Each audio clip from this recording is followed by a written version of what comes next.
Donnie, fantastic presentation.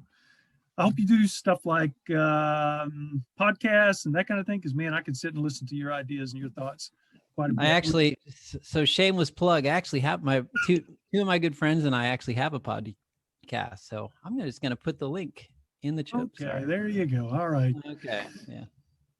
There you go. All right. Thanks, man. It was so good. Really appreciate it. And if you missed it, or if you want to, anybody wants to hear that again, we're going to be playing that at lunch between 12 and 12:30. If you want to go back and listen again, or if you want to reach out and listen, I encourage you now, if you've got some folks that you think might want to participate, you can reach out to them right now and let them know and invite them, and we can get them in if they would like to do that. So real quickly, let me go over a couple of things so that we can get through the day as quickly as possible and as well as possible. So on your conference at a glance, you'll notice that there are 3 columns. And in each of those columns is the list of the presentations for the day, as well as you'll see the link there for every event in that column. So you can go back and forth from events. You can go through and look at the conference at a glance, pick what you want to go to, and then go back and select the Zoom link to get you from a presentation to presentation. So just keep that in mind as you're going through the day, and that'll help you, I think. The materials are hyperlinked in the Summit at a Glance too, so look there to get the materials. Ask that you keep your microphone muted unless you're actually presenting or have a question that you want to ask. Please remain muted. Also, please make sure that your name in your participant window matches the name that you registered with. Renee explained that earlier. You just go to the bottom of the Zoom page where it says participants, you click on there, and then you go to your name, you find your name under the participants, click on more, and then just click rename and put the name that you use on your registration. And if you haven't registered and want to get the resources, you can private chat Christy Allen, or you can email her at christy.allen@sesccoop.org. Okay, now I don't want to take anybody's time. We need to move along so we can get to our presenters for the day. Hope you have a fantastic day. I look forward to seeing you throughout the day in different presentations. Have a good one. Thank you all again. Thank you, Donnie.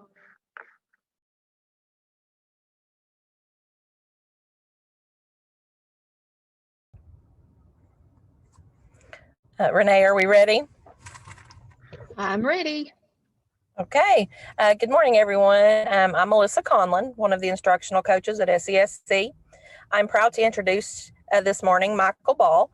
Mr. Ball is an 8th grade social studies teacher at Corbin Independent and will be presenting using Google Calendar to keep students on track. He is a retired from the United States Army. He attended the University of the Cumberlands, where he graduated summa cum laude and was an education department honor student. He has presented across the state of Kentucky and at the 2011 National Middle School Conference. Mr. Ball. Okay, that makes me sound a lot cooler than I actually am. So just so you guys know, I'm just a middle school teacher trying my best to survive the pandemic. What I did notice, though, and what we did come across here at Corbin, is we've had a lot of success, especially in the 8th grade. And I know this may be grade depending on where you're at, but we've had a lot of success integrating Google Calendar in Google Meets to keep students on track in the virtual world. Let me go ahead and share my screen. Sorry, I am a, whoa.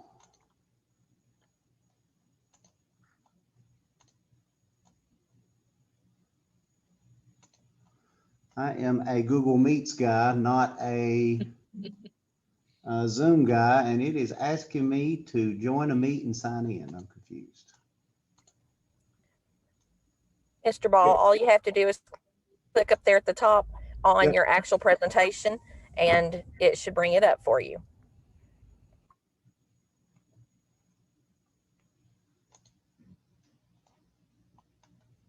Yay, fun me. I get to go first and mess everything up for everybody. So Can you see my screen, I guess is my question. No, all we see is where it says the Zoom. So if you find your actual presentation, Mm-hmm. you will probably be sharing it if you've already clicked share your screen. I'm having so much fun. Would you like for our host to share for you? Yes, well, I need to show my screen so we can go through and see what is happening. I want to guys walk you guys through like an actual while we did it, but yes, that would be fine. Okay, Renee.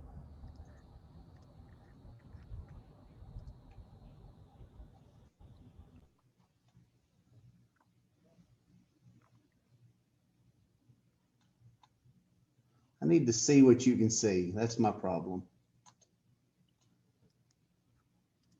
All right, I'll talk you guys through this the best I can, and then we'll get up when as we can. But for me, Google Calendar was the ability to ensure that kids knew what was required when it was required.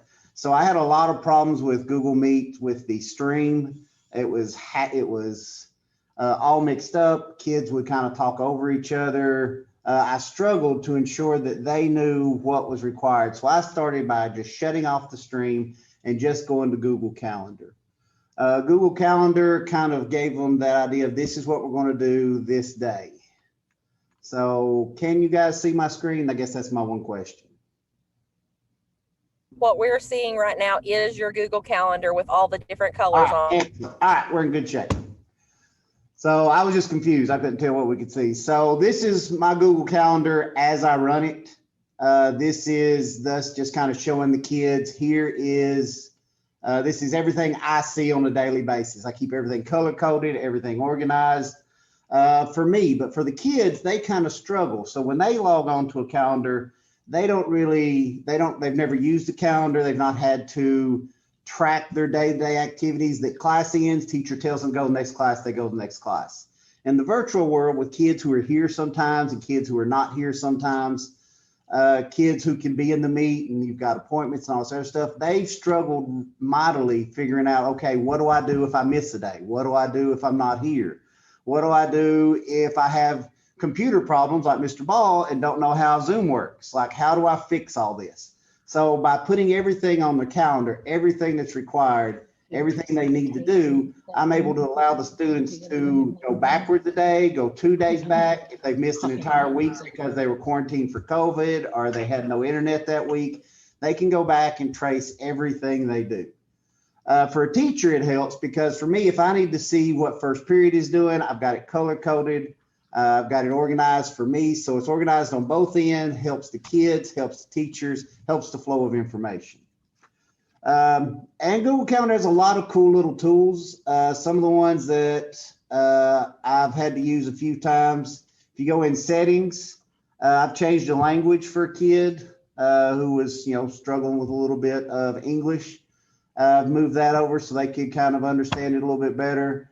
There are a lot of support and trainings. If you go under the little question mark in calendar, you can Google about any issue, anything you want to do. So they've set it up pretty easy, pretty self-explanatory.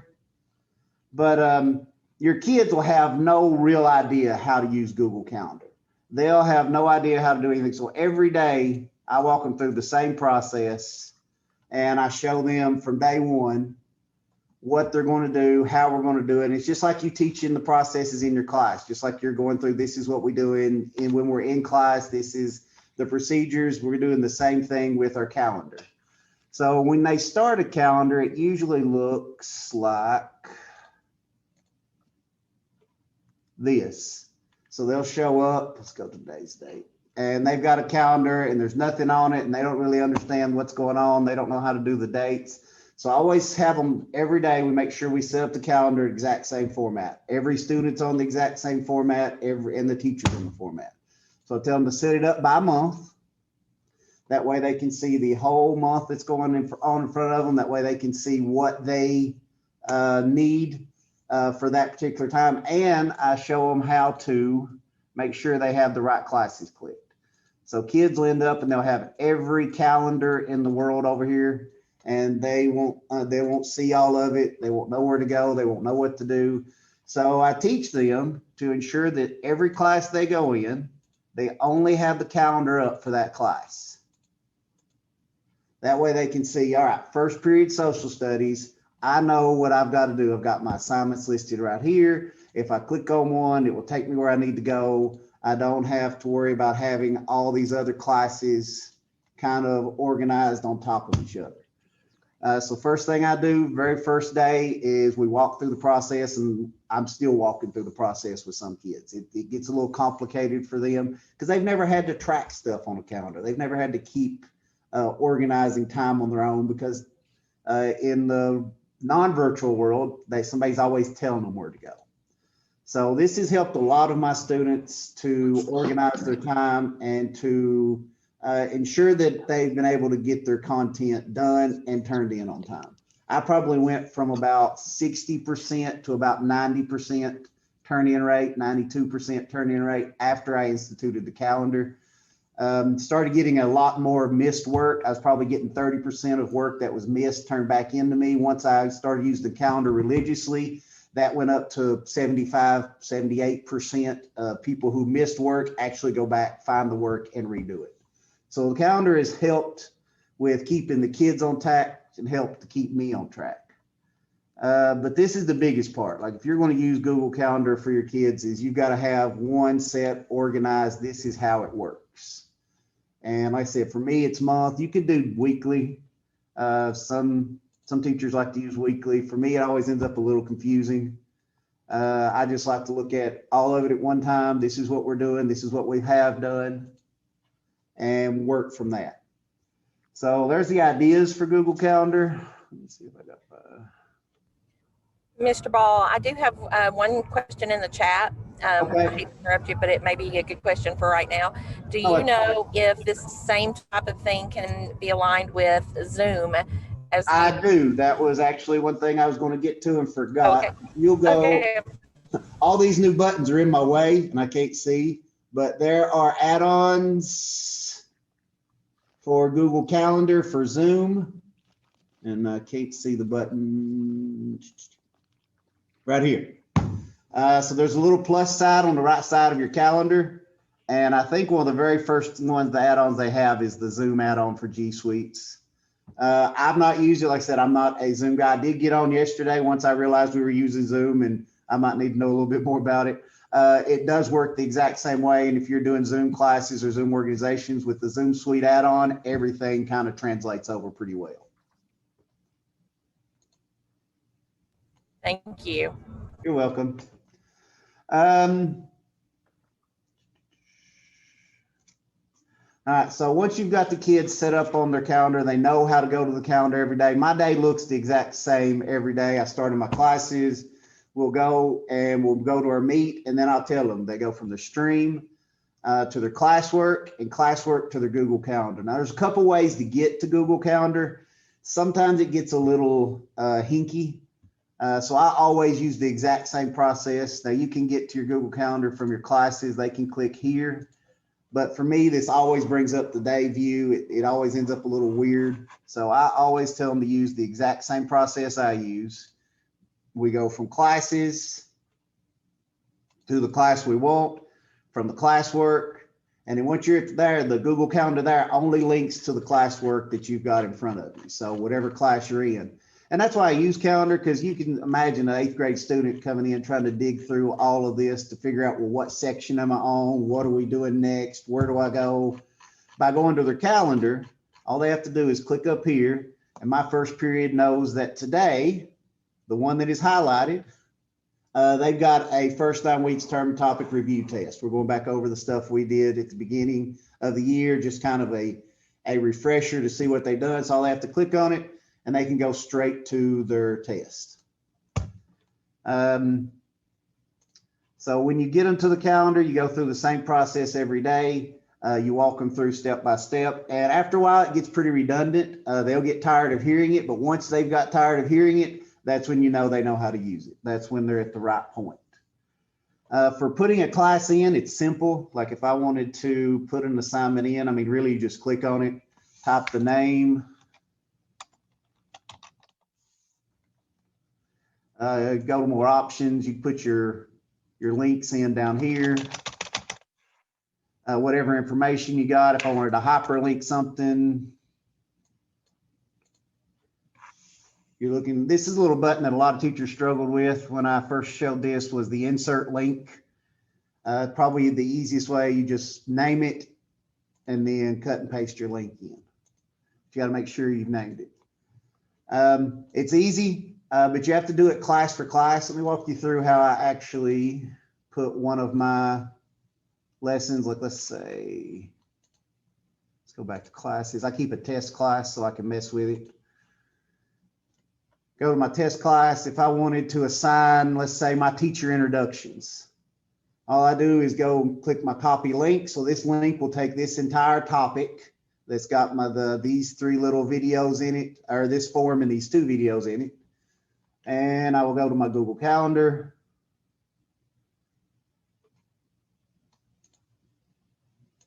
Take all my other things off. Already done it once. Let's go ahead and delete that one out. That was me practicing. I'll call it teacher introductions.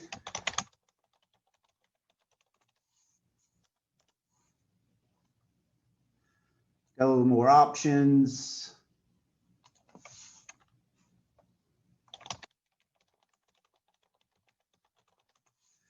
Teacher introductions. And then just post the link in.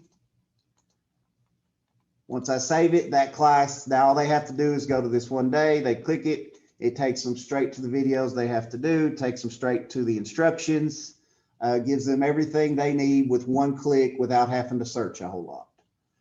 So Google Calendars kind of gives them that comfort that that no matter whether they miss the meet, if they had internet problems, they know that as long as at some point in time they can get to their calendar, they can still get to the content. They don't have to worry about, oh no, something's not working. I don't know how to use this. All they have to do is find their way to the calendar and they know they can get to the content.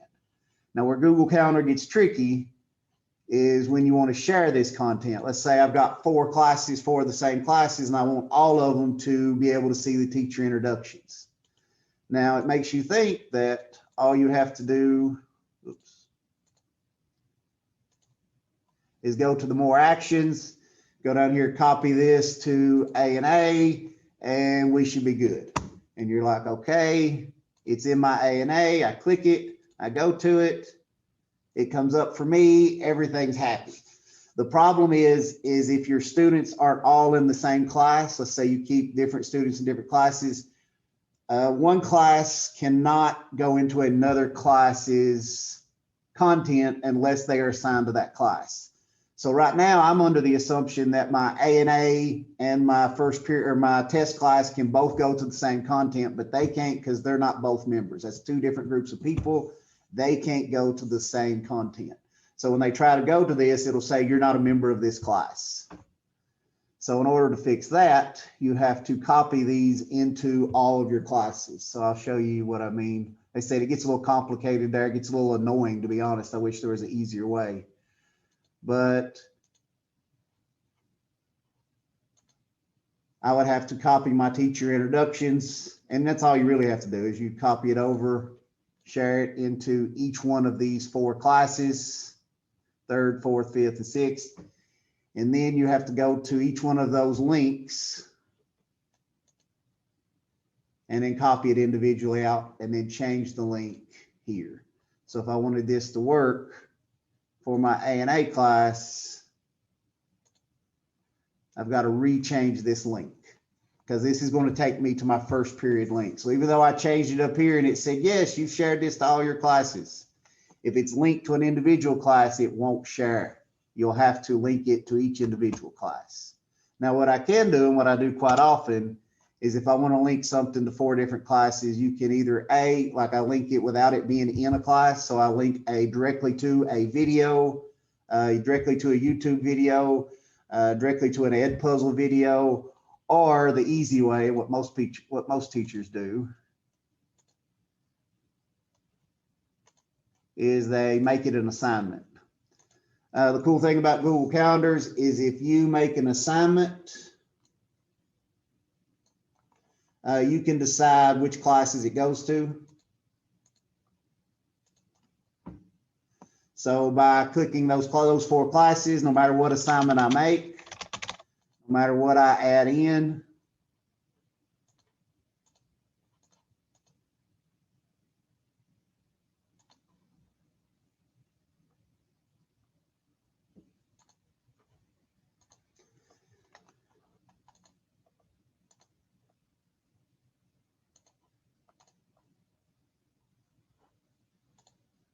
it will show up for all those students. Well, except, I didn't pick a place. But assignments will go to everything at once. So a lot of teachers just use Google Classroom and just use Google Assignment to assign everything. I hate making something assignment that I'm not grading, so I don't do it that way. I link the materials. And like I said, that's the great thing is you can go to each one of these on your Google Classroom or whatever classroom, whatever website you're using. I used to use my own website for years. I just migrated all this over once we went to Google Calendars, or I'm sorry, Google Meet. But I just migrated it all over, and then you can link from wherever. So it doesn't have to be in here. If you've got your own website and you wanted to link to your Google Calendar. Yep. I lost my calendar.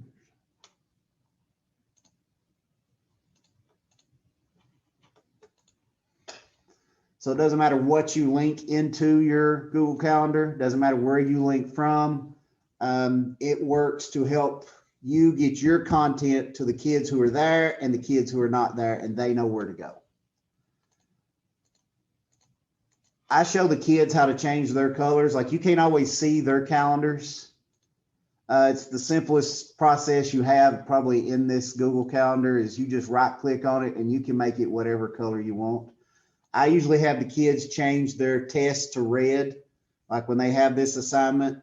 That way they know they've gotten 24 hours to finish this assignment. I always make them put it on red. That way when they see it, they know, oh, wait, I've got to take that test. And then once they've finished the test, I tell them to turn it back to the regular color. That way they know they've accomplished that task.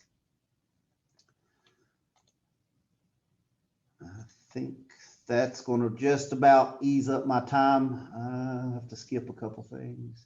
Anybody got any questions in the last 5 minutes before I have to turn over to the next presenter? I know that was a little hinky. Sorry about that. I'm still learning Zoom. But for me, Google Calendar allows the teacher and the students to kind of have one source, one place to share and collect information. That way there's no questions. There's no concerns. What am I doing today? They always know, hey, if I can get to my calendar, I can get the work done that I need to have done that day. Does anyone have any questions?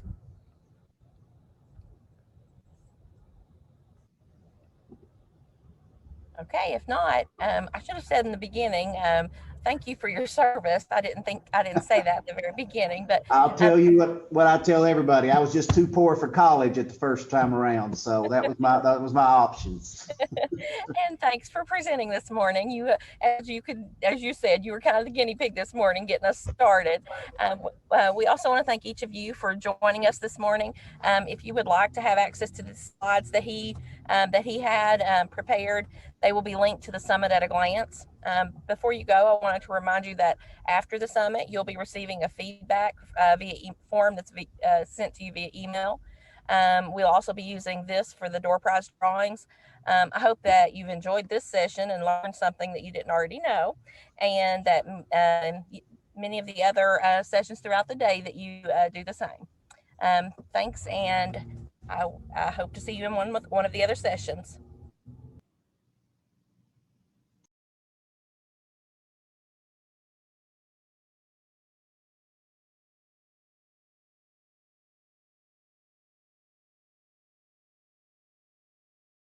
To provide SESC districts with support in the 4 digital strategies of access at home, support for school staff, consistency in learning management systems, and digital learning experiences in the classroom. For more information, contact Renee Hibbert or Connie Brookins. Scan the QR code you see on the screen to go to the KDE page that contains more information on the 4 digital strategies. The Elevate Virtual Summit and session you are viewing today is a byproduct of the Digital Learning Design Lab.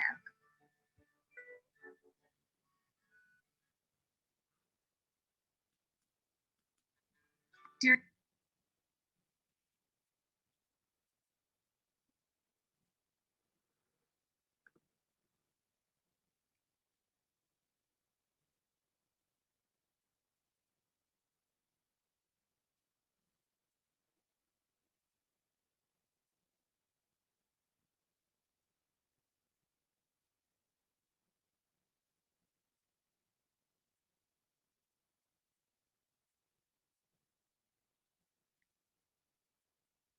Our next presentation is being brought to you by Athena Deaton. Athena is being facilitated by Liz Hubbard. Thanks for joining us, Liz.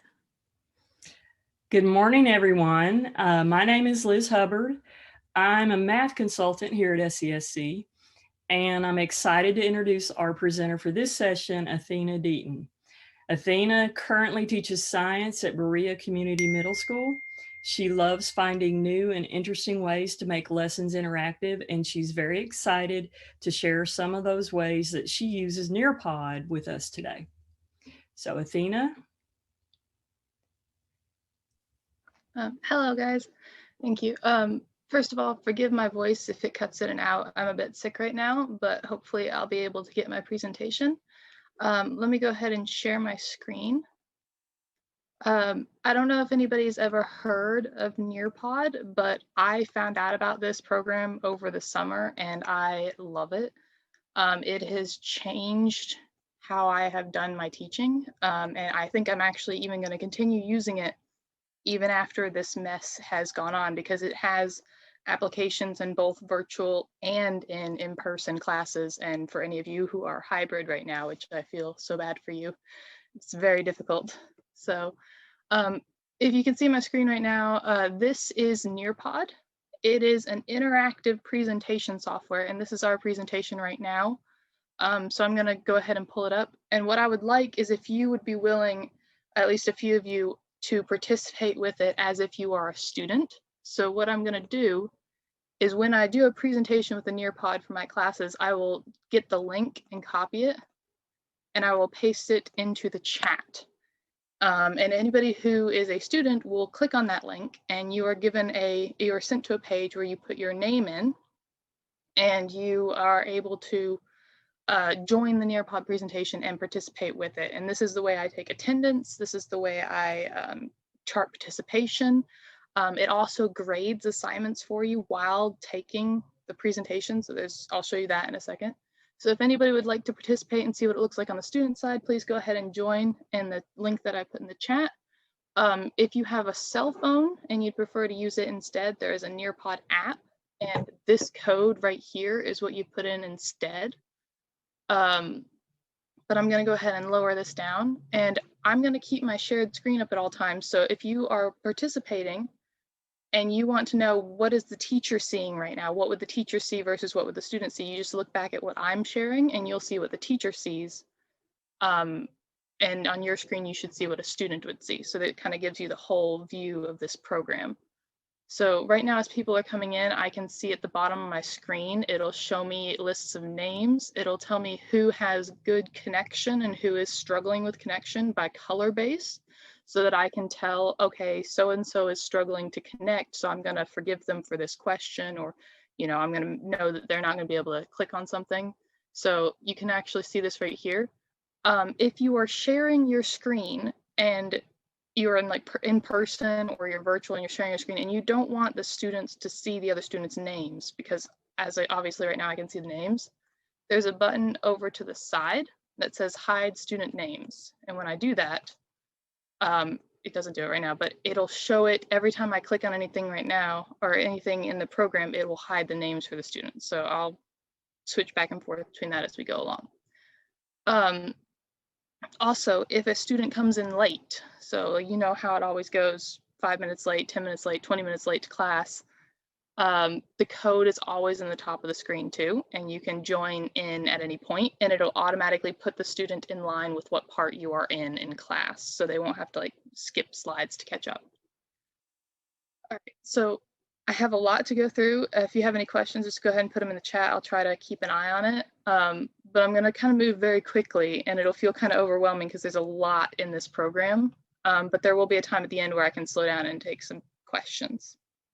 So we got my hello slide. Just again, we said I was from Berea and I teach science, and with virtual learning, I've been very lost and confused because I'm used to doing activities and hands-on stuff and programs and games and labs, and you can't do that virtually. But this is as close as I've been able to get, which is really amazing. So Nearpod, like I was saying, can be used on any device with an internet connection, phone, tablet, computer. I had a kid using a Kindle once, like a Kindle e-reader to do it, and it was working just fine. But basically it's just a slideshow where you put in activities for everyone to be able to participate in. It is free. In fact, my school did not get Nearpod until right at the end of December. So I had the free version for the entire first half of the year, and I never got to the data limit. And I did quite a few of them. So there is a data limit at the free version, but at a certain point, you can save them outside of Nearpod and then bring them back in. So you can save them as a Google slide and then bring them back in when you need them later on. So unless you have a desperate need for that extra storage and your school won't buy it for you, it is possible to use this without ever having to pay for it. So for those of you who are worried about that. But let's go ahead and the best way for you to see how amazing this program is to actually see it. So we're going to look at some of the activities that Nearpod has to offer.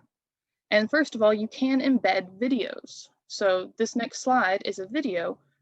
You can embed videos, they can watch the whole video with the students, or you can embed a video and then add in activities breaking up different parts of the video. So let's see, this is a video straight from Nearpod. And I'm going to do teacher plays just because I see most people are on the teacher side right now, not on the student one. So it'll say on your screen, look at your teacher's screen. And I'm going to make sure it is sharing my computer sound and watch it on this side. Introducing Nearpod. With Nearpod, you can make every lesson interactive. Launch lessons your students can't wait to join with collaborative, engaging activities like virtual reality, simulations, and gamified quizzes. As the teacher, you'll always know where your students are with Nearpod's formative assessments, including polls, open-ended questions, draw-its, and more. Get started with what you already have. Upload any of your favorite resources, PowerPoints, Google Slides, and videos, including directly from YouTube. Then, add in media and formative assessment in a few clicks. And now you can add questions directly into videos to make them interactive. All right. And for those of you who are on the student side right now, you've just had a question pop up on your screen. And this is the teacher, what the teacher sees. You can actually see your students. You can see who is able to answer, who hasn't answered. And you can get a different view of it as well. You can see different versions. And at a certain point, if I've decided that enough students have answered and I want to say, okay, let's share what a solution was. So at this point, I'd say share solution, and it will show all the students if they got it correct or incorrect on that. But that's just one way of doing it. You can do a short answer as well on this, or add multiple questions into the videos. So if you have like a longer video you want to show, but you want to make sure they're paying attention and actively interacting with it, this is a great way to do it. Then, let's see, our next one is actually not loading for me.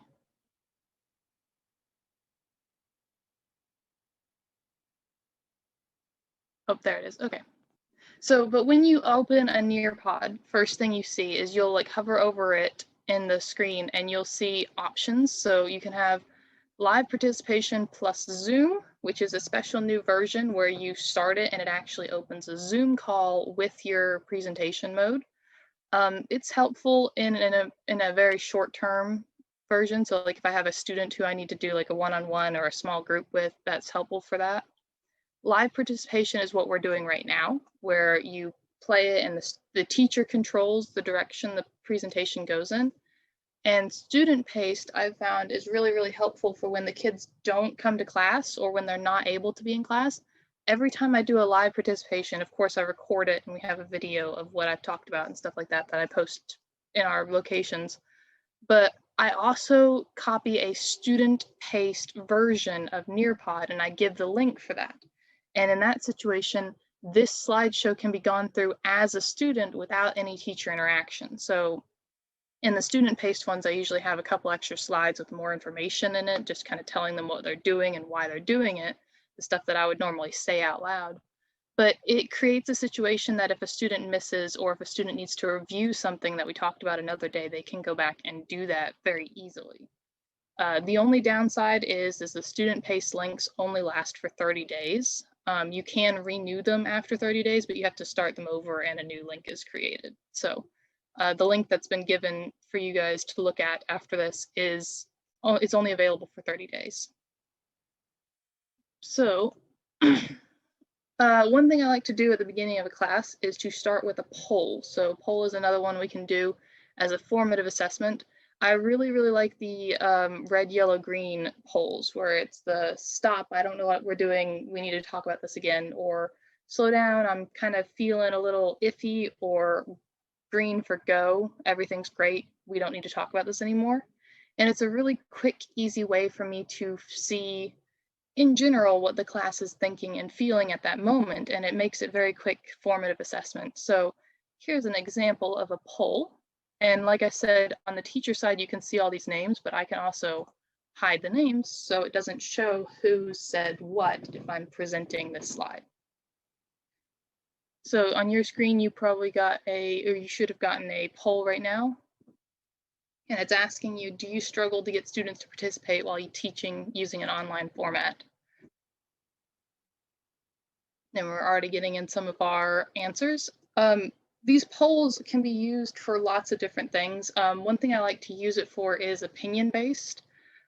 In my science classes right now, we're focusing on a lot of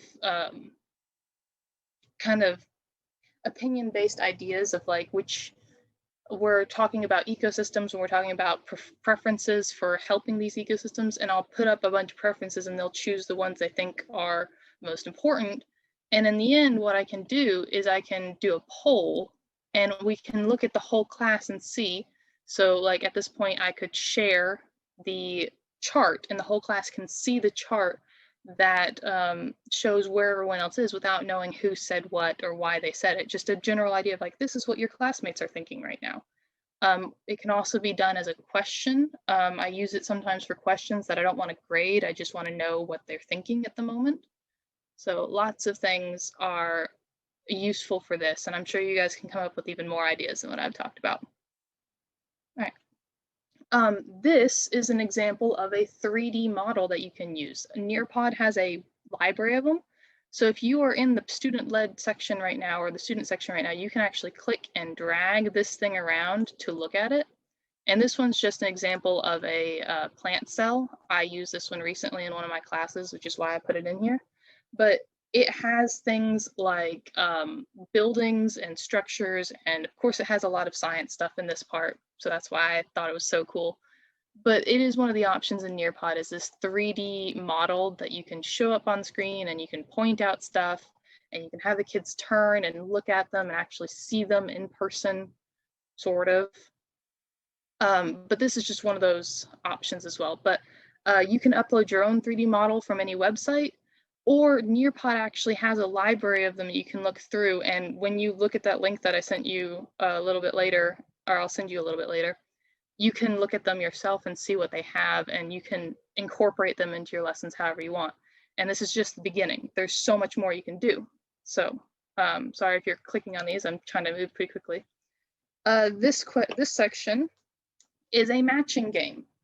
So for those of you who are looking on my screen, this is what the students are seeing, but it's seeing in a mixed up format. So there'll be all these slides up on the screen.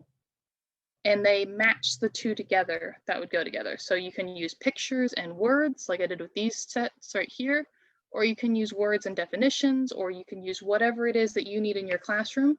And you can make it, I believe you can go up to 30 pairs in one matching game, although that might be a bit overwhelming.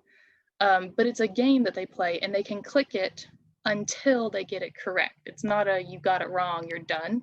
So they'll click 2, and if they're not correct, it'll do the little flashing red, and then it'll let them try again until they get it correct. So I use this as a vocabulary review a lot.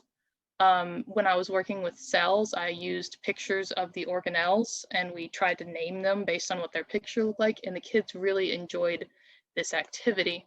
And as you can see, I can actually see what people did, and I can see how many clicks it took them to get it correct.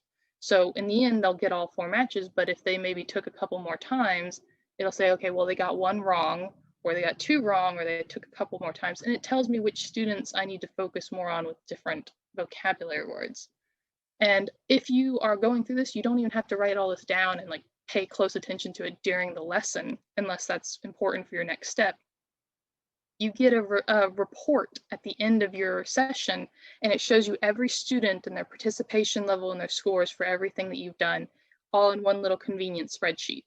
So it's really, really good for that as well. And everything's been amazing for helping me with keeping up with grouping and participation and all that stuff right now. So yeah, it's amazing. And again, you can specialize these for each individual child, because you can make different Nearpods and assign them for different kids. So I've done it for grouping before. If I've had a group of students who are struggling with a concept, I'll make one of these for them and say, hey, I want you to go do this today in class. And I can see the report of how they did and if they actually participated in it, and it really helps. All right, this one is one of my favorite parts, is you can integrate PHET simulations into a Nearpod. So in the middle of class, I can say, hey guys, we're gonna go look at this simulation, and it's a lab that they can do on their computer right in front of them that I can monitor from my computer screen. So this is just a really short example. It was one of the more simple ones that I figured you guys could see, but on the student screen, they can see everything I can see, and we can do different things. So I'll tell them, oh, okay, let's take the balloon and rub it on the sweater. And then we'll say, okay, what do you see? What happened? Why do you think that happened? And then we'll move them around and say, okay, when you lean it towards the wall, what's happening to the charges? And it's having that lab without being able to do the lab in person. So it gives you an opportunity to do this, and every single PHET simulation can be integrated into Nearpod. And if the simulation you find or care about is not with the PHET, you can link it in as a link. So instead of using this website that goes directly to it, you can connect a website as a link in a Nearpod, and your students will get it up on their screen. You'll click it, and they'll be trapped in that little screen during the presentation, to where they can click on that website but nothing else until you tell them to move on. So it's really, really great to do stuff like this to kind of give that feel of being in class and having an activity in the middle of the lecture without, being just virtual and just listening to the teacher the whole day and being bored out of your mind. So I'm going to go ahead and move on. I'm trying to move pretty quickly so I don't run out of time. This one is the whiteboard. It's called Draw on Nearpod, and I was teaching Punnett squares, and I was trying to teach Punnett squares to 8th graders in a virtual setting, which was awful. And what I found was that I could use the draw feature. So I can't, here, let's show you what the student side looks like. So when you're looking at the student side, they see this big white screen with just this picture that I put on here. You can also do it as a blank screen, just one big whiteboard, and I call this the whiteboard activity, because the kids can draw on it, and as you're watching, you can actually watch their pen strokes and see what they're doing. So this is like when in class you pass out little whiteboards and have them do like board races and stuff like that on it. And we can do that in a virtual setting, and I can actually see all their screens and all their answers. And this was amazing when trying to teach Punnett squares, because it's so difficult to do that, because I could draw on it and I could show them, okay, watch this one, this is what I need you to do. And then they could copy it, and then I could give them examples, and I could watch and I say, okay, I see this is what you're doing wrong. This is what you need to fix. And it really, really helped, especially for like math and science and drawing diagrams. We've used it for that. Anything else? For those of you who are on there, there's an option to paste in pictures or type. For those who are having difficulty with like movements and drawing and thing, there is an option to do text boxes instead of just drawing with your mouse, which I've had to show a few kids how to do just because their handwriting on the computer was very difficult for me to read. But this program was amazing for all those assignments that you really need to sit down with a kid and write on a piece of paper to show them how to do it. I've had elementary teachers telling me that this is great for like working on shapes and letters and things like that. There's lots of possibilities, tons and tons of possibilities for this. Athena, I'm going to interrupt and ask a question here. Is there a way that you can give students private feedback, like in a classroom like this? If you saw a student messing up, could you just send them a message or something instead of what I use is what I do for that is I use a private message in the Zoom call. Okay. So there is no way to give them feedback immediately right here.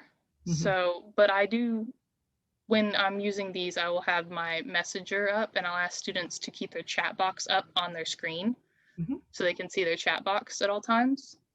Okay. And I'll say periodically, check your chat, make sure you're getting it correct, things like that. But that is unfortunately one of the downsides to it. You can't give personalized feedback immediately. Yeah, but you've got a workaround, so that is a great. I love this feature. Yeah. Thank you. So, and again, I've have all the names blacked out just because I didn't know if you guys wanted everyone to see what you were doing, but you can show the names to where I could see who's doing what, but I've got it blacked out in case I was showing it to students at the time. So confidentiality and all that stuff is available. All right, next is the VR. Oh, this one's great. So you can do VR field trips. And they have a huge selection of them available on Nearpod. This one is the pyramids. If you are on the student version, you can click and drag around your screen and look around. I've used this for showing students the Galapagos Islands. I've used this for showing students. We went on a virtual field trip to a science museum at one point in time. That was exciting because usually around the year I try to get them to go out and do field trips, but we couldn't, of course, in this situation. So I found a science museum that had multiple VR locations inside the museum, and we actually went on a little field trip and the kids thought it was really fun. You can also, if you're using your phone, you can actually tilt and look like it's a VR headset with this item, and the kids thought that was absolutely hilarious. A couple of them made those little boxes that you put your phone in so they could do the VR headset without actually having one. But yeah, this is just one example of it. Love them. Anything to break up the monotony, to make them do something different, look around. You can look at the ground, you can look at the sky, whatever you want, but it's just the experience of being in this location and just looking up at these items, and it's just, I think it's really cool project for the kids. So, and then, all right, I'm getting low on time. So here's an example of a formative assessment. There is a quiz that the people who are on the student side are actually doing at the moment. It should tell you the answers, so you can just click the right ones, or you can click the wrong ones if you want, just to see what happens.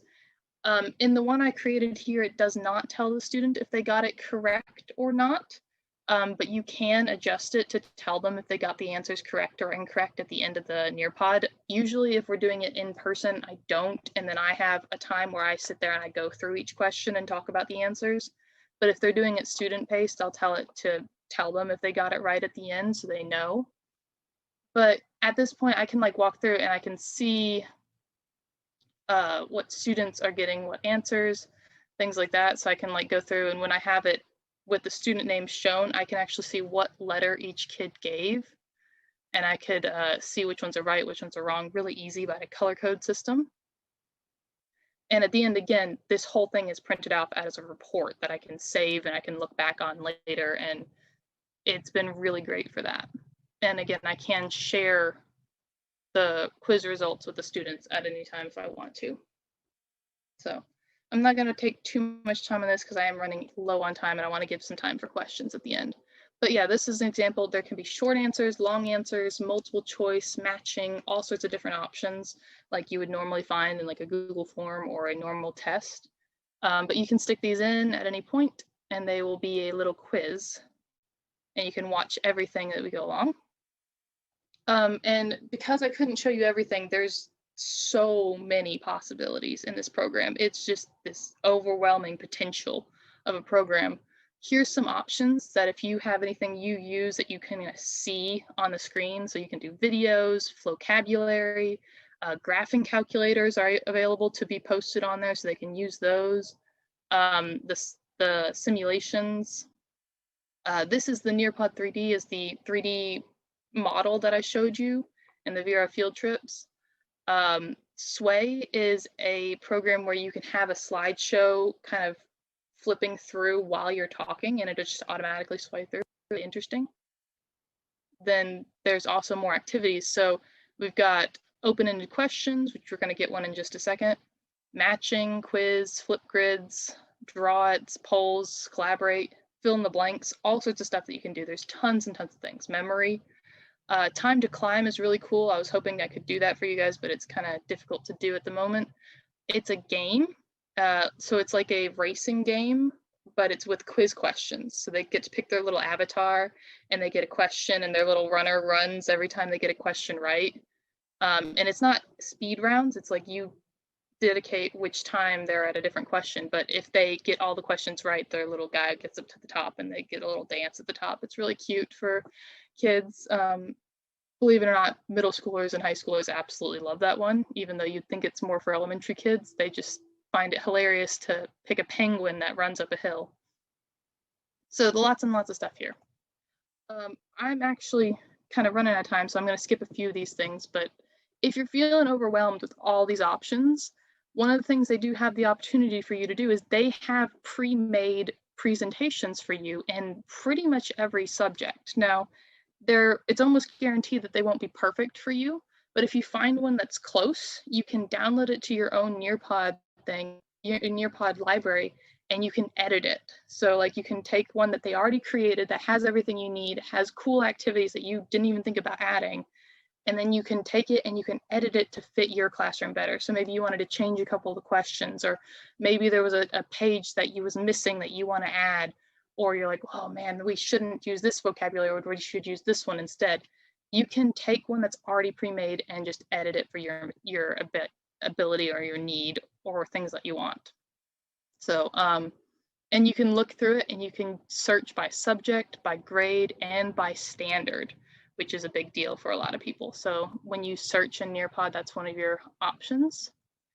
I'm gonna skip this one, but this is a collaborate board. It's basically a pin board where students will make a thought. They'll be like, and it will pop up on here as like a little slide thing, and students can like it, or they can comment on it, or they can make another one and things like that, that they could all look at that and kind of collaborate together to come up with ideas. Or I use this at the end of class saying, hey, what did you learn today? And they all just put up what they thought they learned, and they see what other people say. I was like, oh yeah, we learned that today. I remember that.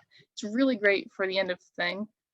But I would like to go ahead and skip to the last one, which is a short answer question. And this is a way that I can take questions even after the presentation. So I'm going to leave the presentation open for about 10 minutes after it's done. So if you come up with a question and you want to type it in, it will send to me and I can answer it. So if you want something that you want like an email help with, you can just type it in there and leave your email, and I can email you and give you whatever information you need, because I figured I would run right to the end of my time. So, but otherwise, if you have any questions in the chat, you can let me know and I will try my best to answer them. So,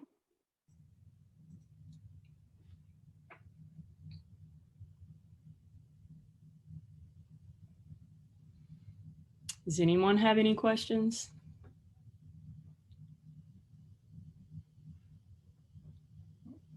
Okay.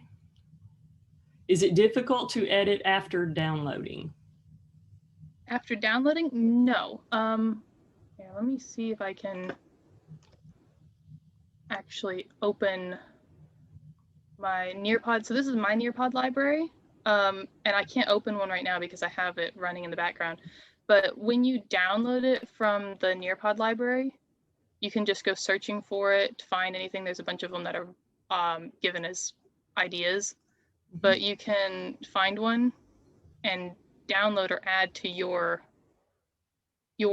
library. And when you get it in here, all you have to do is click at the bottom and click edit, and it'll go to a screen that lets you edit it.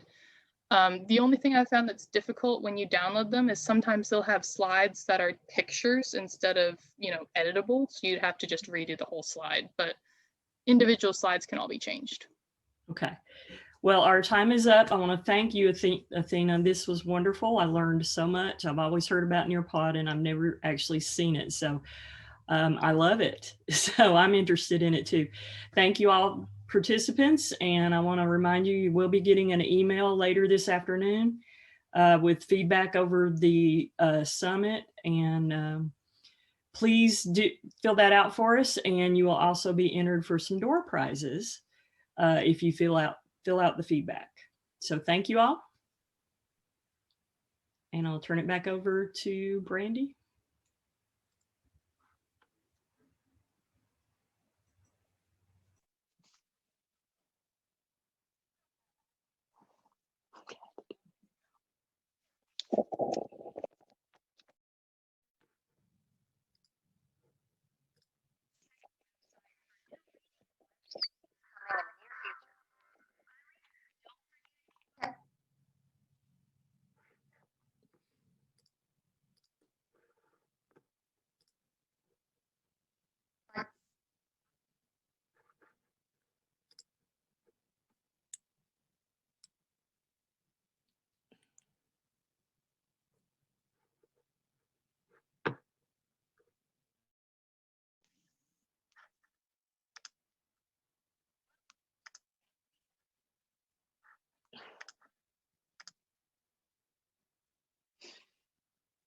Okay, Braxton, can you hear me?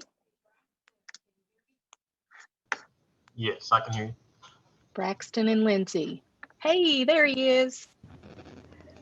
Hi, is Lindsay with you? I'm here. Yes, we're both here.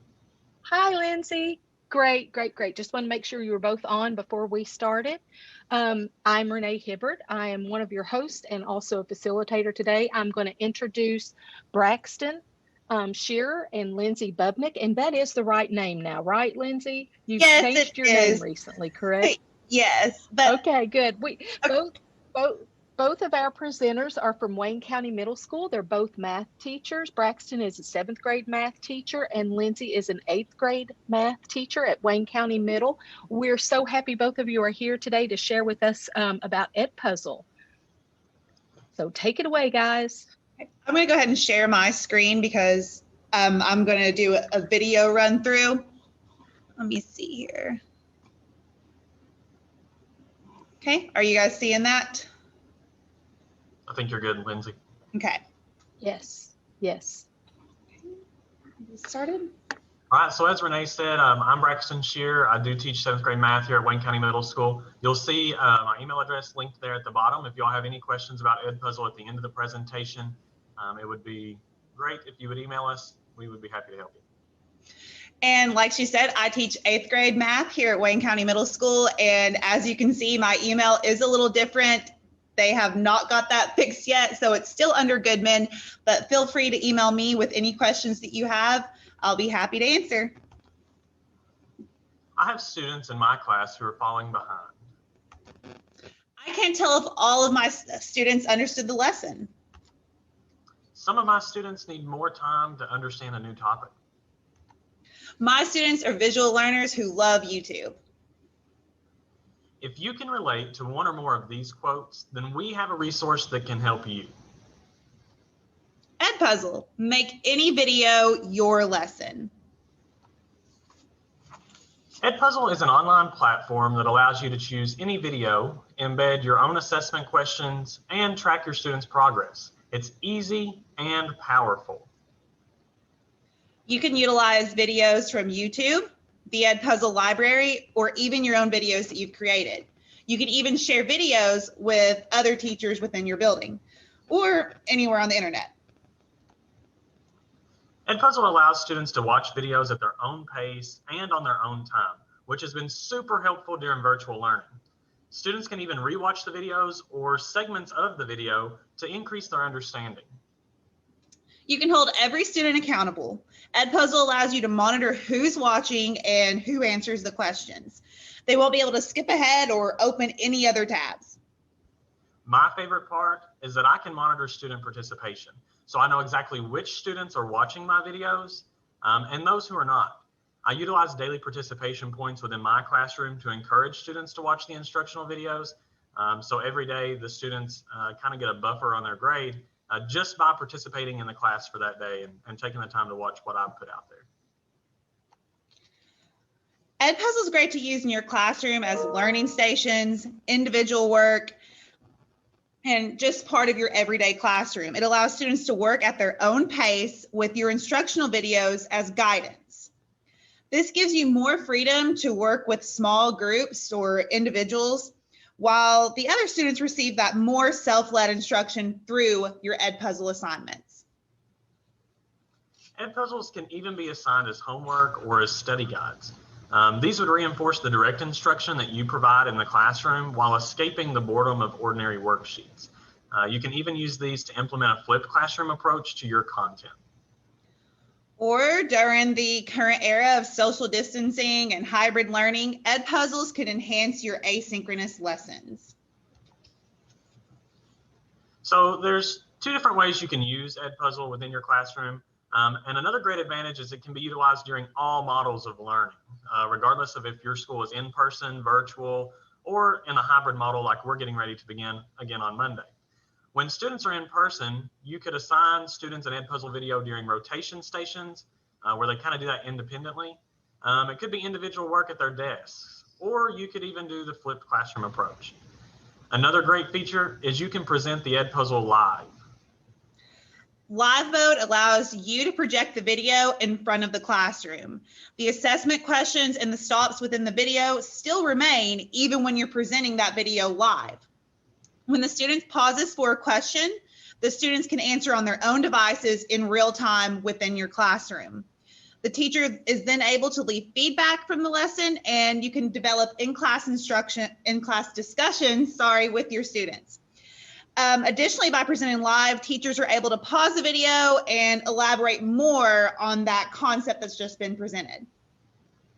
When students are completing learning virtually, you can assign students an Edpuzzle video straight through your learning management system. So whether you use Schoology, Google Classroom, Blackboard, whatever your school may use, you can assign the videos straight through that system.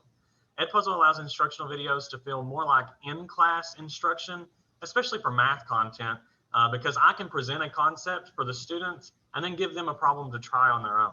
So they get that immediate feedback of whether it's correct or incorrect, and then I can model the same problem that they've just solved so they can see it worked out correctly. So if they did make a mistake, hopefully they're able to see exactly where they went wrong. Next, I'm going to tell you about editing and the assessment features of Edpuzzle. To begin, Edpuzzle has a cut tool built in, and this feature allows you to edit out portions of the video. I enjoy this feature because when recording videos, I occasionally or often make mistakes, get interrupted, or need to shorten the video in general. You can also use the cut tool on videos from the Edpuzzle library and YouTube. This allows you to shorten videos or delete portions of the videos that may not apply to your content. Next is the voiceover tool. This feature allows you to replace the video's existing audio with an explanation in your own words or language. For example, if you make a mistake in the audio of your video, you can record a voiceover to fix your mistake. Last but not least is the questions tool. Here you can create questions to see which students understood the lesson and add notes to give more information or get students' attention with a quick audio note. Students are required to answer the question or acknowledge the note before continuing with the video. There are multiple choice questions, which can be graded automatically. You have can have multiple answer choices, as few as 2 or as many as you'd like. I was experimenting last night and got up to like 12 answer choices. Open-ended questions encourage critical thinking, and these questions have to be scored manually after the students submit the video. And then notes allow you to insert written comments, an audio note, or both to make things as clear as possible for your students. Here, you can see an open-ended question. It says, what do you think converting means? Students will submit the response to the teacher for the response to be graded at a later time. Next, you're going to see a note for the students reminding them to have their materials ready to begin the lesson for the day. They have to acknowledge and click continue before the video will begin playing. So that way they can gather their materials and then come back without having to hit pause or remember to unpause. On this note, I'm going to show you how to include an audio note along with the written comment. So here I click edit, the edit pencil, and then select the microphone. You can record your voice over the note, so maybe you just have a small comment in writing, but you want to elaborate using your voice, and that's an option. Now you're seeing a multiple choice question with the correct answer designated in the green arrow, and then all of the dots along the bottom of the video there are stops within the video for students to view or respond to.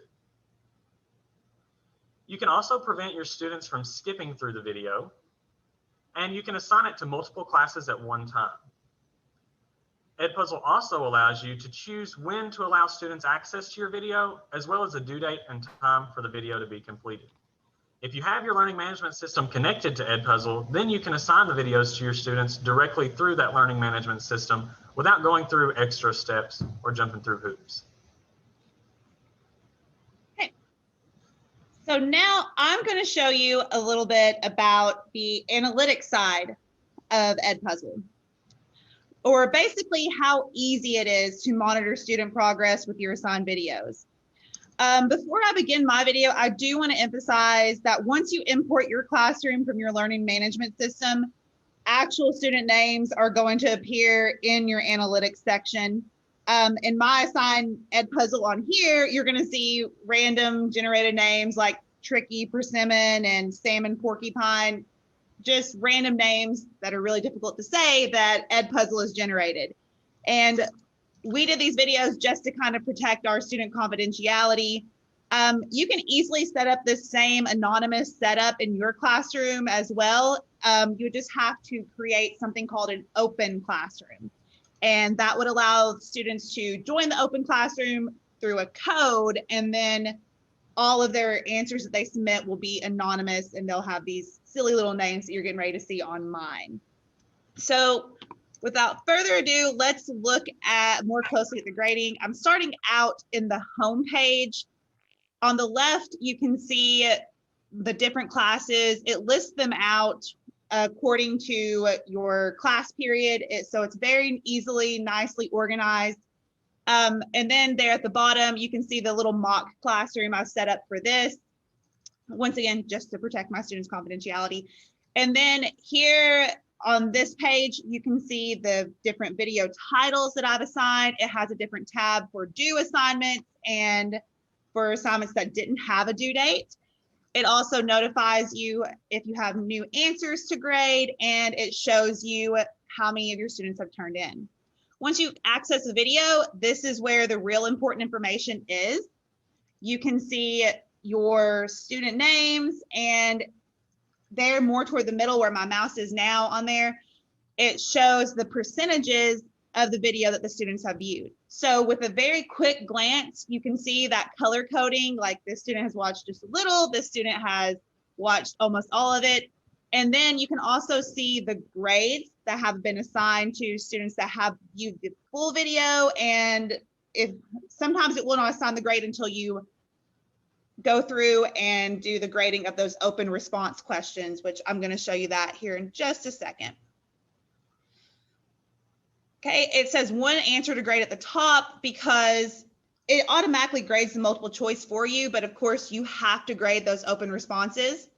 It lets you provide feedback to those students by entering a comment. You can tell them good job, or you need to do this a little better. And that way they're receiving that automatic feedback from you. Here it has a little option at the top. It says mark ungraded as correct. So instead of having to click 30 different check marks that after you skimmed and saw that there was none incorrect, you can just hit marked ungraded as correct and get all of those taken care of. Okay. Now we're going to go back and look at the individual questions. I'm just going to hit the back tab and view the questions tab, which is within the same area that you have your student progress at. And there it has the questions color coded, so you can easily see what were your most missed questions, which is especially important for us planning the lessons ahead of time. And you can also click here on those individual questions to see which students got those questions wrong, which students got them right. That's going to help you target those students that really need it.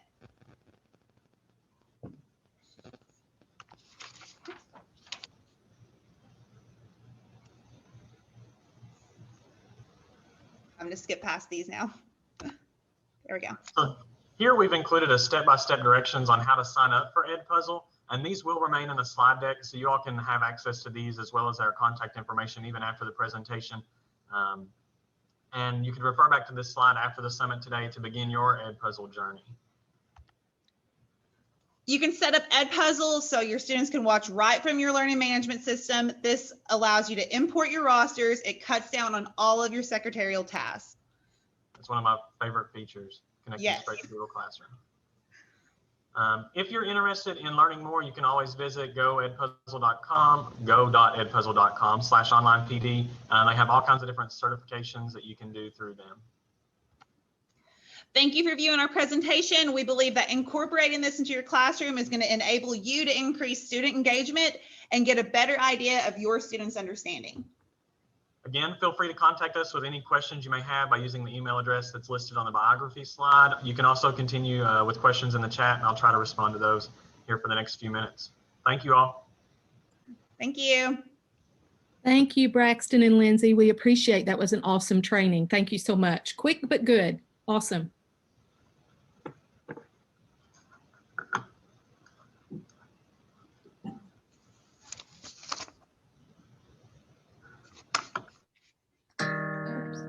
Welcome to the SESC Math Team with Liz and Sarah. Check out their online self-paced modules on the SESC website by using the QR code on the screen. Continue to check the website for more modules coming soon. Contact Liz or Sarah if you would like to schedule a consultation or a professional learning opportunity in your district.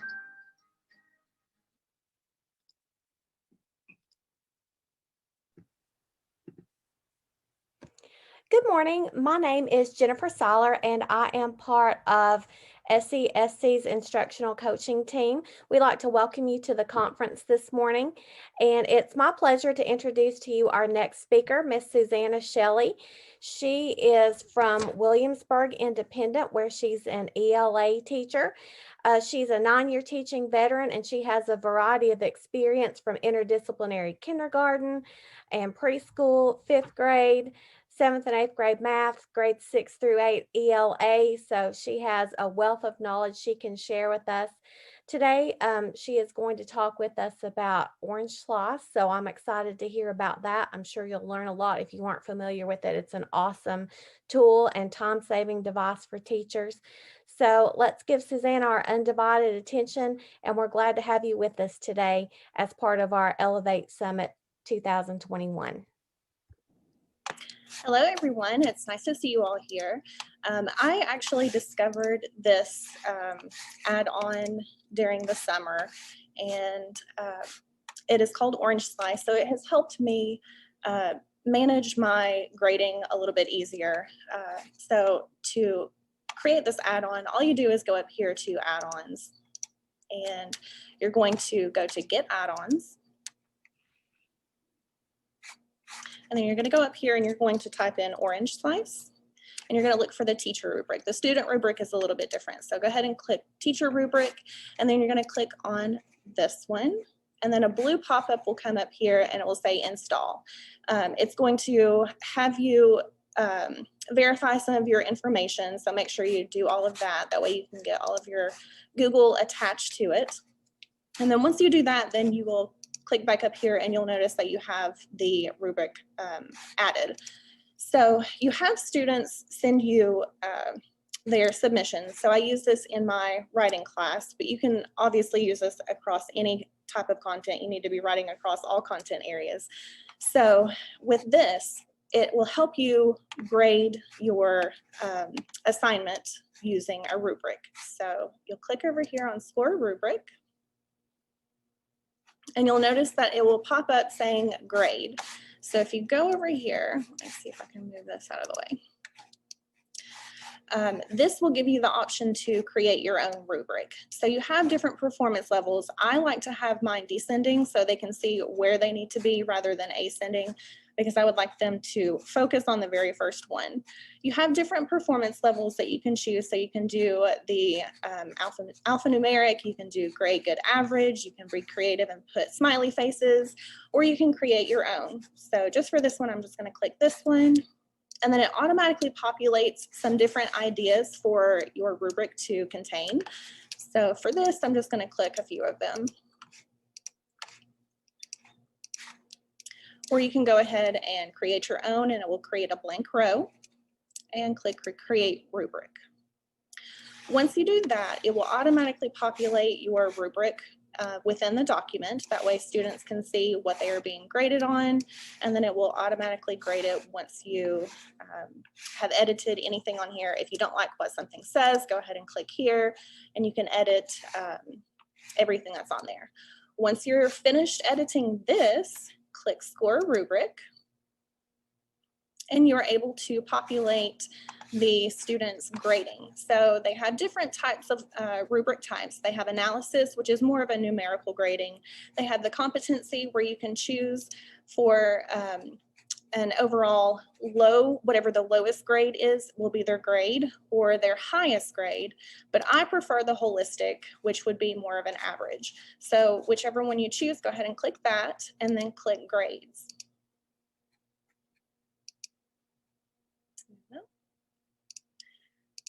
Okay, so once you do that, you're able to read through the student submission, and for whatever the topic is. So for ideas, once I read through here, I can decide, okay, this right here would be a good level for ideas. If I see something on here that I think is a really good idea, I can highlight whatever the sentence is or the word and come over here to where it says text.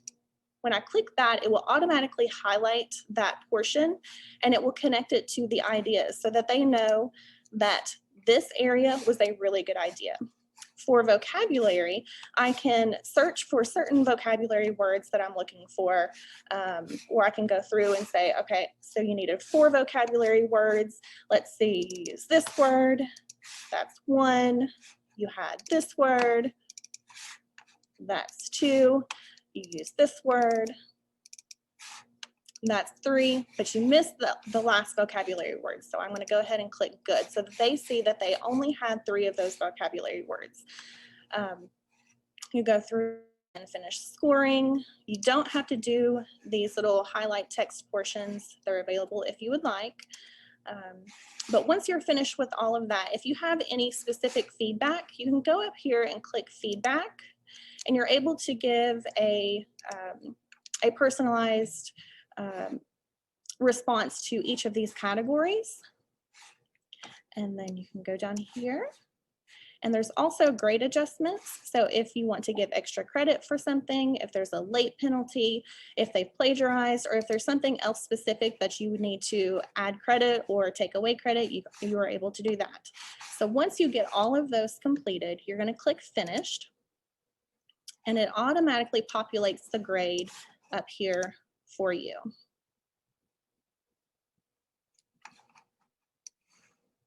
So you'll see that each area is highlighted specifically, and then it automatically populates that it has been teacher reviewed and their overall grade was good. If I were to type in some type of feedback, it would automatically populate in here. And then you'll also notice that it changes the title of the student submission to that it has been teacher reviewed and their grade. So this is an example of using the Orange Slice that has not been populated already for the rubric. If you currently use rubrics in your class, like I do, I send out a Google Doc with all of my information. So I have my grading standards, since we are standard-based grading, have all of my directions, the prompt, and then the criteria for success. And then I also include my own rubric. And I have each of the categories listed, what each of the grading areas are. But if you do it this way, you have to make sure that you have rubric categories written right here. Otherwise, Orange Slice will not recognize it. So once the student submits it to you, you're going to click Add-ons, Teacher Rubric, and Score Rubric. When you do this, it will automatically recognize that you have inserted a rubric, and you're going to come over here and choose the rubric style. Like I said, I like holistic. I'm going to go ahead and grade it just like I did before. You'll notice that all of the standards that I had inserted into the rubric have already populated over here. I'm still able to do my text highlight. I'm still able to do my feedback. So I can click on and off each of those. So just to give you an idea of what it looks like. And I'm going to click feedback so you can see what it looks like up here.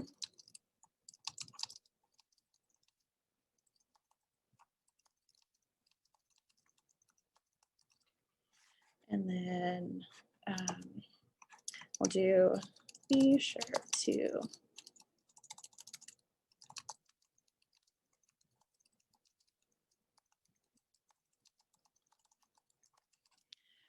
when you click finished and process grade, it will distribute the grade just as usual. You'll notice that it highlights everything down here. And then at the top is where your grade has been added. And then each of the topics have been added here. So well done. And then you're under transition, add your additional transition phrases. Once you have this completed, you can go up here and click this little button, and you're able to submit it to the student that submitted it to you. So this is my son, so I'm not breaking confidentiality. So click continue. It automatically puts the new title up there, and you can say whatever you need to do, and then click send. And it automatically sends an email to the student letting them know what their grade is. And then also the students, once they receive that, if you're working on something continually, you can grade it again. So if the student fixes all of their mistakes and they submit it to you again, you can keep this up here and go back to grades and then choose a new grade. If they've fixed whatever it was that they were working on, if they stay the same, that's perfectly fine. So you can change whatever you need to, and then click process grade again. And a new grade will populate, and you'll notice that it gets darker and it shows the new categories, and it takes the bold off of the ones that they improved on. And then up here at the top, it shows a new set of grades for the new progress. So that's about all for Orange Slice. Does anyone have any questions?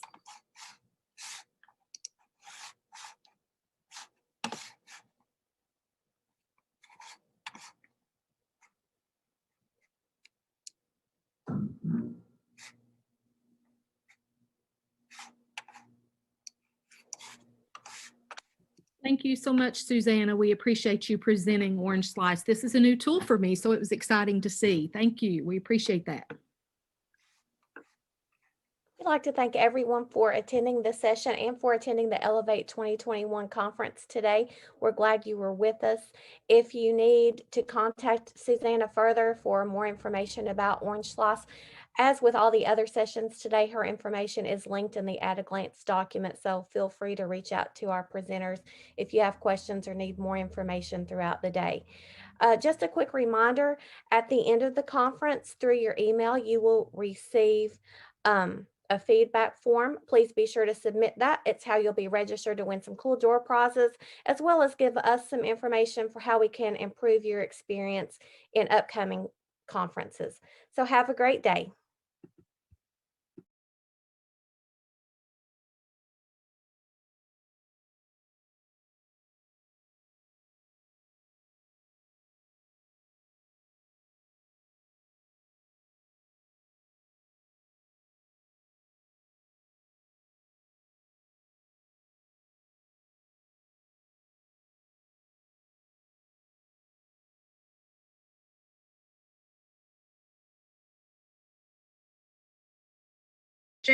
Are to increase student learning, improve instructional effectiveness and retention of teachers, and build capacity to sustain a high-quality instructional coaching system. As a team of teachers who have recently left the classroom, we understand the everyday pressures of teaching. We work diligently to provide support that meets the needs of teachers, whether that means providing support with distance, face-to-face, or a hybrid approach to teaching and learning.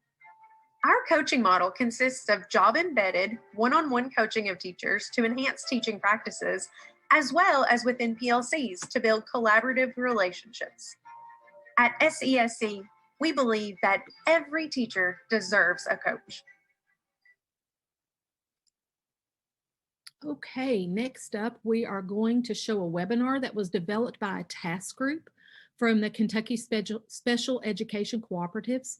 Members of the task group presented this information in a DOSE webinar series in May, but we thought the information was valuable at this time to hear, so we decided to play the recording. It is a recording of the session, so please forgive any background noise that you may hear during the recording.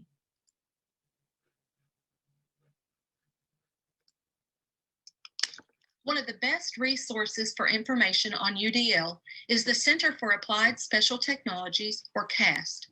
We've provided a link to their website along with a QR code for those that might want to visit the site.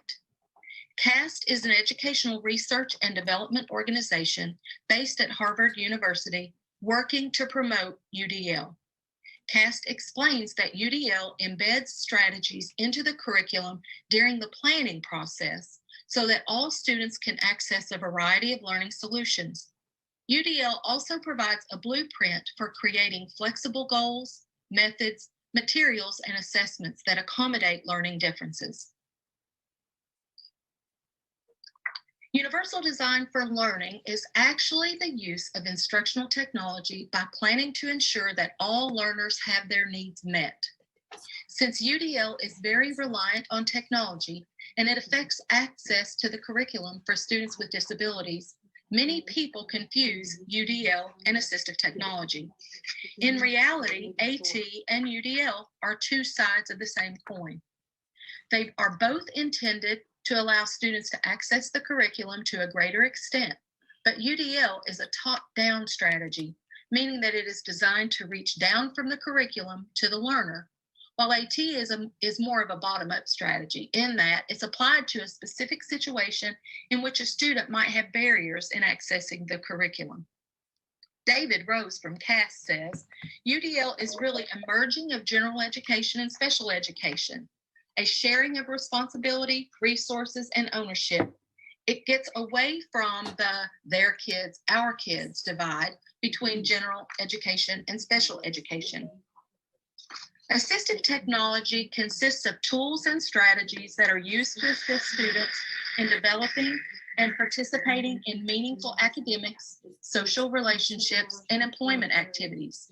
It can range from low technology, such as unaided communication systems and sign language, to high technology, such as computers with switch interfaces. Assistive technology can be anything that helps a individual student perform a task that would be difficult for them otherwise due to any type of impairment. Instructional technology can be any form of technology if they are used to instruct or engage students in learning or for students to express what they have learned. In the image at the top right, this student needs an additional means to input information into her computer to give her access to the curriculum, while another student may use a computer to simply complete an assignment. This example demonstrates how two students can access the same instructional technology, but one student may need assistive technology to provide access. A computer can be considered both instructional technology and assistive technology, depending on the individual needs of the student. But in this example, the computer is IT, and the AT is the switch used to access the computer.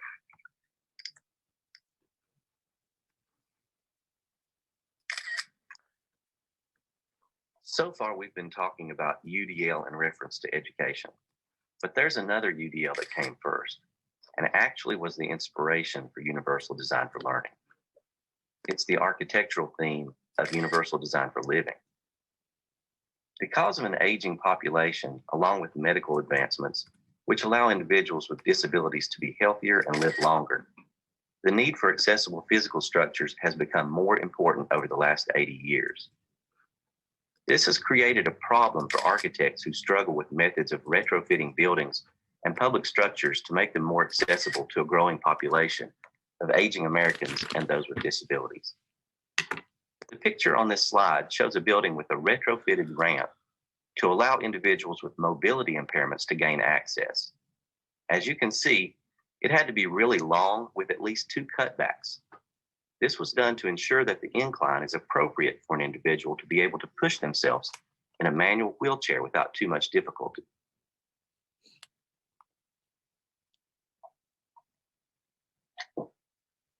This image shows the interior of the Guggenheim Museum in New York City. It was designed from the ground up with universal design principles so that the ramp is integrated into the building. This allows all individuals to access every room on every floor in the same way, without a separate access method for those with mobility impairments. Additional advantages to this universally designed ramp include the ability to keep people out of the weather, along with the inherent beauty of the design. Retrofitted ramps and elevators are expensive, space-consuming, visually detract from the design of the structure, and often make it only marginally more accessible. In contrast, when structures are designed with and built with accessibility in mind from the ground up, the result can be visually appealing and often will be utilized by the entire population.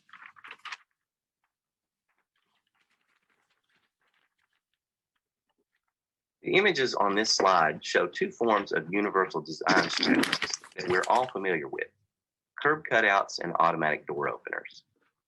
Although these were originally designed to allow access for users with handicaps, they've also been found to be very convenient for the entire population. Architects have found that it is much better to design structures with accessibility in mind than it is to retrofit accessible features after construction is completed.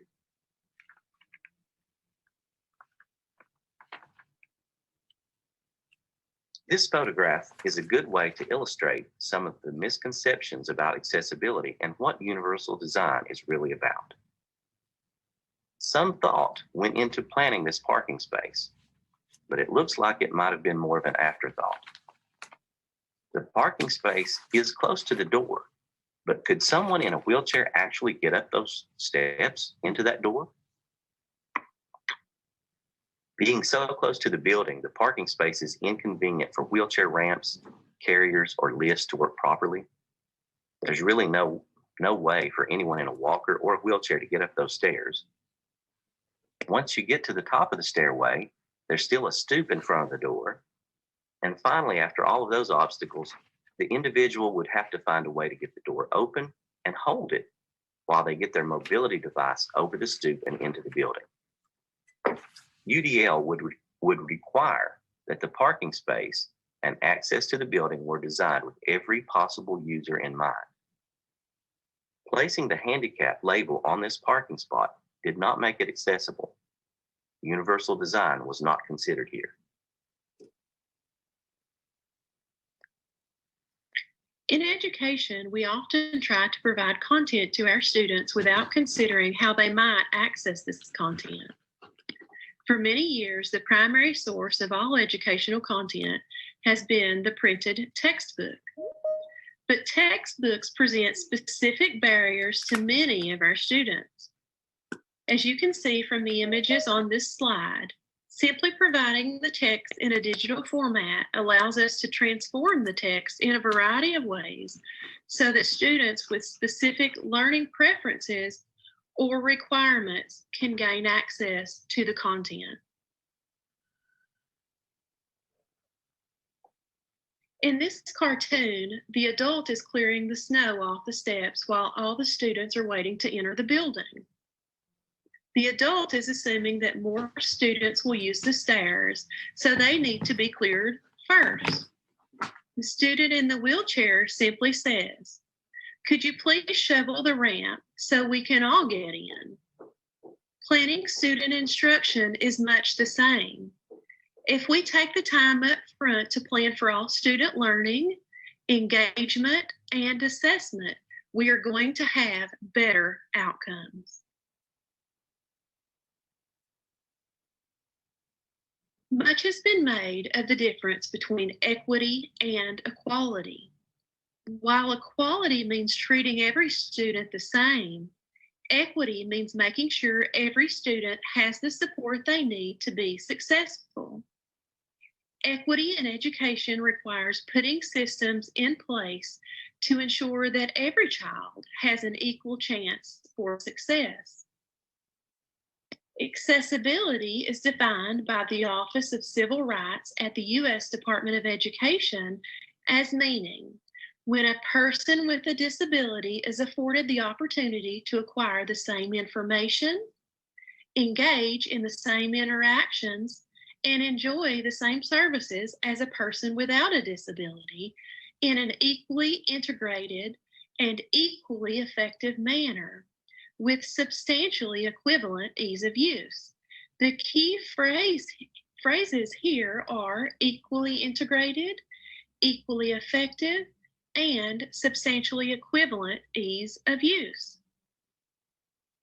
Planning is an essential step to ensuring that equality, equity, and accessibility is available for all students. The steps that you see on the screen are the typical first steps of implementation of UDL. However, keeping in mind the challenges we have recently faced related to remote learning, it will be important to assess the readiness levels, skills, and needs of your learners and the challenges of the learning environment. Anticipate learning gaps and barriers that may distract, frustrate, or confuse learners. Apply UDL guidelines to plan for learner variability and determine what scaffolds are needed.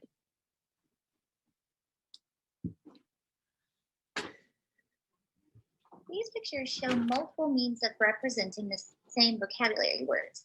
As you can see from the pictures, each vocabulary word is represented with an object, a 3D model, a picture, and a word. Based on the student's needs, they can use these items to understand the vocabulary. Here are some examples of tasks with the UDL lesson. The purpose of this activity is for students to sort themselves into a house based on the Harry Potter book series. The first video shows an example of a spinner made with Makey Makey in a 3D printed sorting hat. The student touches the hat and it activates the spinner, which sorts them into a house. The second example in the middle uses simple pictures with the house names and pictures of attributes for each house. The other example requires students to answer questions that help sort them into a house. Using the principles of UDL, we would allow the students to choose whatever way they would like to sort themselves into a house. And if you look at that first example, it can be really appealing to students. And so we would allow them to sort their house using the spinner, but then challenge them to a more difficult version if that's appropriate.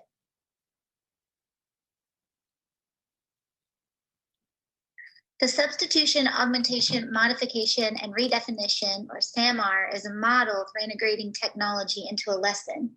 This graphic provides a nice explanation for how the components of SAMR or SAMR work together. Think about SAMR like going to Starbucks, which I'm sure we're really going to be happy to do soon. I heard maybe they're opening next week. In the first picture, we see substitution. I can make a cup of coffee at home, or I can go to Starbucks. While there may be some subtle differences in the coffee, a cup of coffee is a cup of coffee. Substituting a digital text of Shakespeare's Hamlet for a print version doesn't really change how the student reads that text, but it does change how they access it. Next, under augmentation, we see a latte. A latte is different from a plain cup of coffee. We have added something to it to change it. Similarly, if we provide an audio version of Hamlet, in addition to a digital or print text, it adds a different function. Now students with visual impairments or fluency concerns can access the text in a different way. But maybe some students would just like to hear the text because Shakespeare is difficult. Next, we have modification. Going back to our Starbucks example, a caramel macchiato tastes very different from a plain cup of coffee. Likewise, when we use modification in the classroom, we're making significant changes to the way we're presenting materials. Using our Hamlet example, what if we provide a video of a performance of the play? This video allows the student to hear the text and see the play being acted out. Finally, redefinition is using technology to completely change the activity. If you've ever had a pumpkin spice latte, you know it is much different from a plain cup of coffee.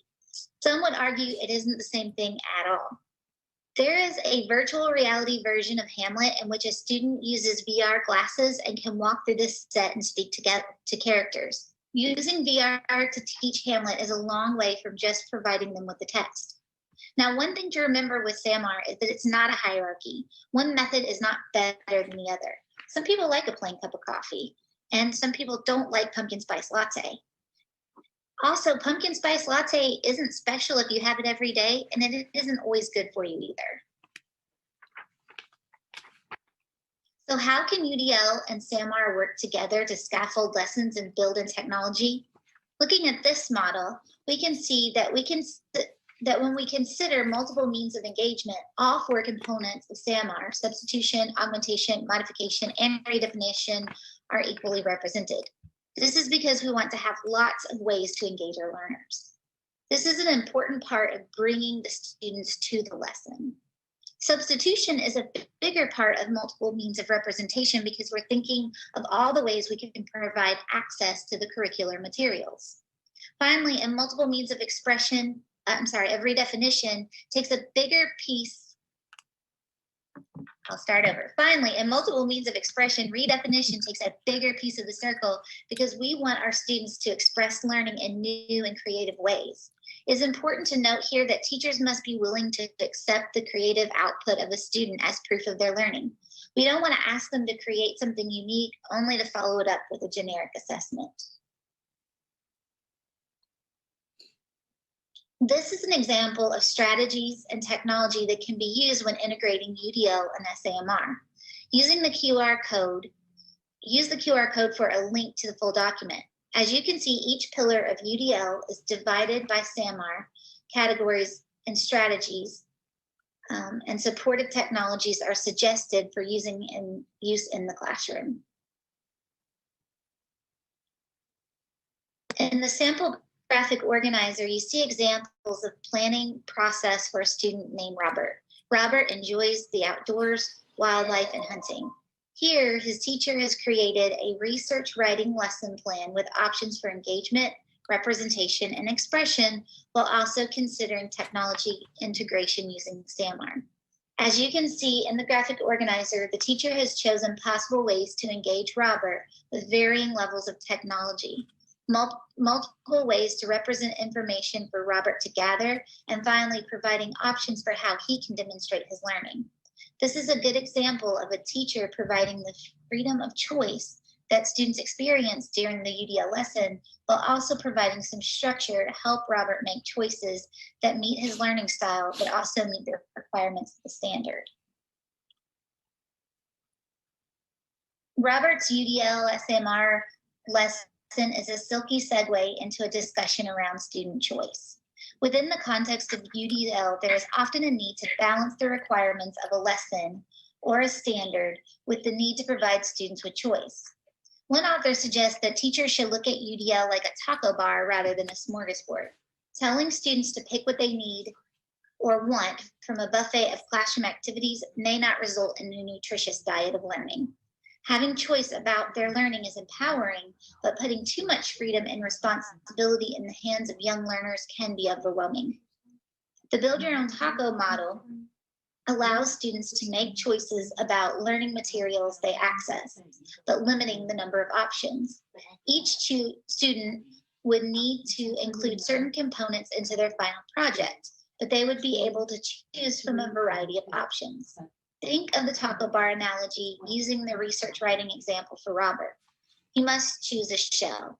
On a taco bar, he would choose from crunchy, soft, flour, wheat, or corn tortillas. For his research writing assignment, he must choose a format for presenting his research, a written paper, a slideshow, a collage, or a 3D model, or he can create a video explaining what he learned. After choosing a shell on the taco bar, you get to pick a topping: meat, tofu, beans. For the writing lesson, this can include articles, pictures, or videos. Finally, you get to add condiments. That is what makes your taco unique: cheese, sour cream, onions, olives, lettuce, etc. In the same way, students can choose details they find most interesting to make their projects truly unique. Now the student has met the requirements of research writing activity, but have also been allowed to demonstrate a deeper level of learning through the freedom of choice. By utilizing the principles of UDL and combining instructional technology along with high quality instruction, we can provide students with a highly effective learning environment. This process of combining explicit instruction with instructional technology is known as blended learning. Blended learning is a natural development to the growing accessibility of e-learning, online resources, and the continued need for a human component in the learning experience.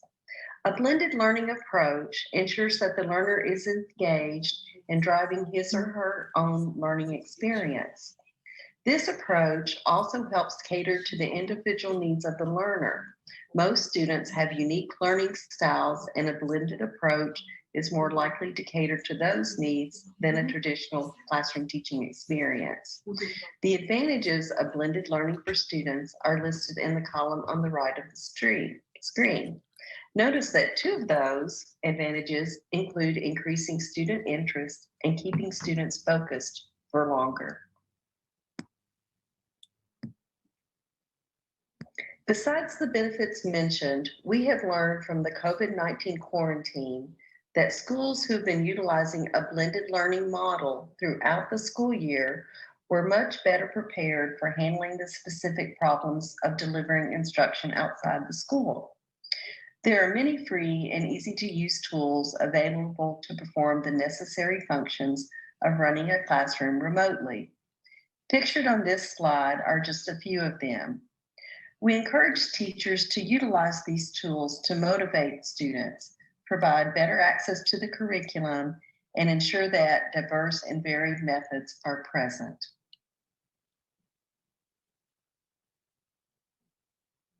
Once again, here are the links to today's presentation and resources. Also included is a link to the Kentucky Dose Network website.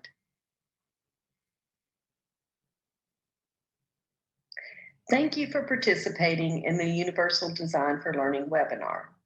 Please do remember to provide session feedback using the link or QR code on this slide. Once again, a link to the slides for today's presentation is available on the Kentucky Dose website and the KDE website in the Instruction Resource section. We would like to thank KDE and the Special Education Cooperative Networks for the opportunity to collaborate and share best practices. We know that these webinars are a quick 30 minutes with a lot of information. Please feel free to go back and view the recording again after it is posted on the KDE website and Kentucky Dose websites. We would also like to thank you and the teachers in Kentucky for providing meaningful education experiences for all students. Please remember that the special education cooperatives are here to support you.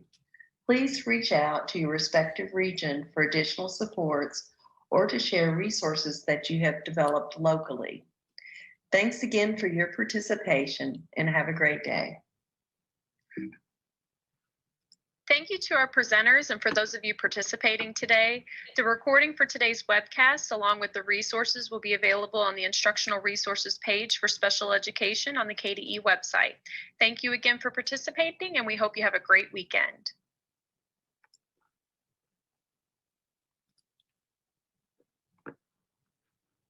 We just want to let you know that this video that you just watched is also connected to a self-paced module that is on our website, the SESC website. So to find that self-paced module, you can either use your phone or iPad and follow the QR code to go to the link, or you can use the tiny URL that's on your screen if you would like to take maybe a screenshot of that to go back and access it. I believe the amount of credit for the self-paced module is 3 hours, and it is designed around the Universal Design for Learning principles.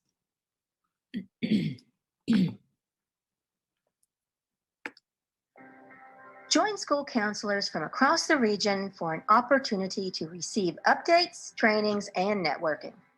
Dr. Damian Sweeney, our partner and mentor from KDE, joins us each time and leads the discussions that keep you up to date and provide support for all that you do every day for your students and your school. Register for these upcoming cadres on the SESC event page. For more information, please contact Sarah Evans. Join school counselors from across the region. I'm going to stop sharing just for a second to refresh my screen. Sorry about this, folks, but give me just 1 sec.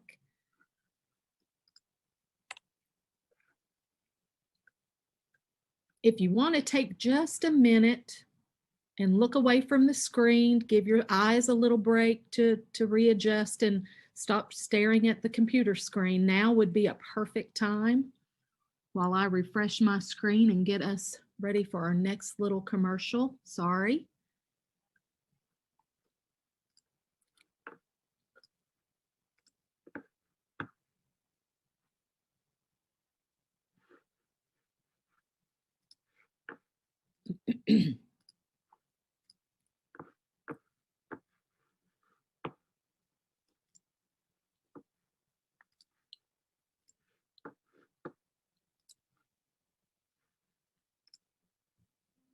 Southeast South Central Educational Cooperative was first established in 1990 as a part of the community outreach program of Eastern Kentucky University.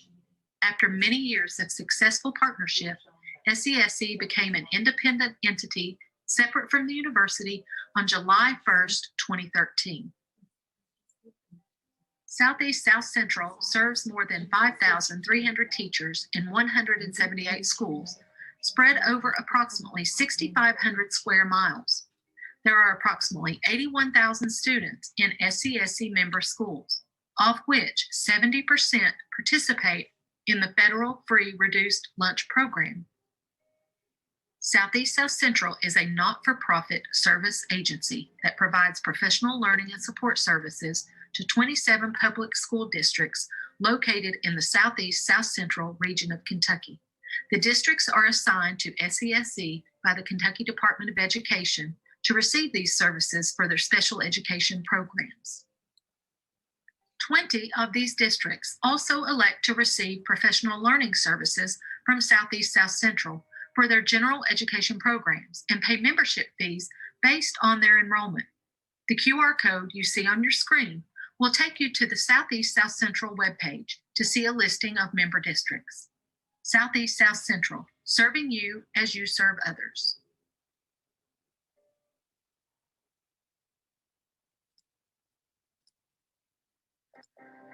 Join school. Okay, Liz, we're running a couple of minutes ahead of time. Is Alicia with us? Hi, Alicia. Oh, I didn't realize it was you, Alicia. Hi, how are you?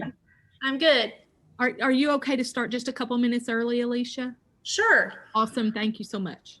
Okay. Well, I'll introduce her. I want to welcome you all to this session. My name is Liz Hubbard. I'm a math consultant here at SESC, and I'm really excited to introduce our next presenter, Alicia Whitworth. I've worked with her before, and she teaches RTI math for freshmen, and also she teaches transition readiness for seniors at Whitley County High School. And Alicia is going to share with us how she's converted some quality math tasks into virtual platforms. So, Alicia, are you ready to share your screen with us? I am. Okay. And I will be monitoring the chat. So if anybody has any questions, you can put them in the chat, and I will share them with Alicia. Okay. Well, good morning. Thank you, Liz, for the introduction. Just a little bit more about myself. I do teach at Whitley County High School. I got my bachelor's from the University of Kentucky in 2008. And then I got my master's in teaching math from UC, and then later got my master in teaching in elementary, just in case that was something I ever wanted to do. So that's a little bit about myself. I am married. I have 2 little boys. My oldest has a birthday today. He's 7, and then my youngest is 3. I am very happy to be here with you all. A little nervous, but so just bear with me. But this is my 13th year teaching, and I've taught everything from Algebra 1, Geometry, Algebra 2, and then now RTI. So I've had all grade levels in high school, 9 through 12. So I do love to share what I do. I won't say that I'm an expert. I learn more every day, but I do love to share what works for me, and hopefully y'all will get something out of it. The links on here, you may have to, if you have this, I think it's linked in the document at the beginning where you signed up. The links you may have to click the present button to get them to work, but should be good to go. So what I plan to cover today is for sure 3-act lessons and what I've done in my own class with those. And our school purchased GoFormative, but there is a free version. I thought I would introduce that with you all today. If I have time, we'll look at some Flipgrid and some bell ringers, but if I don't, you're welcome to look at those. Use them as you see fit. Okay, so this slide, I'm going to go through this Broke Santa 3-act lesson with you all, but I just wanted to include some resources. Here are some 3-act lessons that I have already converted to virtual platforms. You all can take those and make those yours. They should be copies. And then over here, this is just where where you can find these. I made my Broke Santa one. I think it's fun to just make them sometimes. I think it's good for the kids to see you in the videos. As much as I hate to see myself in a video, my kids really enjoy that. So I've made a couple, but there are some that are already made for you. You don't have to, I guess, recreate the wheel there. So there's where you can find those resources. But this is a 3-act lesson that I did with my students. So let me explain a little bit about why I liked 3-act lessons. So first off, a 3-act lesson, it first shows you Act 1, where it gives a hook, and basically the kids notice and wonder about that. Like you ask them, what do they notice? And it gets some good classroom discussion going. And then from there, they kind of formulate the question themselves. So you'll get lots of wonders. I wonder this, I wonder that. And you can choose from those wonders. I love when our students come up with the actual question that I'm wanting them to see. And you all will witness that in just a minute. I am a firm believer in them just because of that discussion. It gets kids actually talking about math. I know at the high school level, Math class is not their favorite place to be, so it's nice to see kids excited about something and actually talking about it. Act 2 is usually a little more information. So what information do I need to know to answer this question? And so you kind of reveal part of the problems. You're revealing information kind of in stages. And then that's where the kids actually start getting into the math, and they start working through the problems, and you get some discussion about strategies. And then in Act 3, you actually reveal the solution. And I love the kind of anticipation that the kids have. They like, I have to know. And then they get a chance to review and reflect on their own work. And I don't use these super often. I think so far this year I've used 4 or 5 of these 3-act lessons, just sporadically where they fit in the lessons. But I do think they're a great tool to get kids engaged. So let's look at this one. This is one that I did with my kids. And basically this is the live version. So if during a Zoom session with my kids, I go through this. This is the slide that I went through, and you'll actually get to see my kids' work and my kids' responses. So basically, I just introduction, this is what we're doing today. And then Act 1 is the letter. And so I just posted these 2 pictures. This is my actual son's Santa letter, and this is a picture of me with my wallet, and it's empty. So I just put those 2 pictures on there, and I said, what do you notice? Use one of the text boxes to type something you notice. And so this is what my kids typed. So one of them said, that was me actually, this is my child used a period instead of a question mark. And then you see Miss Whitworth is being Santa, you're wearing red flannel, the wallet is empty. Also had a couple kids who just said their responses out loud because they were on cell phones and it was just easier for them. But it gets your kids just talking about the situation. And then I just put these text boxes ahead of time just to save some time in the Zoom. So like all the kids had to do was click on there and type. So you have to give them edit rights. So if you're going to do something like this, when you send that to them, make sure that you send it to them where they're an editor. So make a copy if you want to save it for later. And then I have them notice. What do you notice? So this is where I'm looking for that question, okay? And right here I got it. Where can I find the best price? So some kids said, how much was the hat? Where did all your money go? Why does Grayson want a hoverboard? Does he have a helmet? So you get some really good just conversation starters. And I actually could pull the question, where can I find the best price? Now, I posted a video, and I am not going to play that for you all because I hate to hear myself on a video, but you can watch that on your own. But basically, I just went through what I did and what happened to my, I said that my little boy drew all over my ad, but I kind of summed it up in this slide here. Amazon was 7% off. So basically, I was talking about percentages. eBay was $139.99 plus shipping. And then Walmart, I had stackable coupons. Okay, so there were my 3 options. And then I had them just estimate which one has the best price. And I said, be sure to claim your response so the kids would tell me their solutions, that it was them. And then I just had some blank screens. And the reason I had these here is I was hoping that I would have enough students in my Zoom that I could pair kids up so they could work together on this. And so I was just going to type their names in the thing, but I only had about 5 kids, which is normal for my Zoom session. So some of the students' work, here's one. This is one of my students' work. Another student, which I know it's a little bit hard to read, but they uploaded an image. And then I had a couple that just told me about their work and like held it up to the Zoom. So they had a couple options of how they could show me their work. They all had to explain to me, okay, what did you do and how did you do it?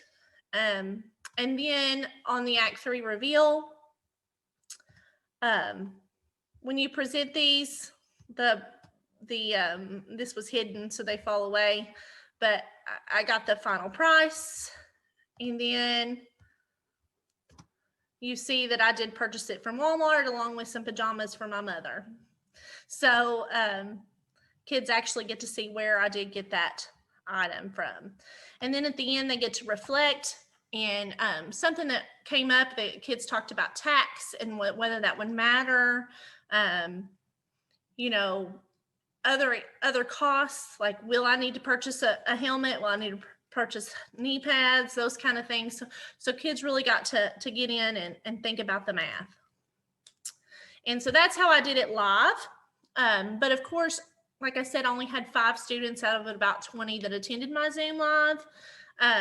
So I also created this assignment in a Google form, or this activity in a Google form, so that I could get kids to that were not on my Zoom, so I could get them to have a similar experience. So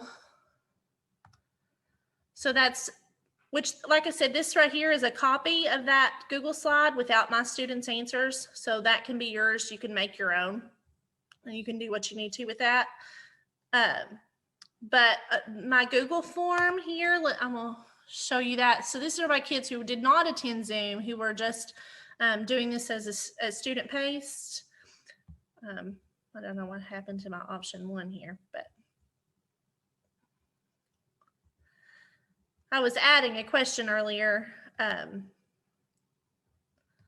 Liz had suggested me adding a second show your work option, and I thought that was a really great idea, and I did, and apparently I added some questions at the top too, so I apologize for that. But let me go back.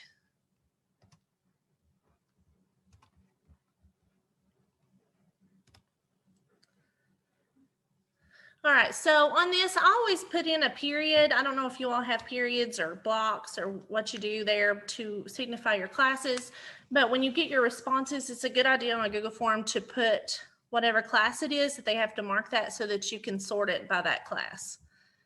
But I just make those questions required, and of course I put the same Santa letter and same picture. We got the notice and wonder, but on my options, I made it to where they had to do this part before they could move on to the next section. So the students had to see this part. They had to do this part before they can move on. So Act 1 had to be complete before they moved on.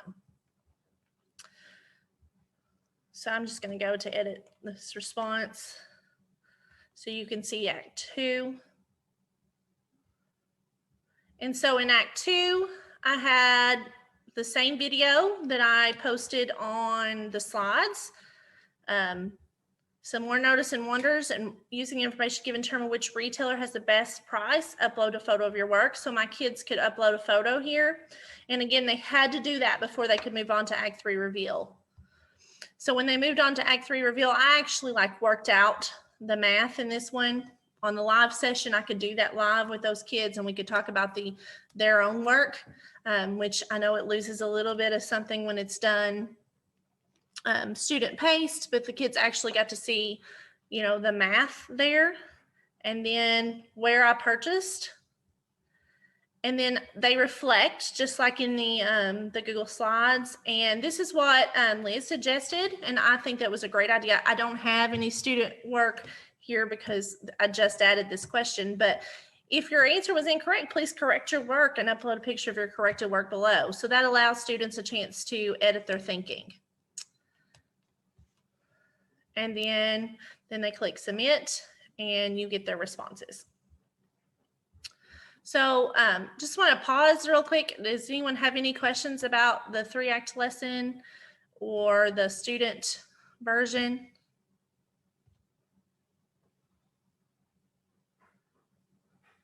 Liz, we got anything on the chat? Not yet. Okay. I do have a question on your Google slide. So you just share your Google Slides with them and they can edit that?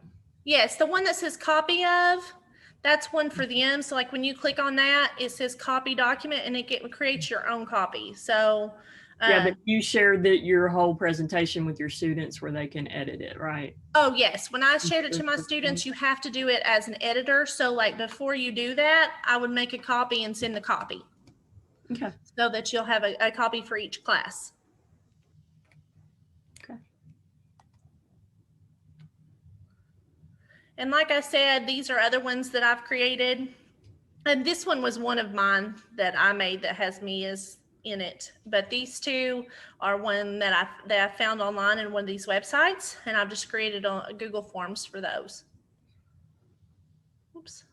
And for those of you who have never been to those websites, there's tons and tons of the React lessons available on the internet, and you can Google them and search for them. They're wonderful, wonderful bunch of a selection. All right, so I'll just head on then if there's no questions. So the next thing I want to talk about is the GoFormative. Like I said, there is a free version of this. And it still has, I used the free version before we went virtual for years, just here and there when I felt that it fit. Now I'm using it all the time. Our school has purchased a license. And so we get all the, I guess all the goodies that go with that. But when you sign in to the GoFormative, you just sign in with Google and tell them you're a teacher, and they give you a teacher version. So it's super easy. Now it automatically logs me in because I have a login. But this is what it shows up once you have signed up. This is what it looks like. You have your formatives that you've created on the left. You know, if I was more organized, they would be a nice, neat folders. You can put them in folders, but that's me. So I won't deny this. So that's the formatives I've created. To create a new formative, you can just click New Formative, and you can upload any Google Doc, PDF, any assignment that you have. You can upload that to GoFormative and make it a virtual assignment. You can add videos here, but all you have to do is click the plus and enhance a PDF document, image, Google Doc, and then you can choose that from your device, your Google Drive, or even the camera on your computer. So, I mean, everything I have is stored on my Google Drive. And so I will just show you that real quick. Okay, Unit 1 retake. And honestly, I think Unit 1 retake was fractions and percents and decimals, and I wrote that out, and I just took a picture of it, made a PDF, and then so it started out very low tech, and you can see that it's my own handwriting there. So, but you can add questions. So like wherever you want the question to be. So like right here beside number 1, I want a multiple choice question, and it pops up A, B, C, D. You can either type the question in, but the kids can see their question here, so you don't even have to do that. And then you could select the correct answer, and it will grade it for you. So I think that on the free version, there's a limit of like 20 uploads per month or something like that. I'm not 100% sure, but it's still a rather large amount of uploads. So that is, that's how you would create it. You just title it, and then you do add your Google Class. If you're through Google Classroom, you can add your Google Classroom classes, and then you can assign them, and it will go, let me just pick one. You can assign more than one class at a time.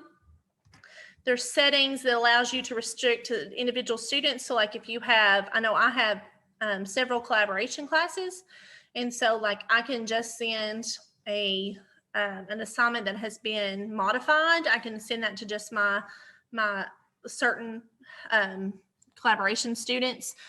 You have a kid who just needs to take a retake, you can send them just specifically to that student. You can schedule opened and closed times, so you can have it open today and closed on the due date. You can set time limits, and then you can have it like show them their score immediately. You can have it to where they can correct their answers. You know, if you're worried about, like if you were in person and kids, or you were worried about kids being able to look at each other's screens, you can randomize the order. So there's lots of options here for that. And then you just click, you can either assign and post to Google, which will send it straight to their Google Classroom. It comes up on their stream and it's got an assignment there and it's linked. Or you can just click assign only, which is what I do, because I put their links into a document where they have all their assignments in one place. So I like the link. You can also embed this in other things as well. But I like link, and you can just copy and paste that link in and just post it wherever you need to post it. So that's creating a formative. Let me go back to, like I said, you can just sync your classes in for Google Classroom. Now the tracker, on the tracker, it's really very much like a grade book. So you can see every assignment. Now, if I hit the arrow, it will show my individual students' grades over here, but I'm not going to do that because I don't want to, you know, breach any confidentiality. But you can see the averages on the assignments. And the ones that are blank are things that I didn't have go formative grade for me. So I just wanted to go in and look at their work there. But you can see the averages on all the assignments from here. So it helps keep track of that. And I love the library. So the library at the top,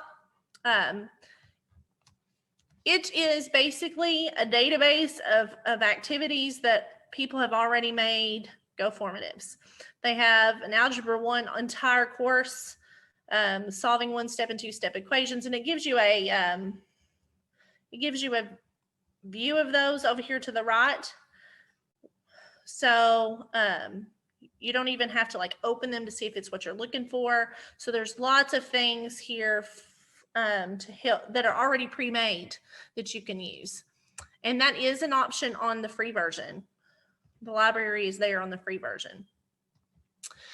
So that's just an introduction, but I was going to show you a couple of my own.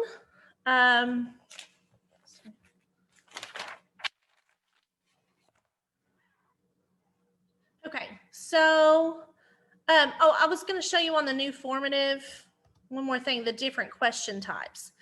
So you can add different types of questions. Now, some of these are not available on the free version, but a lot of them are. You can do matching. There's a Desmos graphing calculator in there. So you can have them graph, like the most recent thing I did, I had them graph an inequality. And then they kind of, the questions below that were, you know, analyzing the graph. One is part of the solution, that kind of thing. Multiple selections, so there you can have them choose more than one thing. You can have them resequence things. The ones that I use the most, obviously, are multiple choice, matching, and short answer. And then I use show your work and audio response all the time. I love the audio response, and that's what I was going to show you all next, is the show your work and audio response. So this is the student view of a couple of the assignments that I've created. So when you click on this link, it will show you the student view. But now when I click on it, you will get the teacher view. So when you're looking at this later, that is the student view. That's what the students will see. I opened it up for guests so that you all could play with that. But I was talking about independent and dependent quantities on this question. So I just had a scenario up here at the top that kind of explained what an independent and dependent quantity was. They answered a couple of warm-up questions. And then I actually put in, this is just a YouTube video I found over independent and dependent variables, so the kids could watch that. And then I just that you on the show your work question. So I just said on the whiteboard, circle the quantity that will represent the independent variable and underline the quantity that will represent the dependent variable. So on my end, I actually edited this background and put this question in here. Like I just copied and pasted it and put it in here. Well, once I do that, it's there for the kids to see. So on the kids' end, let me go back. So I can also click preview so that I can see it as a student. And it also shows me like what it would look like on an iPad and on a cell phone and on a desktop computer or a Chromebook. So this is the Chromebook view. So this is what it would look like on the kids' end and what you would see when you open it. It says show your work. So I can actually go in here, and this is where I was explaining how to do this to my kids. You can actually see what I have done here. So you can open this and go through this with your kids live. And then when you see the responses, let me close out of this. Hide names here. You can see like on number 2, like on, I guess it was number 4, under my second period. Okay, you can actually see each of the responses. Now I've got the names hidden, but now you could look through this. They would show the kids' names at the top, and you can actually see if they're getting it or not straight from this screen. All right, so that is the show your work. I wanted to show you one other thing with the audio response. So this is an Acorn problem. I found this at Illustrative Math Tasks. It's a great website too to find just really good problems. Whoops. Sorry about that. It's just a great place to go look to find good math tasks. So that's where I actually found the activity, but now I put it in Go Formative. And so I wanted you all to see that as well. And again, when I open it, it opens to the teacher version, but the kids would see their version when they click on that link. Okay, so again, so this is an example of an audio response at the end. So I had them just tell me how many their answer, and then they could either show their work or they could record an audio response, or both. They could do both. So I only required one or the other, but you could require both if you wanted to. So on their end, all they have to do is click show your work, and they can actually write on that screen. They can upload a thing, a picture of their work, or they can record it. And I wanted to show you all an example of what that response looks like on my end. And then I'll try to finish up here. So on view responses, hide the names. So of course, this was question number 2. Here's an example of an audio response. You can actually see the kids, some kids showed their work. Okay, so what I did was I made an equation. 4x minus 4 equals 3x. So that just gives you a hint of what that looks like. I'm going to wrap up and let you all ask any questions that you have, and we'll go from there. Stop sharing. Does anybody have any questions?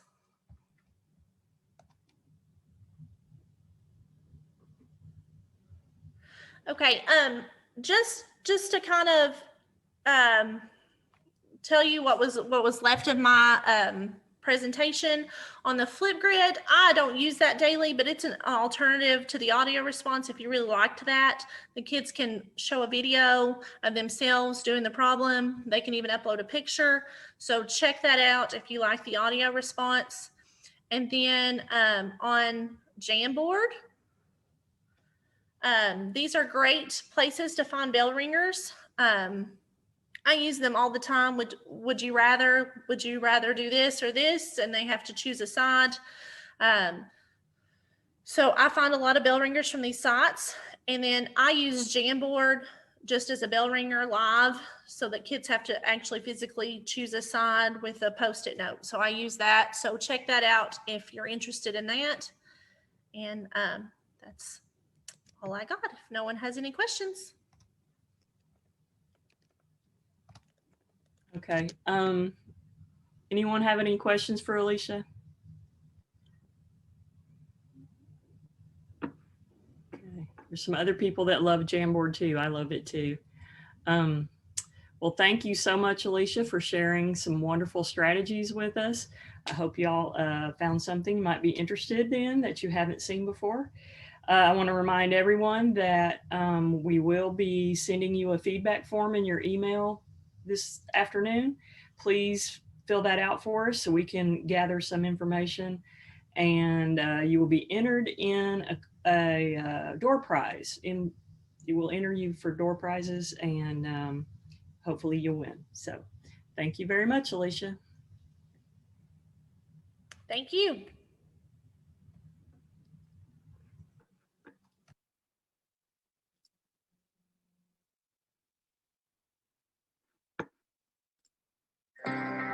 Do you have students in your classroom that often look like this?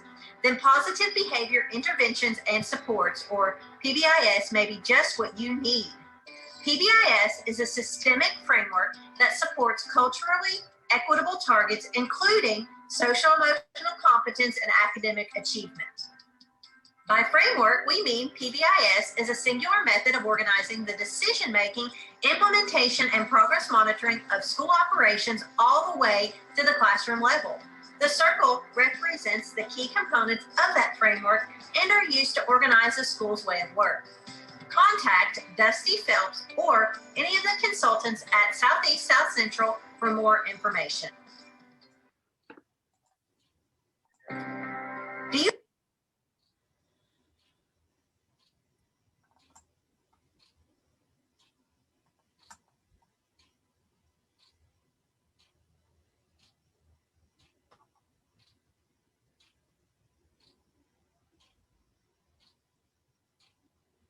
Dina, are you on with us? Oh, I see you.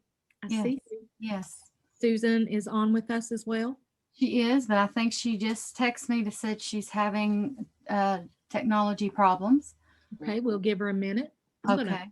gonna refresh my screen while we're doing that. Hope everybody's enjoying this. I have absolutely loved getting to sit here and learn along with you. Everybody has done such a fabulous job today already. It's been very, very exciting for us. It's hard to believe it's already the afternoon. I know the day is flying by. I love it. So why don't everybody take another second, look away from your screen. Let's think about our own self-care on our vision for today. Look away from your screen, maybe stand up and stretch while I refresh my screen. We gotta refresh our screens every now and then for changes that take place. So 1 second. So she is in now. So. Okay, she is sharing her screen, correct, Dina? Yes, she is.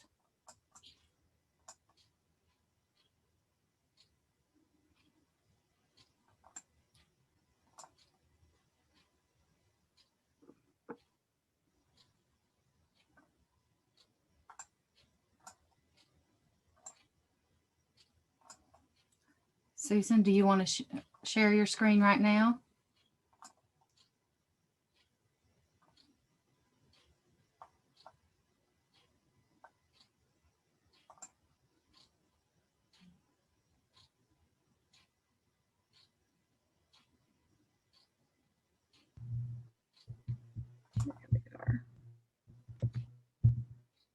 I've been having tech problems. Everything froze on me literally at 11:26. That's okay. That's okay. We're glad you made it on. I had to switch to my Chromebook. So I had everything I needed up as tabs, and now I am. Well, take a deep breath. I know. I hate it when that happens. Okay. Let me tell a little bit about you. Yes, ma'am. No, just a second. Susan, of course, comes from us. Oh, first of all, I'm Dina Cole-Welsh. I'm a literacy consultant, and it's my honor to introduce Susan to you from Rockcastle High School. And she's certainly a star AP literature and English teacher there. But I got to know her pretty well when she was on the writing advisory committee at the state level. And then she's also Google certified. So I am really interested in hearing about these 3 essential tools that you feel are for any content area, because when this whole thing started, there were a lot of different tools out there. And so I think just narrowing it down to 3 that you might recommend that have worked for you, and maybe telling about your journey as you started using distance learning tools. All right. Are you ready? I am, and I'm actually going to share. One of the tools I want to share with you, many of you might be familiar with, is Pear Deck. So if you want to open another tab, the session will become interactive. So you can go to joinpd.com and just type in that code IRUDCX. It does not have a space. You don't have to worry about that. I'll see if I can share the link with you in the chat. I'm sorry, let me move back to the chat. If I can, I was going to try to share it in there. I don't see. There it is. You can just click the link, okay, if you want to do that, okay, which is a little bit easier, I think. And again, you're going to have to forgive me because I was set up for my desktop and then I had to switch to my Chromebook. So everything I had was, I got all discombobulated. So I apologize. So hopefully while you're joining, a little bit kind of about these tools. I tried to pick 2 of the 3 tools that I'm going to share with you are mostly free. So I'm going to try to highlight the free aspects of these tools with you. And when we first started virtual learning, I was like a lot of people. Actually, I was at KESTE. I was at the Kentucky Education Technical Conference on March 11th and 12th. And I was sitting in a meeting about digital coaching when I got the word that the governor had recommended schools close, and I hadn't even seen my kids. And that was a great day, you know, to kind of learn about tools that were available to me. But I experimented with so many things: Actively Learn, Verso, Nearpod. You know, I just did a Screencastify about 15 minutes ago. Edpuzzle, so many tools. But with every tool I learned, I discovered that my students also had to learn that tool. So these are the 3 that I think are probably most beneficial for myself. They're the most beneficial for my kids. And I hope I can share a little bit of something with you today that is helpful. Okay, so again, hopefully you're kind of in the program. I had the teacher dashboard pulled up so I could kind of monitor you all, but like I said, everything got shifted on me, so I apologize. And thank you, Dina, for that introduction. I miss seeing you and all my writing advisory buddies. So what are we going to talk about? We're going to talk about Pear Deck, we're going to talk about GoFormative, and we're going to talk about Padlet. So if you are in the presentation, you should have to the side, you should see my slide, but to the right, you should see a text box. So in that text box, you can go ahead and type very quickly to share what's your level of experience with these tools, what's your level of familiarity with these tools, if you will. And while you're typing, I will show, hopefully you might be able to see this if you come back to the screen. I can actually see your responses. All right, there is a tool in my slide deck that says show student responses. So I can see you telling me right now, some of you have never heard of Pear Deck or Padlet. Some of you use GoFormative. You know, you're not very familiar with these tools. Someone mentioned I've used Padlet with my trainings. I've never used Pear Deck live.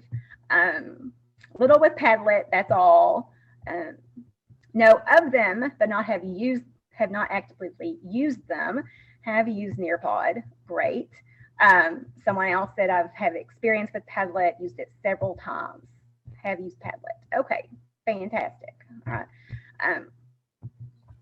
That screen is one of the benefits of Pear Deck. I can click and see student responses live. If I'm using the premium version, which I'll talk about, there's a teacher dashboard that actually lets me see student names attached, and I can give feedback. But I can see student responses live as they're working. So if I'm in person, I can walk kind of behind students, monitor, see kind of if they're engaged, but I'm going to see their answers. All right. All right.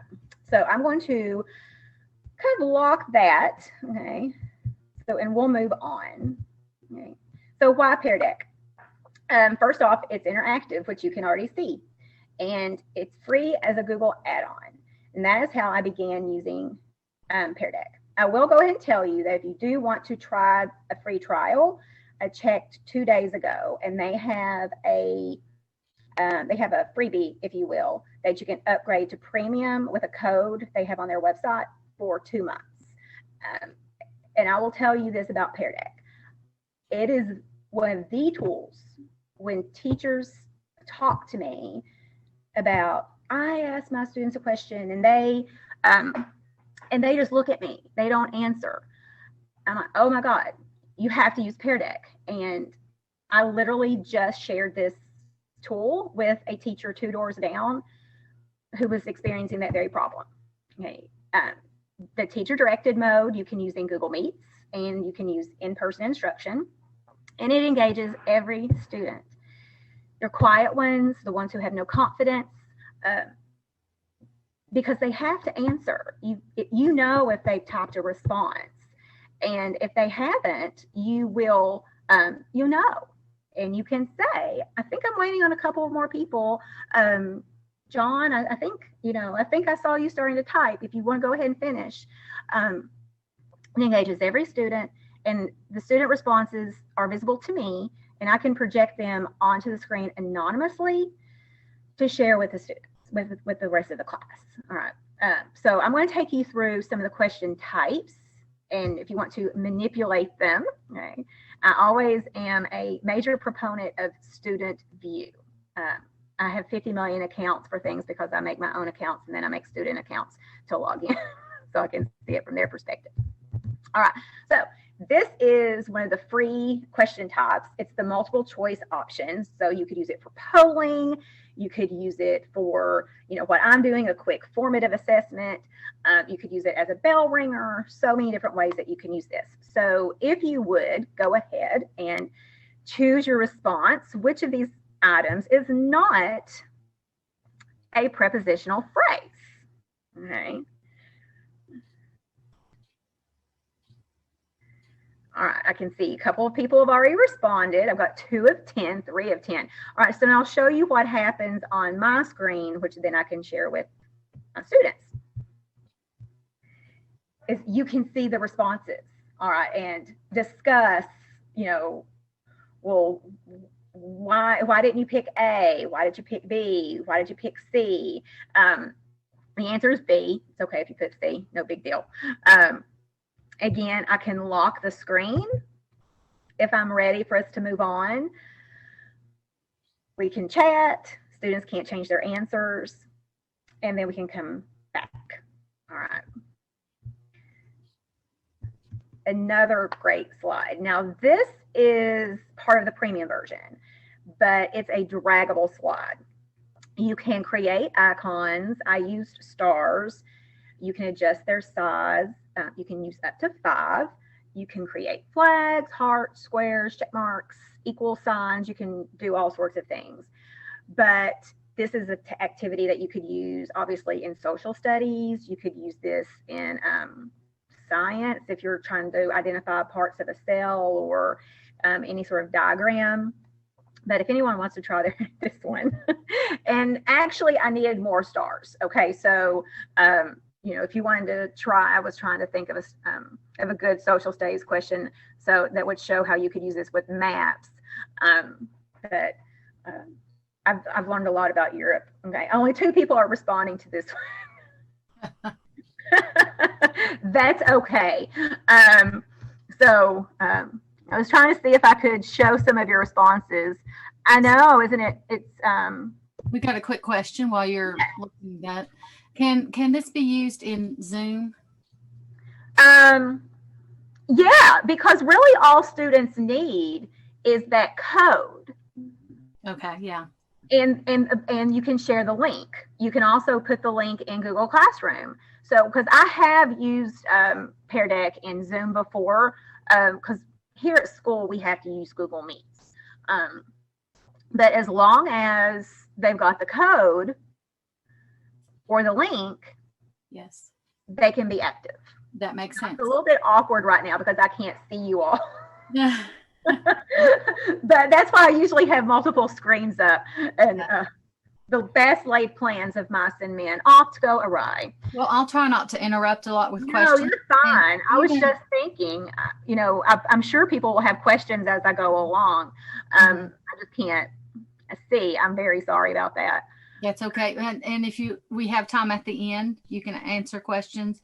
Absolutely. Or, we're on the last slide is your email address, so you'll be able to email her if you don't get your question answered. Absolutely. All right, but I love this slide to use for other classes. This is another drawing slide, but if you look at the tool over to your right, if you kind of experiment with it, you'll discover that it has a typing feature. So Pear Deck has ready-made templates. They are free that you can use and this is one of them.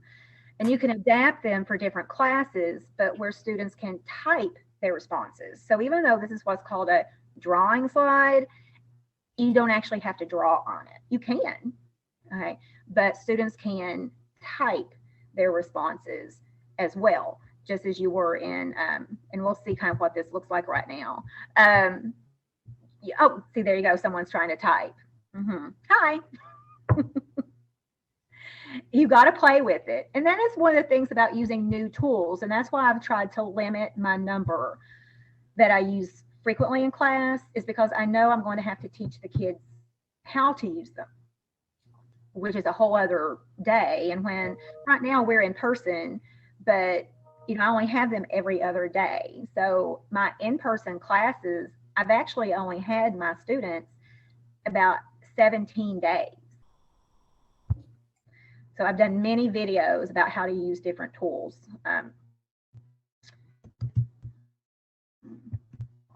I like this tool. This is again a drawing slide, and it's a sorting. So this was a template for little ones, to cross out the ones that don't belong. And as I looked at this slide, I thought about all the different ways that this could be utilized. For instance, if I was teaching writing and talking about, let's say, if I had a thesis statement at the top and I could ask students, I could have different text boxes underneath that include details and ask the students cross out the details that do not support the thesis, or cross out the details that do not support the topic sentence. So I believe that even though this looks like a very simple slide, like I said, this is for like first graders or kindergartners, the idea, the concept could be utilized in so many other different classrooms. Okay. See a couple of you responding on that one. I like to draw on the slides. Like I said, I like to play and kind of see how these work on the student end. Okay. I'm going to go ahead and move on.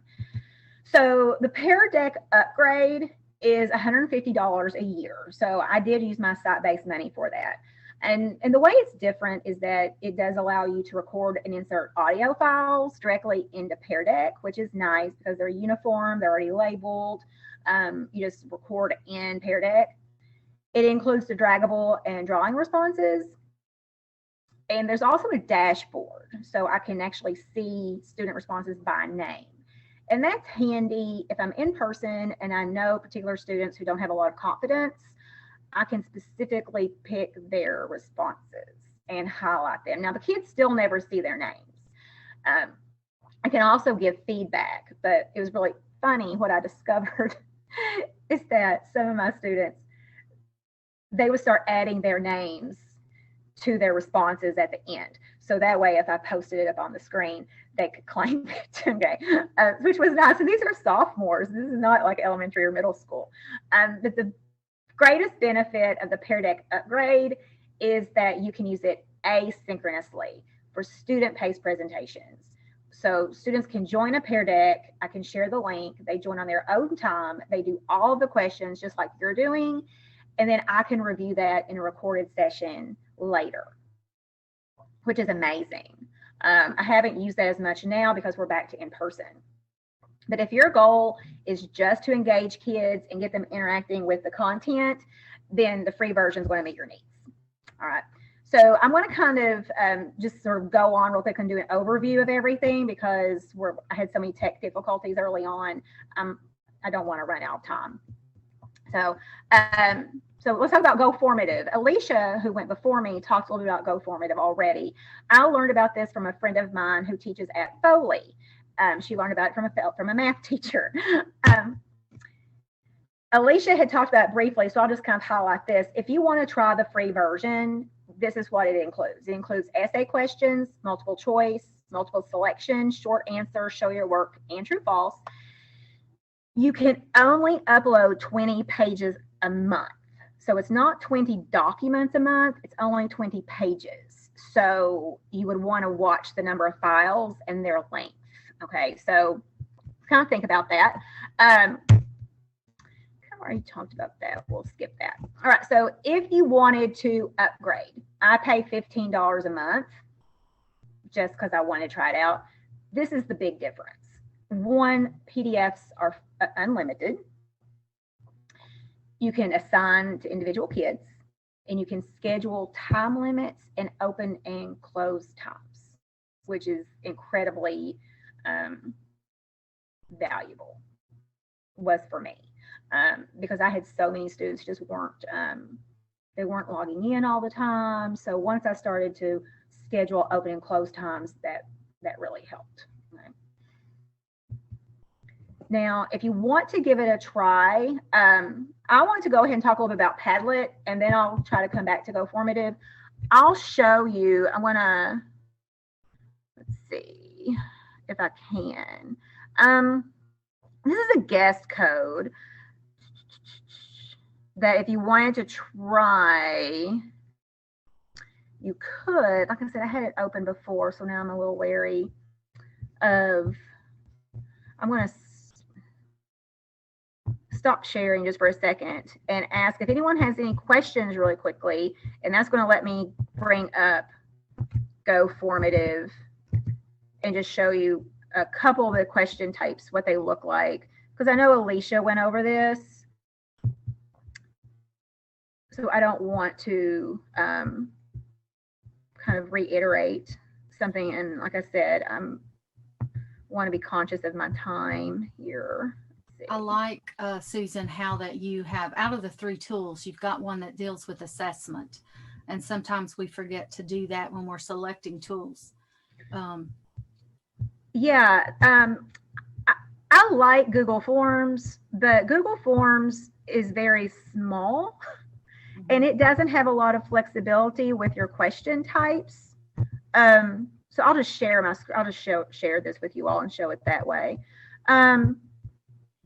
You can show your work, which was shown earlier, and I'd be more than happy to share this link with anybody. You can annotate. Students can annotate on here. They can categorize. There are categorization questions that you can see here. They can do resequencing. Again, showing your work.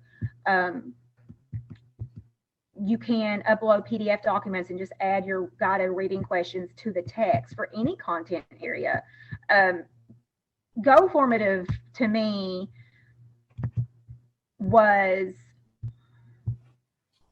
I prefer it over Google Forms. Okay. As far as the student view, it's just better. And the free version has so much that you would never need to, honestly, you would never need to upgrade if you were judicious about the types of text that you chose. And the number of assessments you can create is unlimited. The limitation is on the documents you upload. So you can create things fresh. And I just think it's amazing. And like I said, Pear Deck is free to a large degree, and Go Formative is free to a large degree. The item that is, I guess you could call it the luxury item. It's the, like you were talking about skincare, I guess it would be the La Mer, is Padlet. Padlet used to be free, but it's not anymore. So let me go back to my slide and I will kind of show you Padlet.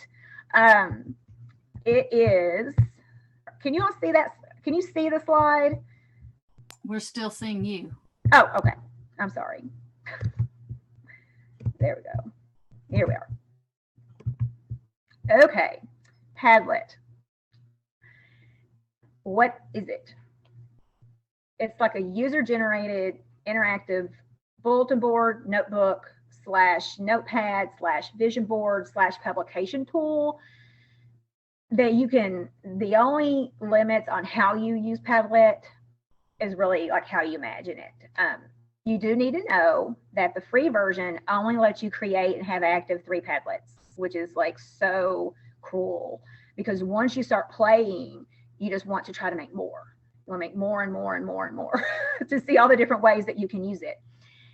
You can upgrade for $10 a month, so you can pay monthly, or you can do it yearly, $96 a year. And it's unlimited. Students can share their Padlets with you, they can share them with each other, but of course they're limited by the free version too. I have students now who just make Padlets on their own. Like we were working on some tools the other day, gathering information from a novel, and one of my students, he said, I want to make a Padlet. He didn't want to use Jamboard, he didn't want to use his notebook, he liked the idea of the Padlet. So let me show you really quickly kind of, so this is the home screen of the different types of Padlets that you can make. They all have like a layout that you can choose of how they're designed. But what I've done is, let me come back here out of my slide because I don't need the slide anymore. I'm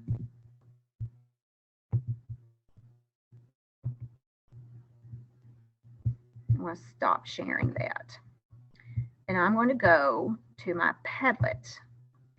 And I'm going to let you see what these students have created. And then I'll share from there. All right.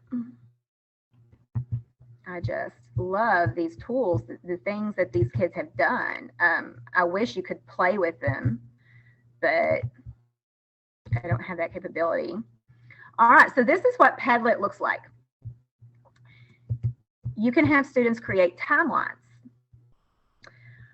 So this is clues that Mr. Wickham should not have been trusted by Elizabeth from the beginning. All right, so I can scroll down. So this is a chronological kind of study of the text. I can click. I can insert another element of the timeline. You could go like 2 minutes. These are anonymous, so I do not feel bad about sharing these.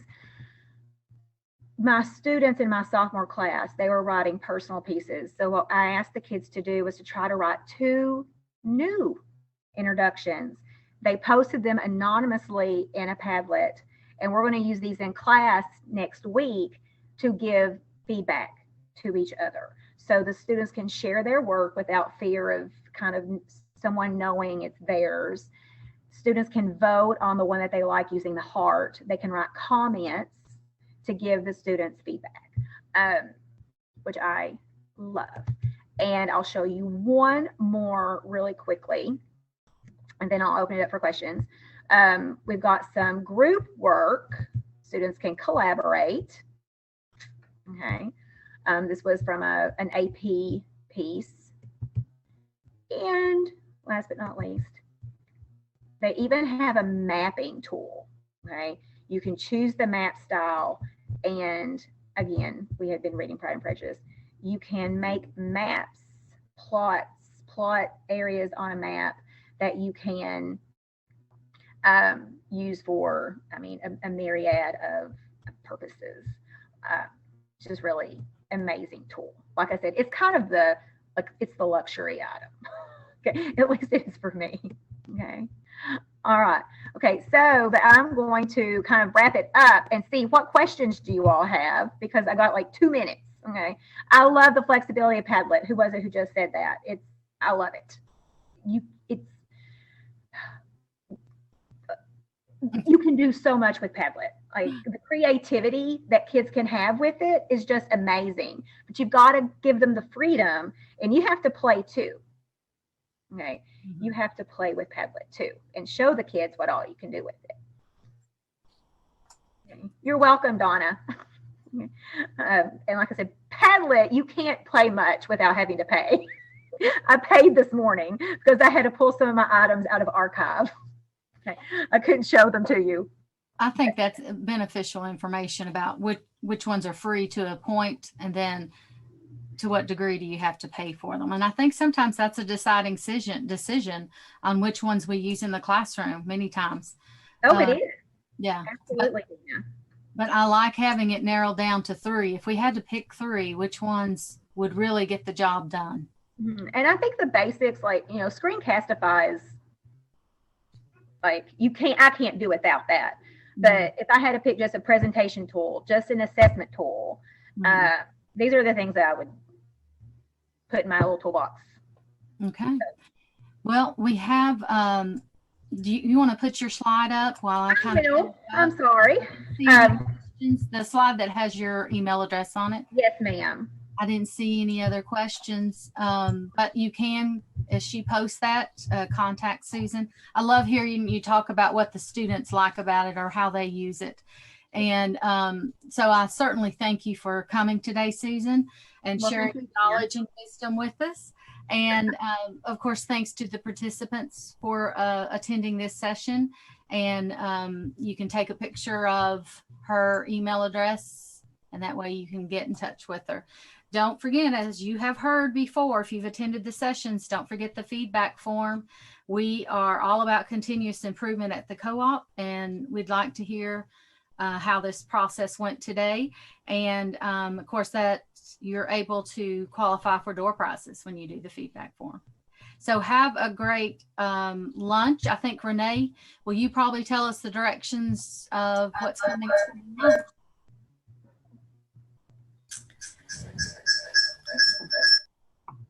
Or Brandy. Brandy's going to open. Yeah, we're in the same room, Brandy and I are today. So we're getting just a little bit of feedback. Sorry about that. We've got like 5 devices running between the 2 of us. So we are going to take a lunch break.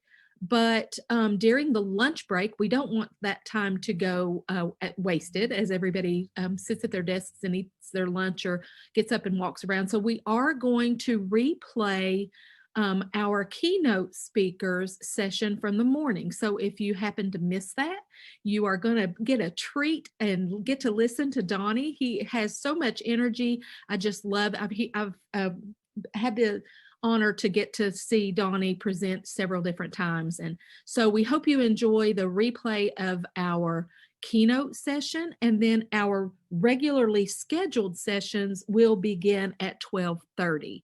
So feel free to sit through the keynote again and enjoy listening to Donnie one more time.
right, we're getting ready for the next session. I'm going to be the facilitator. I'm Dina Cole-Welsh, and we're going to wait and see the ladies, the hosts, bring up the slides.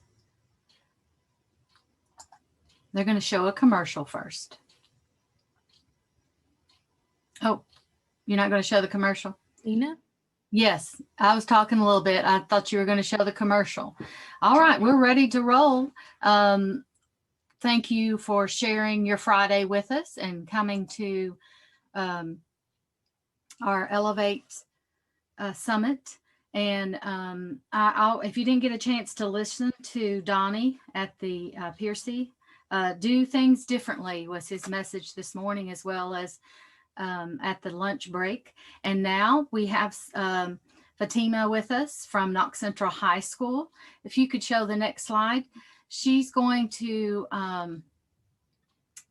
she's coming from Knox Central, and she's one of our school-based digital learning coaches, which I love hearing any of them talk about distance learning tools. You can see she is certified in just about anything dealing with technology. And I'm interested in hearing about Cami and how she can direct us in using that. Are you with us, Fatima? I am. Okay. As she gets her screen sharing, if you have any questions, we'll try to get to them in the chat. If not, maybe there'll be time at the end. All right. So as she said, I'm Fatima Fusen, and I teach mathematics here at Knox Central High School. And I'm just most recently this school year became our school-based digital learning coach. Cami came to me because I was most concerned about how am I going to teach math? How am I going to teach upper level math using just Google tools? How can they write in math? How can we express ourselves with math when we don't have the necessary tools or characters that we need? We don't have textbooks here at Knox Central, so my classroom has been heavily paper-based by units. I will tell you that on March the 10th last year, I was frantically making paper packets for my kids to send home for dual credit.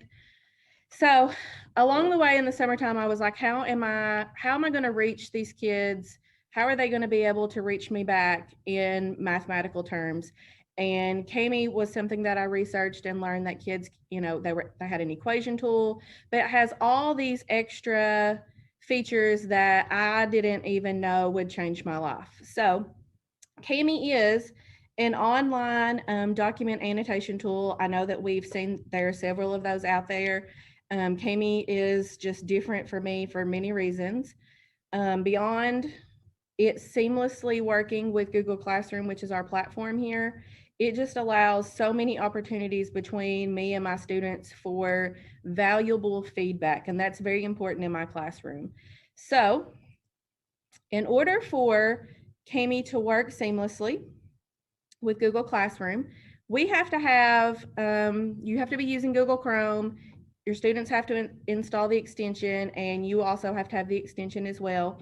That just creates that seamless transition between Cami and your students in Google Classroom. I first want to talk about the menu bar in Cami, and I'm going to, share what that looks like. So once you have the extension installed, you just click it. It opens up Cami for you. You may have to log in the first time, explain that you're an educator, or your students have to check that they're students.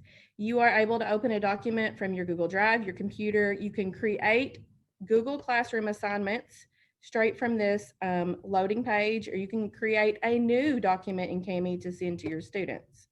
Cami also has a split and merge feature for PDFs. So if you have, like I know all of my resources are by unit. If I need to pull a few pages, I can add that here, separate the pages I need out, save that to my Google Drive, and send that straight to my students.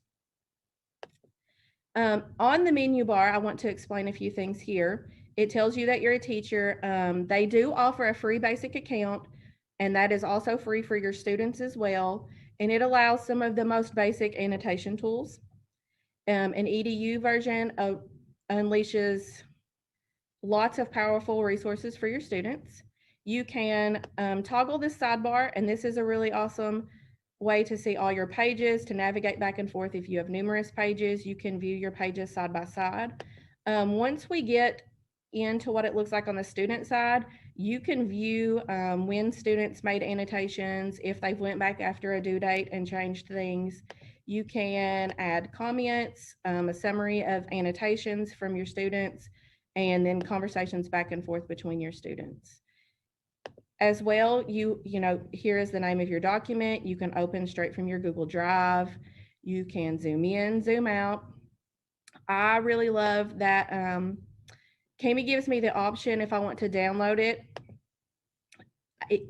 It can be downloaded with my annotations on it. If I want to send my students the work that has annotations already on there, I can flatten those annotations and students cannot edit or delete those. This is really important. I've seen some really awesome drag and drop picture worksheets created through Kami where the pictures are not flattened, so students have the opportunity to match those where they need to go. Some great opportunities for diagramming things if your students need to do that. Some other really great functions up here is also, if you saw a minute ago when you open from the loading page, is the OCR. So if you have something that's scanned and you need that text, you need to be able to copy and paste that text somewhere, OCR will turn any scanned document into text for you. So I think the real meat of Kami is here with our sidebar. I love this dictionary feature. Students can highlight a word and the dictionary will pop up with definitions. I think that is a really great tool, especially for students who maybe struggle understanding, and I know that my students in math have used it several times. It has a text to speech, so students can highlight text and it will read Emily it Dickinson, for them. 1830 to 1886. So students can adjust this. They can adjust to change the voice. They can change the speed. I think this is great for our students who are struggling to read. I know that my fourth grader likes this feature. Then we can move on to the annotation tools. So these are the tools where students can highlight. They can highlight by selecting text. They can box highlight if they need to box highlight a whole area. They can strike through text. Oh, we're going to strike through a lot of text. They can underline text if they need to underline. And then you can change the colors. You also have a color palette. You can change your choices there. I love this comment feature. You can leave comments for students as feedback after you've graded work. Straight from Google Classroom, you can use all of these tools as well. You can leave a voice comment. You can leave a video comment, or you can screen capture something. In the beginning of the school year, when my students were having trouble with determining which symbols they needed to be using in their equations, or even how to find those symbols, I was able to easily screen capture straight from Kami, upload that for a comment, and students were easily in real time able to see where they needed to go. When you create a comment, it does, see if I can tap, it does create that over on the right-hand side of the screen of the document. And then you can just type whatever you need. Your students can come back here, they can read that. They can add a comment, they can do all of the same things. They can create a text box. So I think on this document, if there's an open response question, they need to fill that in, or an essay, they can come here, create a text box. You can adjust, if you see up at the top of my screen, you do get different fonts you can edit, size, all the things they might need. And then the equation, obviously the thing that changed my life. Students can type in any kind of mathematics. So I don't know if you are also a mathematics teacher, this was very important for me to be able to get math type. I know that Google Docs offers math type. Our primary resource in the beginning was going to be to use Google Forms, but students can't access the math type add-ons while they have a Google form open. So it became a real issue about how are we going to get mathematics back from our students without just giving multiple choice all the time. So there's symbols here if you need those. They can draw, pen tool, any color you need, shapes as well. I find that this is really great if I need to send out a worksheet, but I want to cancel out or cover up a couple problems that I really don't want my students to stress out about. So I create a white box, I fill it, and I just cover, let's see, there we go. And then you can just cover up what you might not want your students to have access to, or if there's something that you don't want them to be worried about at this time, you want to save for later.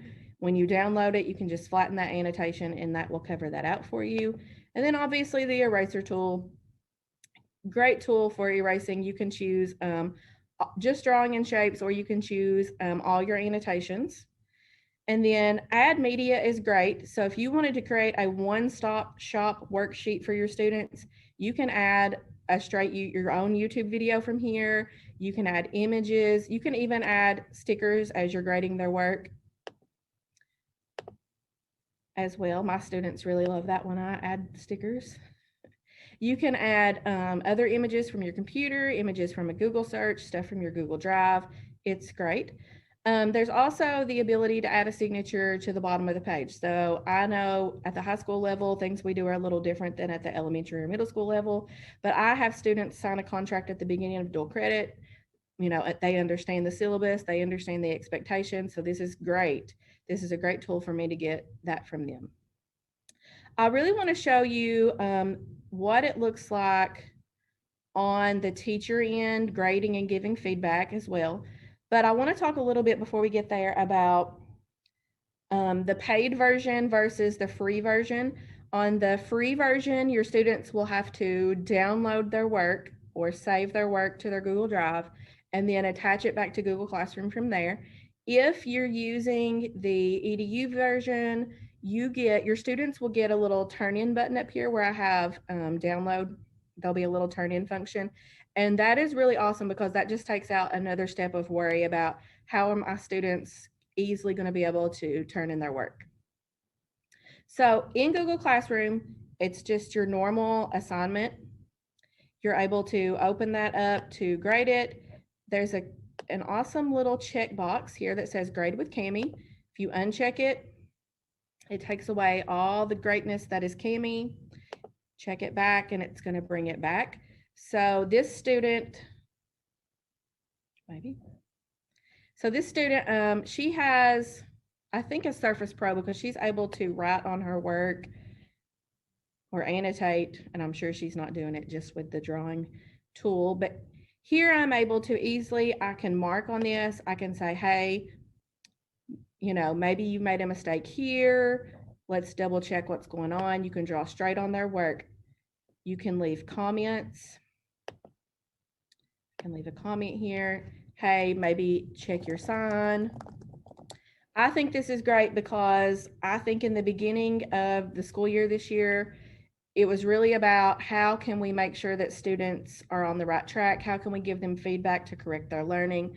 And Cami really gave me that ability to communicate better with my students about their progress. So I also love that I can leave a little comment down here in Google Classroom that just says, you know, hey, I've left you some comments, open this back up, or I've left you some feedback, open this back up in Cami, and they can easily get to all of that information in one spot. I love that I can, from the home page of Cami, let me get back there. It does give you the option to create an assignment in Cami or in Google Classroom here. And it gives you the option to go ahead and schedule. So you can choose. So this is an option that is not available readily in Google Classroom, is that you can schedule for multiple classes at one time. This is not a feature that is available in Google Classroom, but I love that Cami gives me that option. Also here from the create assignment within Cami, You can restrict the features that your students are able to use. If you only want them to be able to have the markup tools, you can turn everything else off. If you only want them to be able to have shape tools, you can turn everything off. And I love that because sometimes I might not want my students to be able to create new text boxes, but I might just want them to be able to use the draw tool or use the annotating tools to tell me what I need to know. I also think here you can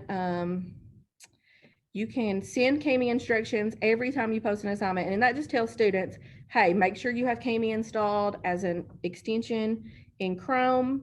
Make sure that you have, make sure that you've logged in, and that's going to make this an easier experience for everyone. Also, from Google Classroom, if you're creating an assignment, it doesn't always have to be a Kami assignment from here. You get the create Kami assignment here, and it looks just like it does from the loading page on Kami. But you can also just create a regular assignment, and your students get that open with Kami button at the top. So the free version, they have to use the drop-down tool to open with Kami. With the paid version, they get a little open in Kami blue button at the top. So either way, it's functional for you and your students. Let's see. I think it is also, oh, I have questions. Yes, the schedule with multiple classes, that was a game changer. I teach 3 sections of college algebra. It was really hard to remember to go and either create separate assignments or save it as a draft and post every day. That was really a game changer for me.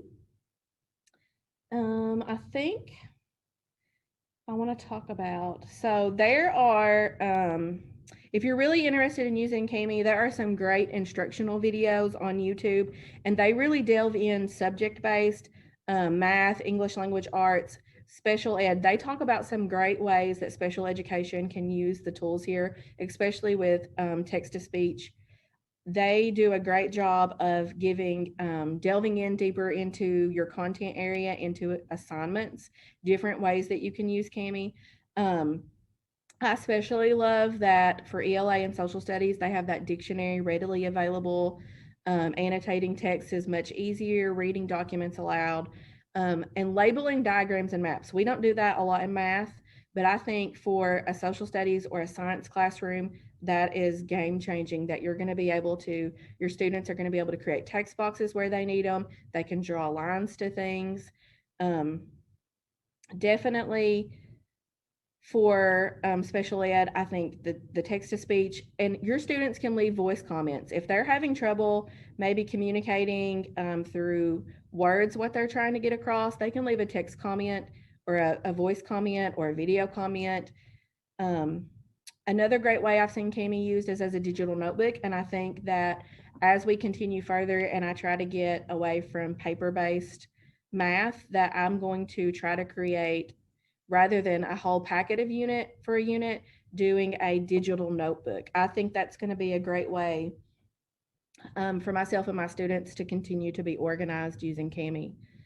Kami for ESL, also going to be a game changer for those students as well. And then I talked earlier about drag and drop activities. That's going to be great here as well. Something I do want to mention is that I don't know, on my end for high school, it's really hard sometimes to stop students sharing work. And there's really no way with Kami to stop that. But you can see, and I'll open this up here so you can see the document history. Well, maybe not, because she didn't type on this. If a student types work on the document, you can see when they did it, if they shared their work. It gives you a lot of information about how you can see more about how your students are working. Did the student struggle somewhere? Did they struggle with a problem? How many minutes did it take on this problem? That is powerful for me as well, because I know where I need to step back and say, hey, did you struggle with this? Is there anything I can help you with? I really like that timestamp option that I don't have here. Let me see if I can. show you one.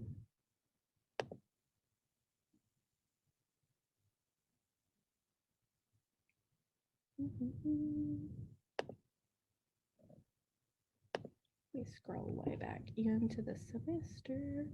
And while I'm doing that, does anybody have any quick questions about Kami? I do know that the paid teacher version, if you were interested in purchasing yourself, is about $99, which is a little expensive. But we were fortunate here to get it as a school. I was able to inspire my administrators to let us purchase this. And I think it's been great. I think almost every teacher in my building is using Kami. So you can see here, well, maybe not today. Tina, this is Tina. I really like how you are connecting it to Google and how it can work in that. Yes. Because that's what a lot of our teachers use. So it's also, it also works with Canvas, and I want to say there's another platform that it works well with too. The only issue is that if Google's having issues, or if Google Drive is down, Kami does have issues there. I think there's only been one major hiccup since we started school in August, which I think is great, especially for a company who probably wasn't ready for their product to be used. I'm wondering, did you have to spend a lot of time training the students to use? I did, and I can show that here as well. I did a getting to know Kami assignment the second day of class, and there's a Kami Facebook group, a Kami educator Facebook group, and you really should join that because people there have some great knowledge and great resources. But I share this getting to know Kami document with my students on the second day, and it just walks them through using all of the tools, which was a really great way to get to know my kids, because they have to do, once you get down here, they have to do a video comment and then talk about stuff. But it was really great about walking them through each step. And if anybody needs this document, I don't care to share it. I should have included it in my documents today. Yes, check out Kami on Facebook for sure. Any questions for me?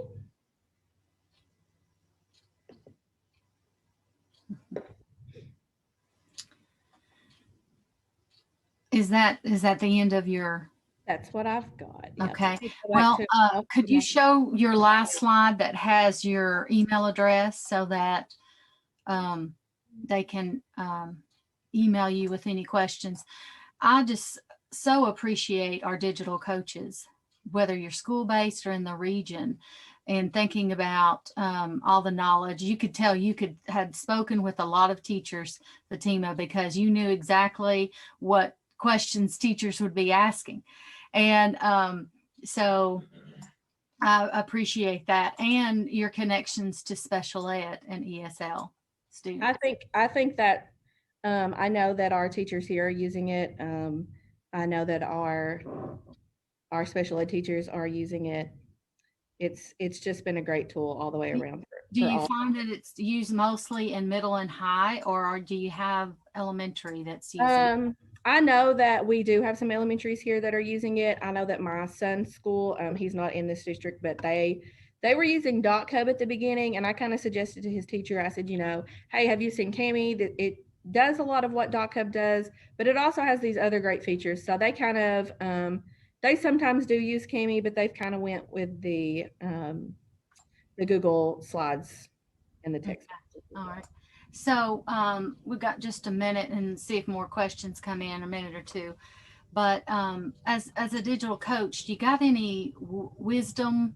I know I'm putting you on the spot here, but any wisdom to any teachers that might be struggling right now? Or I think with any tech, and I've said that here a lot of the time, you have to pick what's right for your students, but you just have to take it one step at a time. Like, it doesn't have to be elaborate and fantastic right off the bat. You kind of have to ease yourself and your students into it. And I think that was That was true for Cami because my students were like, oh my gosh, we have to type all this work in these boxes. But now I don't think that they would want to ever go back to handwritten work. I think that they've really gotten used to it. I kind of got the idea that you were going to be using this when in person. I think I'm going to continue. I think, gosh, fighting with the copier is a beast of its own. So I think I'm really going to look at creating. I don't know if we'll ever get back to in person this school year, but next school year doing an interactive notebook situation through Cami. I think that's a good idea, and I think any of the tools that we're utilizing with students now to just be positive. That's one of the positive things, I guess, of this distance learning is that we're getting tools that we could use in person. And I think we're creating more digital learners. We're definitely putting that 21st century skill right to them. Yes. All right. Well, I haven't seen any other questions come in, but I am so appreciative of you coming, taking your time, Fatima, to come in. Thank you so much. Sharing your knowledge and wisdom with us. And thanks to the participants for after lunch coming in and just hearing about Cami. That's one tool I had not heard about. So remember again to provide us some feedback when you get that by email, that survey, and qualify for some door prizes. All right, enjoy the rest of your day with the summit.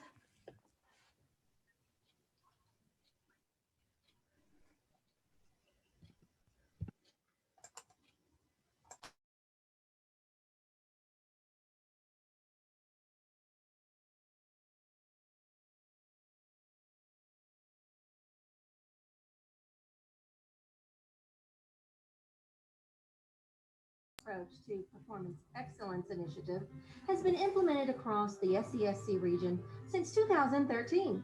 Consultant Dina Cole-Welsh leads this work through training and coaching at both the classroom and school levels. Data from both levels indicate evidence of student improvement and narrowing of those learning gaps. Please contact Dina about joining this initiative and starting on a continuous classroom improvement journey.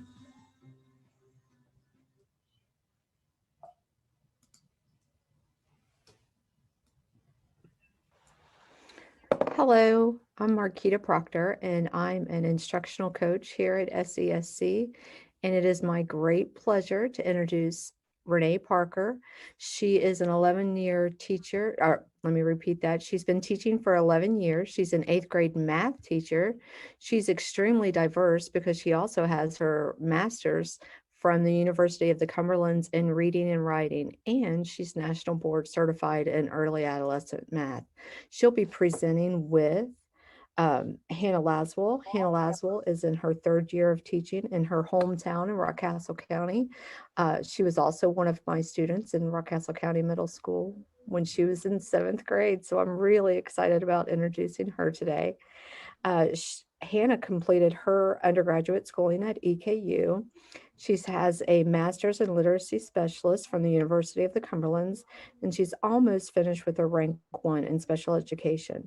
She strives to use technology in and outside of her classroom all the time, and she is a level 2 certified Google educator. So here we go. All right. Hello, everyone. I am Renee Parker. I think I'm up first. I was just going to talk to you all a little bit today about Google Slides and kind of how I use Google Slides in the classroom. I think out of all of the Google tools, Slides is my favorite because it is very versatile, right? You can use Slides for almost anything. I never open a doc anymore. I always go to Slides and create whatever I need to create in Slides. So first off, I will say I have converted all of my notes to Google Slide documents. So here is kind of just a little snippet of my notes right now for my students. So I've shrank this file a little bit.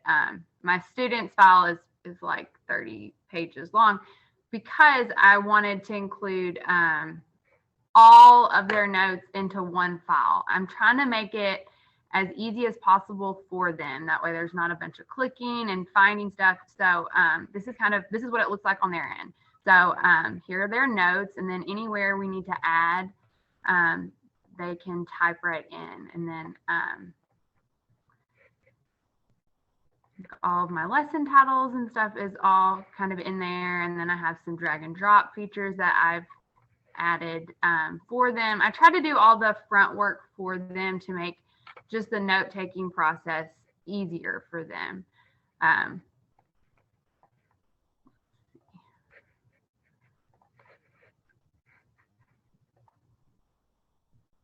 So when I first start making my notes, I convert all of my notes to a PDF. So some stuff I get from Teachers Pay Teachers is already a PDF. This is a wonderful slide deck that I got, or note handout that I got from Teachers Pay Teachers. It's maneuvering the middle. So if you are in the middle school math range, maneuvering the middle on Teachers Pay Teachers is awesome. Or if it is a Word document, a lot of my notes that I would create for handouts in previous years, I would create in Word. So you can go into Word and just hit File, Save As, and convert that to a PDF. Once you have everything in PDF, I find that all of I'm a font girl. I love my good fonts, but like all the equations and everything stays where it needs to be when it's in a PDF. Once it's in a PDF, I then convert it to a picture. And I found this awesome website. It's called pdfcandy.com. And you can convert any type of file to any type of file. Again, I've tried to convert like from a Word file directly to a picture, and it doesn't always come out how I want it to. But if I convert to a PDF first and then put it as a picture, it will usually always convert well for me. So I will use PDF Candy to convert all of the files that I need to a PNG. Once I have my file as a PNG, I'm doing all of this so that I can set it as the background in the slide. I don't know if y'all noticed, once it's in the background, kids can't click on it, they can't move things, they can't delete things. So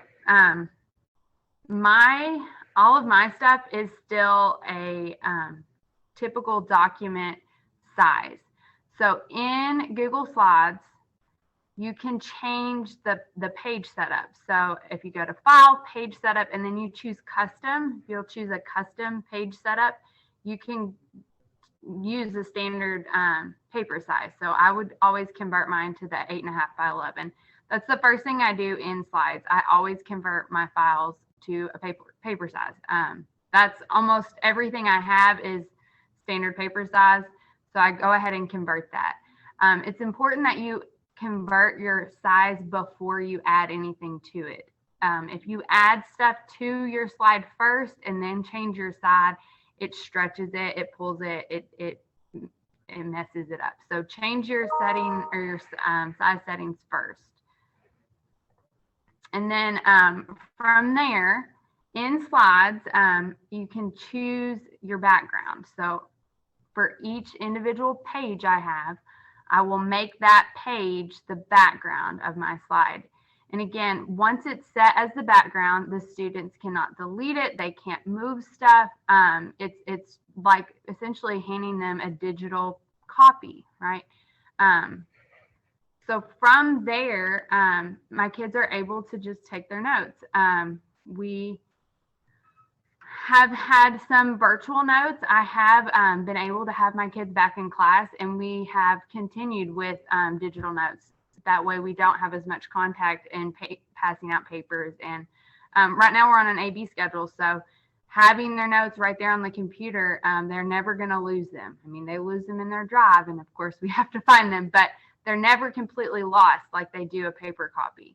So I will usually tell them what lesson title or even slide number that we're on for the day. They can scroll down to that, and I have all of the boxes that they need to respond to. I've highlighted in yellow, that way they can see, hey, I got to put something here. And then anytime that they need some sort of shape or tool, I've tried to go ahead and give those to them. So like they're comparing similar triangles for slope on this one. So I went ahead and gave them the basic triangle, and then I turned it how they needed it to be turned so that they can go ahead and pull that over there and expand it and do what they need to do like they would in class, right? If they had pencil and paper. I went like, this is a select the one. So I gave them the shape that they can go ahead and pull over. And I really like having all of my notes right here in one place for the kids. And I like to have it set up for them, ready to go. The summarizing today's lesson, I have been intentional with that this year. At the end of any lesson, they have to summarize it in three or more sentences. So this helps them move it from their short-term memory to their long-term memory. And it's also helping them with their technology skills. I don't force the home keys on them except for during their summarizing. So anytime they summarize the lesson, I do ask that they try to put their hands on the home keys and try to thoughtfully type as they're summarizing. That way they can get the practice and start learning how to key. So that, I guess, is my notes. Yes, my friend over there, she says it really does help with their literacy, and I agree. So again, my original document, I kind of linked it here. This is from Teachers Pay Teachers. I highly recommend Maneuvering the Middle on Teachers Pay Teachers. And then PDF Candy is the document conversion site that I use that I really like. And then practice, right? With math is nothing but a bunch of practice, right? I'll do one lesson, and then of course, as you all know, you need to practice math. So I've tried to build slide decks for their practice as well. This is kind of one of their examples of their practice. So we were graphing linear equations. So here is a video, a how-to video on what I want them to do. And then here are their practice. And then I did transparent answers. So I'll show you that in a second, but here are the answers. That way they can self-check for their work.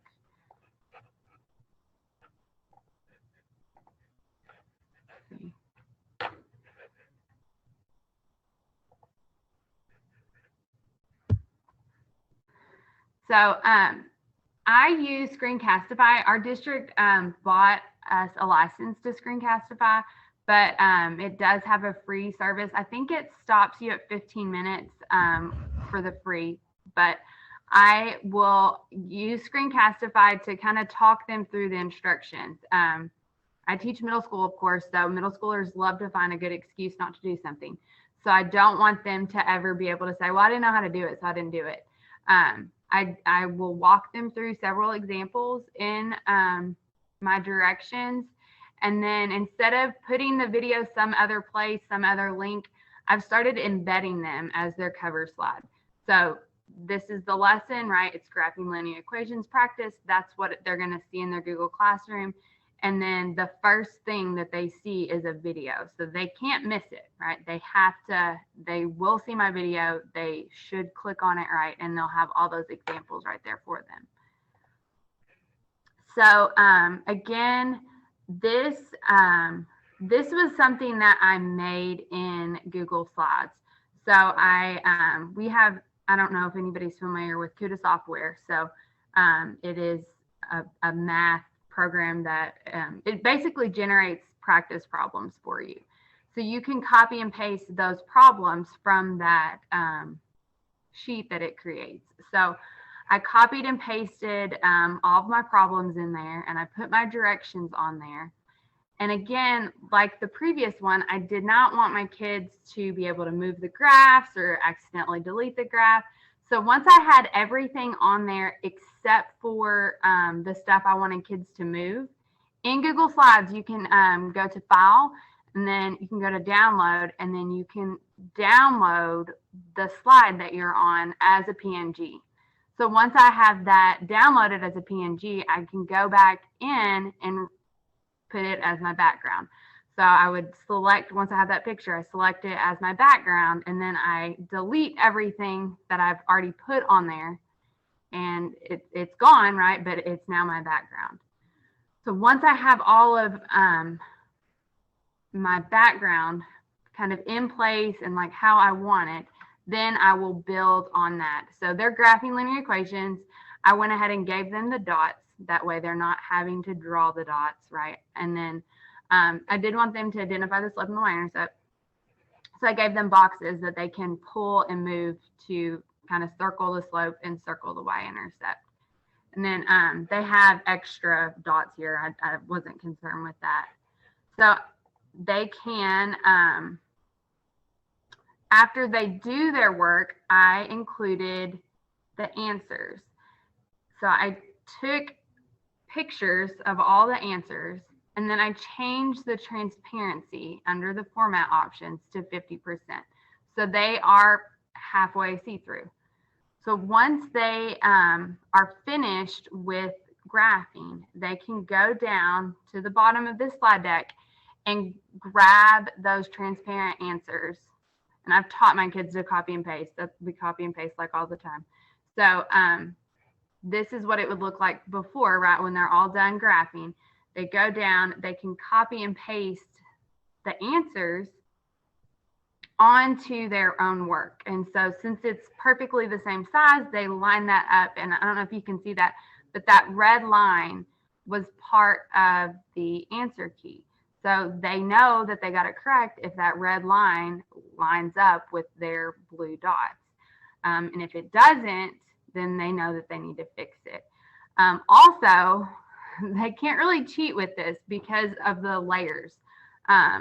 If they have their answer over top of the blue dots, they can't move the blue dots. They would have to totally move their answer before they can move those blue dots.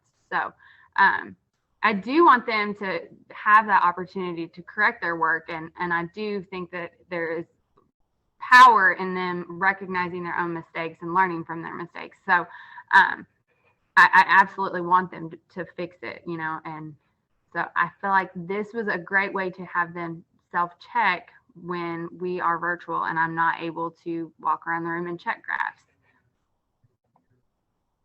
And again, so here is the actual slide deck of it. So kind of just what my students would do is, of course, they would already have their dots graphed. They should have their slope and y-intercept identified, and then they can go down here and copy and paste their answers so that they can then drag it up here, paste it, and then slide it on top. And if it lines up, they know that they have got it correct. And if not, of course, that's when they know that they should go back and take another look at it. And then the last thing I have for you all is an activity. In the math classroom, in a typical normal year, I try to get my kids moving, doing something other than just seat work. So I have all kinds of different puzzles and stations or scavenger hunts. And so this year I've tried to convert all of those activities to a virtual form. That way they're still interactive, they're still hopefully fun, but they're not just plain seat work. So this is the slope puzzle. So the slope puzzle, what it is it has different slopes on the edge, and then it has answers on the other edge. So they'll have to find the slope of this and find its match, and then they'll put the puzzle pieces together. So to do this, again, that maybe sounds confusing. So I have a video for them. I think this video is like 20 minutes long. So there's no confusion. Okay, and I do several examples for these kids. It's not 20 minutes, sorry, it's like 8, but still, I want them to always, first thing they see is how to complete the assignment. How do they do it? Mathematically, how is it done? And then like, actually, how do I execute the task that she wants me to execute? So I always start out with that video. And again, I use Screencastify. I know Hippo Video is another one that you can screen record with, and it has a free version. I don't know its minutes limits, but those are two good options if you would like to record your screen. So again, this is a PDF I have that I use PDF Candy to transfer that to a picture. I usually use a PNG. I think you can use a JPEG too. And I set that as the background. So I wanted them to have the puzzle template so they knew where to move pieces to and understood that there was borders to this puzzle. So I set that as the background. And then I made all of the puzzle pieces individual pictures so that they could move them around on the template. I also started out with giving them the first answer. Like Jay's your first one. He goes here. So that they kind of were off to a good start. And then I had the students copy and paste the puzzle pieces back up to the previous slide. That way, when they were trying to, or even myself, when I was playing around with this, when I had them all on one slide and I was trying to move things around, it was too chaotic. So once they found the answer to this one, they could go down here, and then I tell them to copy and paste. Instead of cutting them, I want them to still always have the original in case something happens, in case they lose something. They can always come back to this, copy and paste that from this slide back up to this one to kind of put their answers in there. And I mean, it's just a fun way to get practice in. And this was also really easy to grade. Once I had this posted in Google Classroom and they had all of their answers here, instead of having to check all of their individual slopes that they found, the letters, I could just check the letters in each row, and then I could tell them, hey, you need to check out letter K, you have it in the wrong place, and give them feedback that way so that they knew which ones to check. And then also I could just glance and know which ones that they needed to go back and look at instead of having to check the numbers on every single one of these.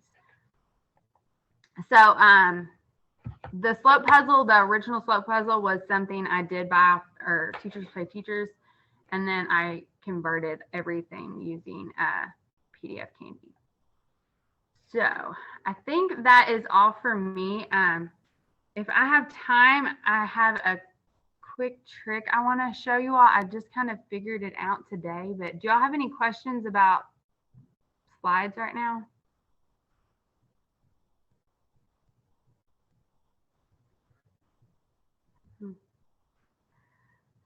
Okay, so I'll show you this, and it's not going to be beautiful because I kind of just figured it out today. But I would like to have one whole entire slide deck for notes for a unit. And then I would like to also have one entire slide deck for practice problems for a unit. And that sounds amazing, except for reality, I cannot prepare my notes an entire unit in advance. Sometimes you have to add stuff. Sometimes we're only teaching or prepared 2 and 3 weeks out. So I have kind of finally figured this out today. So I will create a teacher version of notes, and I will include like 30 or 40 slides, even if they're blank. And so from my teacher version, I'm going to share this with the students, the teacher version of all of the slides. I will share this with the students in view only mode. Okay, I do not want them to have like editable access to this. I will share it with them in view only mode. So they should be able to view mine. Then on their end, they are going to have to open up a presentation themselves. So they are going to have to be talked through this a little bit. So they're going to open up a presentation for themselves, and then I would have them title it maybe with their own name. So the students are then going to go back to my view only copy, select all of the slides in it, even if they're blank, select all the slides and copy it. So copy the slides. Then they're going to go back to their presentation that they just opened, and they're going to paste in my slides. So here's where it's super important. They are going to link to the original presentation. So I have this wonderful student named Anna that has been helping me figure this out today. So once those slides are linked, if I add or change anything on my slides, so I'm going to update. I'm going to take all that away and I'm going to tell Anna thank you. So on my teacher version, I changed all of that to just thank you. On the student version, if you go to that same slide, it doesn't automatically change it, but it gives them the option to update it. So if once they click update, it will push out the update from my slide deck. So my plan for this is to, have as much notes as I have already in that slide deck. And then when the unit starts, go ahead and send them all of these blank slides. That way I can constantly just build into my teacher file, and the students will just simply have to update it. Even if they had a blank slide, they will still get that update feature. So that, one, that limits all of these files. I don't know about you all, but my kids have so many files, they can't find anything. I will have them put this in a math specific folder so that they can open it every day. And that's only 2 files I'm asking them to go to now, instead of go to Google Classroom, open this, go to this, go to this. So I'm trying to simplify the go here, go there, open this, open that process for them. And I love that I can just add whatever I want to this. I don't know if you all know about Joy Pixels. It brings me joy. You can add emojis to your all of your Google things. And of course, back over here, and it will update it. So, thank you all so much for my time or listening to me. How long does it take to create one of your slide decks? I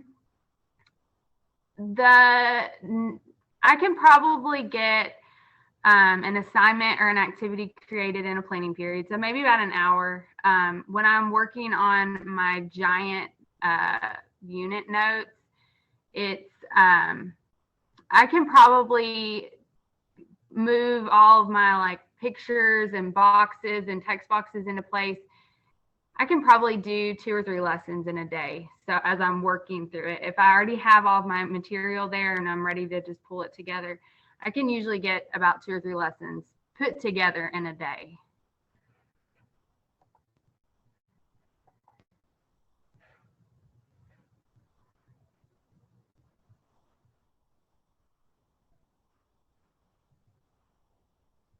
Yeah. I feel like we're all kind of recreating the wheel here, but not so much. We are, but we're not, right? I'm trying to still use all of these amazing materials that I've and over the years, but just re-implementing them in a new way. When I first started, yeah, I don't remember. I feel like it was like at the beginning of the school year, it was kind of like having a newborn child. You were just in survival mode. It definitely took me a little while to learn some of these tricks, but now that I kind of have a rhythm to it, it happens a lot faster.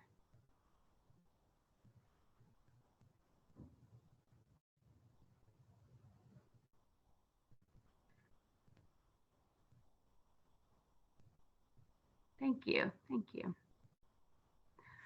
Well, I will let my favorite co-teacher, Hannah, go. And then if y'all have any questions, I think me and her can answer them together at the end as well. Thanks, Renee. All right, my name is Hannah, and Renee and I are, we work on the same team. So she teaches 8th grade math and I teach 8th grade English. And while typically those 2 subjects, are not going to have a whole lot to do with one another. And especially in an 8th grader's mind, they compartmentalize. I'm in math class now, I'm in language arts now. We try to work together and we try to collaborate on things. Just like with her at the end of her assignment, write 3 sentences about what we learned today. We try to do a lot of stuff together, just, little things here and there. So in doing all this, in planning, we've started talking about technology that we can use. And I mean, gosh, I feel like we learn a lot. Like she'll find little, tricks and she'll share it with us, and it's awesome. So I'm so glad that we are able to bounce ideas off of one another. So I'm going to share my presentation.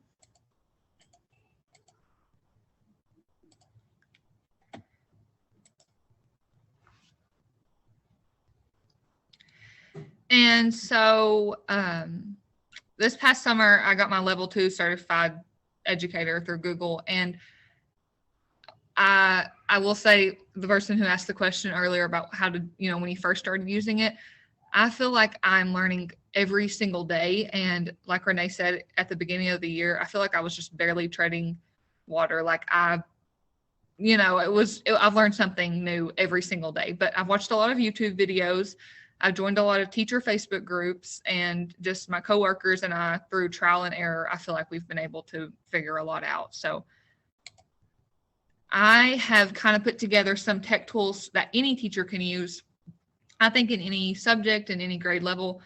I'll start with Google Slides, because this is something that I also use every single day. So like Renee said, there's a lot you can do with Google Slides, and I'm sure most people here are familiar with it. So just some of the things that I use it for, keeping a digital journal. The best thing about Google and the whole Google suite is that everything is all in one place. So, if we start something on Monday and we're AB, so they come back on Wednesday, they can just get back in their drive and open it back up and finish and leave right where they left off, or work on it at home, which is so awesome. My bell ringers, every single day, they get a new bell ringer, and rather than in a normal year, I would give them a piece of paper to work on. But now that we're one-to-one, and whether we're at home or in person, they can do a Google Slide bell ringer. And so that's really cool. I do notes in Google Slides. Since we've done NTI since the beginning of the year, when we were almost completely virtual, I had to post a weekly agenda in our Google Classroom, because one thing I remember from last spring that kids and parents were complaining about, they had trouble organizing what they had due for each class, especially middle schoolers, because we each have our own Google Classroom, and each teacher's using different websites or technology. And so it's nice to have, their agenda in one place where all they have to do is look at it and remember what they have to do. And then also annotating texts. And so I'll talk about that in a little bit. So for my agenda, this looks like a lot. But of course, anytime I introduce something new, I walk through my students, show them how to use it. So where we are, AB, we call our school colors are red, white, and blue. So our A students are red, our B students are blue. So the color of the box is the day they're in person. So we've got A students, B students, and virtual students. So I've got what they're doing each day. And I always say, if you don't know what to do, before you freak out, before you, just shut down and don't do anything, check the agenda first and then email me, and we'll figure it out. But this has come in handy a lot. Also for Google Slides, something I do every single day is a bell ringer. So I do a quick, usually creative writing, just kind of something to get their brains working, and it works as a good class discussion and an icebreaker kind of deal. So, and it works if they're at home too, so they can click the timer and they have to write for 5 minutes. Can't stop. We're working on building writing stamina, on demand style. So they have to write for 5 minutes, and then we take a few minutes to go back and reread and edit and work on those skills. But this is something that my students have gotten really used to, and they've gotten really good at coming in, sitting down, they start their timer, and they get to work. So like Renee does, I do my notes in much the same way. So this is something I created on my own, but sometimes I also will take things that I did in paper and I will, have it as a PNG file, make it the background of my Google Slides, and then create text boxes. So on these notes, I set this image as the background, I added these text boxes, and the students took their notes. And then as we went through the notes, we talked about strong claims. So they had to rewrite this claim to make it stronger. So down here in the text box is where they did that. So the best thing about this is that it was saved in their Google Drive, and they can access it every day. Whenever we come back and start, expanding on this lesson, they can go back to their notes and it's always there, and they're not digging through their folders or their backpacks trying to find it. So I also use Google Docs a lot. As an English teacher, we do a lot of writing. So I have also used this as a digital journal and for bell ringers. And I like to do HyperDoc assignments. So if I'm using a different website for the actual assignment, like Kami or something like that, No Red Ink, whatever we're doing, I will create an assignment on Google Docs, and it will be a HyperDoc so that whatever they're supposed to be doing, everything is linked all in one place. So they might have 4 or 5 different files on the assignment on Google Classroom. All they have to do is go back to the HyperDoc, and that's where all of their links are and their directions. So it's kind of all in one place, and that helps me too, but it keeps it all, nicely organized. And this is an assignment I did, poetry. We read Dear Basketball by Kobe Bryant. So, excuse me. So we were talking about figurative language. So they had to go back and use the highlighting tool. So I use Screencastify quite a bit too. So I Screencastified like a 20-second video of me using the highlighting tool on Google Docs, just a quick reminder of how to do that. And then they use that to mark examples of figurative language. And then in case they forgot, I linked a figurative language cheat sheet that we used in the beginning of the year when we first talked about it. So they could kind of, if they needed a refresher of what a metaphor was, they could use that.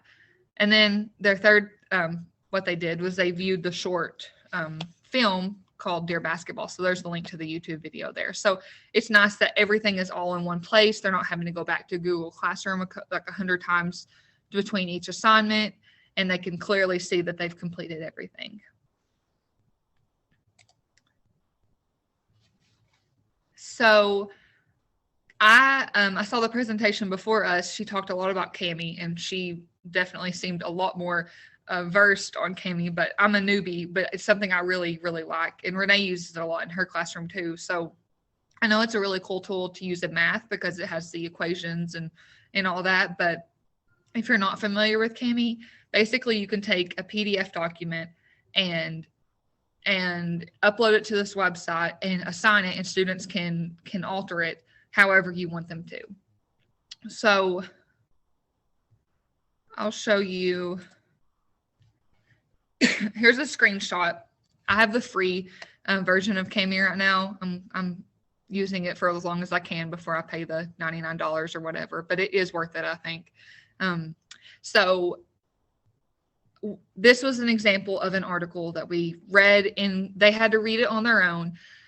After they read it, they put what the main claim was. So they added a text box, and then they would type the main claim that the article is making, and tell me what that was. And then they had to go back and highlight pieces of evidence from the article that support the main claim.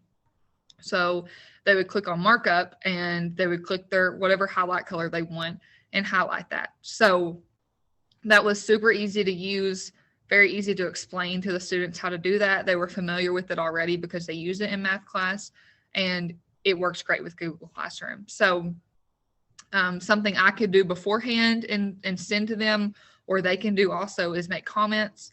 So, maybe my, excuse me, my students that have, issues with reading comprehension or whatever, I can put footnotes, I can add my own in there and comments to help them read better. Also, for our struggling readers, there's text to speech. Excuse me. There's a dictionary right there. So it's really cool, all the features that it has. And then you can also add media. You can add YouTube videos to your documents. You can do all kinds of things with it. And then, of course, it links directly to Google Classroom. So you just click over here, you click Create Assignment, just like you would create a Google Classroom assignment. Excuse me. On Google, you can do it directly from Kami. So you can put it for all of your classes, for specific students, whatever you want to do. Even put the point value, the due date. You can schedule it to post later. And then for your new students or whatever, you can also send instructions for how to use Kami. So I really like it. Another app that I like to use a lot is Quiz. So if you're familiar with Kahoot, which I feel like is something I used a lot in the past, it's like Kahoot, but better. I think it's good for asynchronous or synchronous learning. Basically, I'm going to show you the quizzes.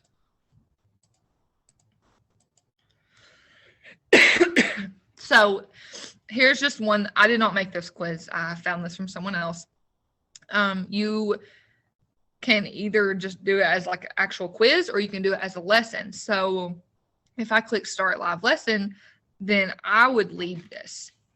So they would see each slide.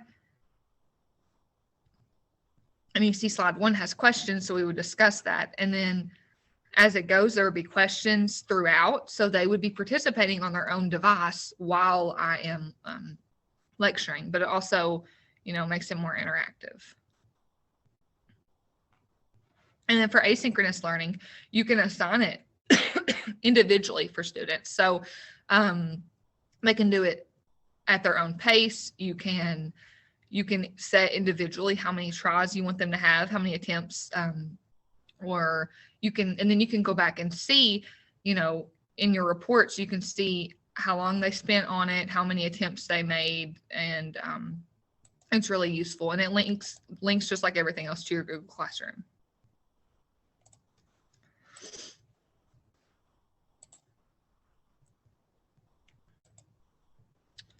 So you can create your own. You can use, there are thousands of quizzes already in there, or you can take from multiple other quizzes and put them into one for your own. So it fits whatever needs you that you have.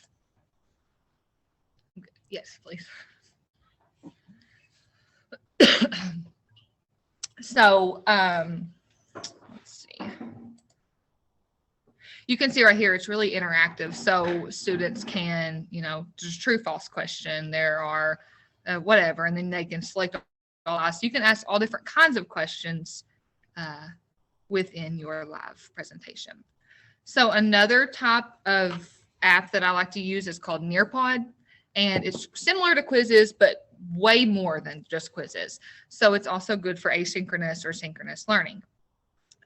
You've got interactive slideshows that you can do, and I will show you something I like to use for Nearpod. And so again, I have the free version. This one's pretty expensive, but it is really cool, and you can do a lot with the free version. So you can use slides from the other teachers or the Nearpod company or whatever have made, and then you can make them your own. So I have this one that I kind of picked a few from pre-made ones, and then I made it my own too. So distinguishing poetry from prose. Within it, I had questions that we could talk about. So this was good whenever we were having Google Meets and while they were at home, because I can project it, and they can also participate, because we all know when students are at home, if they even turn on the camera, they're not very likely to participate. So this kind of keeps them engaged. So they type right on the screen, list the types of poetry and then on my end, I can see who is participating and what they've typed in real time. So that's really cool.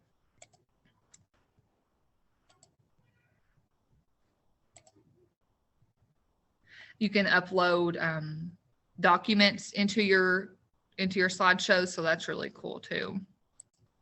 And you can just totally make it your own. So this is another short answer one. So they answer this question.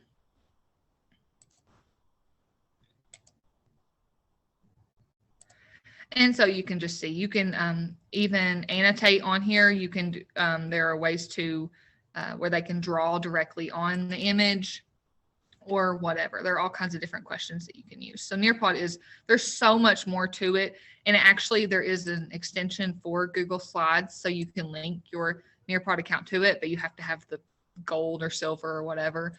But if you do pay for it, it's totally worth it to do that. And this also, again, links to your Google Classroom. So when you link your classes in there, you can view your reports, and you can look at student progress and their grades, and it's really neat to be able to do that. So this is also live participation, so you can do it with the teacher led, or you can do student paced, so you can assign it, and they can do it on their own as homework or on NTI days, whatever. And then here are the different types of questions you can have, or different slides. You can have just a regular slideshow. You can have a document. You can do a poll. You can have where they draw on it, like drag and drop, or even just draw on pictures or charts. And then you can do, of course, open-ended questions. And here you can see how they can draw on the chart. And that's really cool. And they can put text boxes and things like that. And you can also use it for collaborative learning. So students can work together on one slide to do that. And then the last app that I have recently started using that I really like is called Padlet.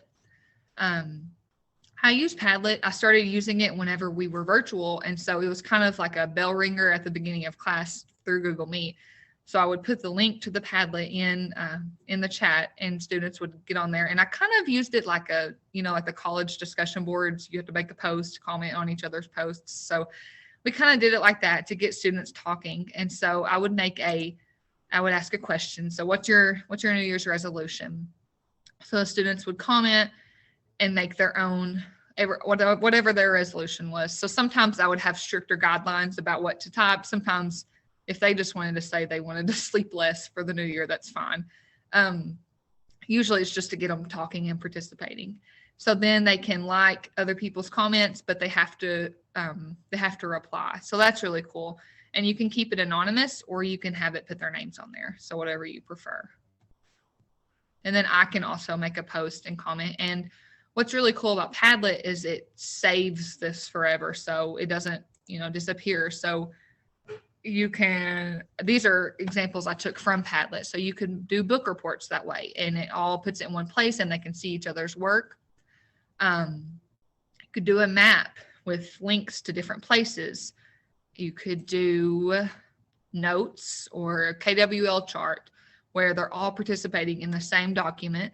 And something I would like to try eventually would do like group work. So each group gets a different Padlet, and they can work that way.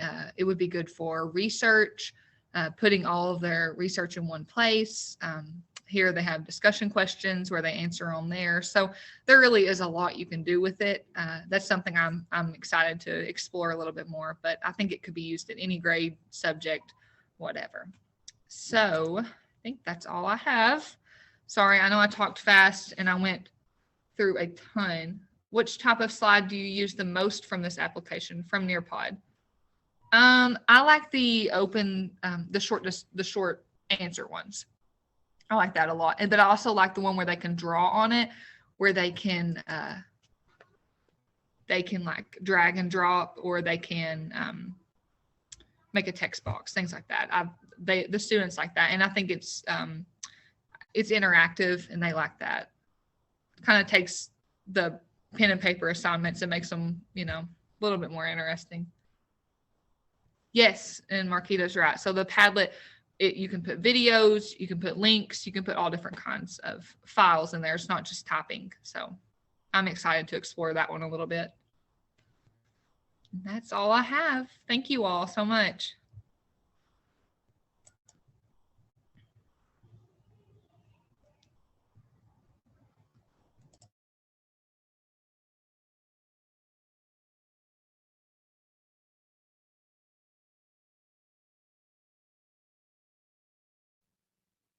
Thank you, ladies, so much. We appreciate you all taking your time out of your very, very busy day to share some of your knowledge with us. Marquita, are you still with us? I am. I am. Can you hear me? Yes.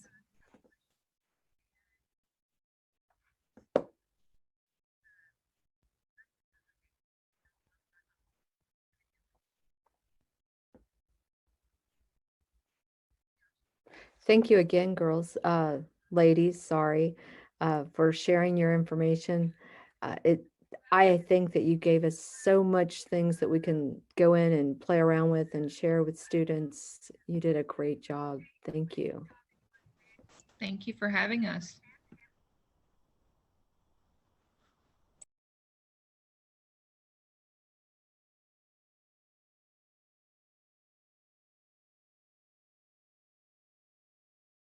Of students with significant cognitive disabilities. We realize that MSD teachers often have very diverse learners with intense needs. Therefore, striving to provide services that meet these needs is a top priority.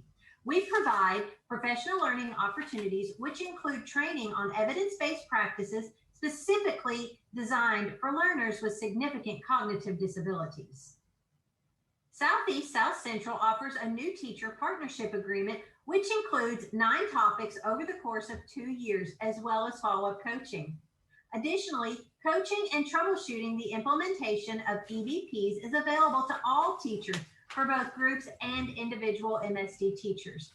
For the busy MSD teacher, we offer asynchronous modules on our Southeast South Central webpage.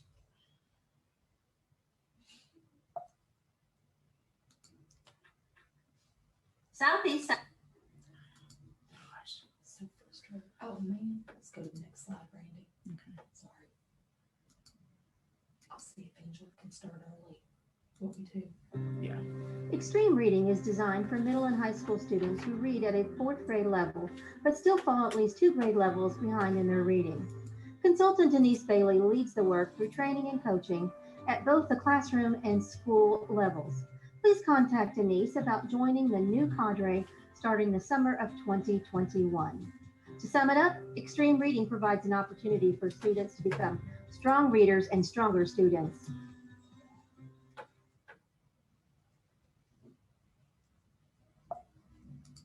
I hate to put her on the spot. 10 minutes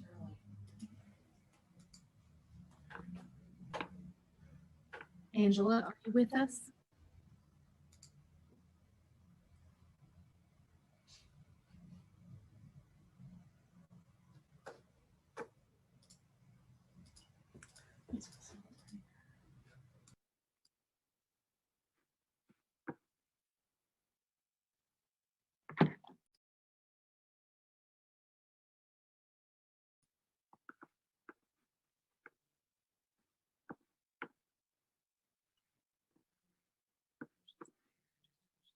Angela Singleton, are you with us?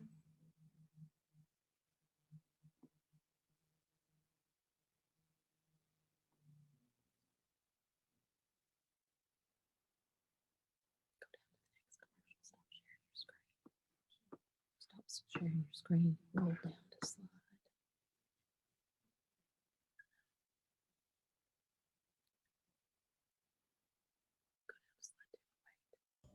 It says Angela Singleton is in the Zoom session, Renee.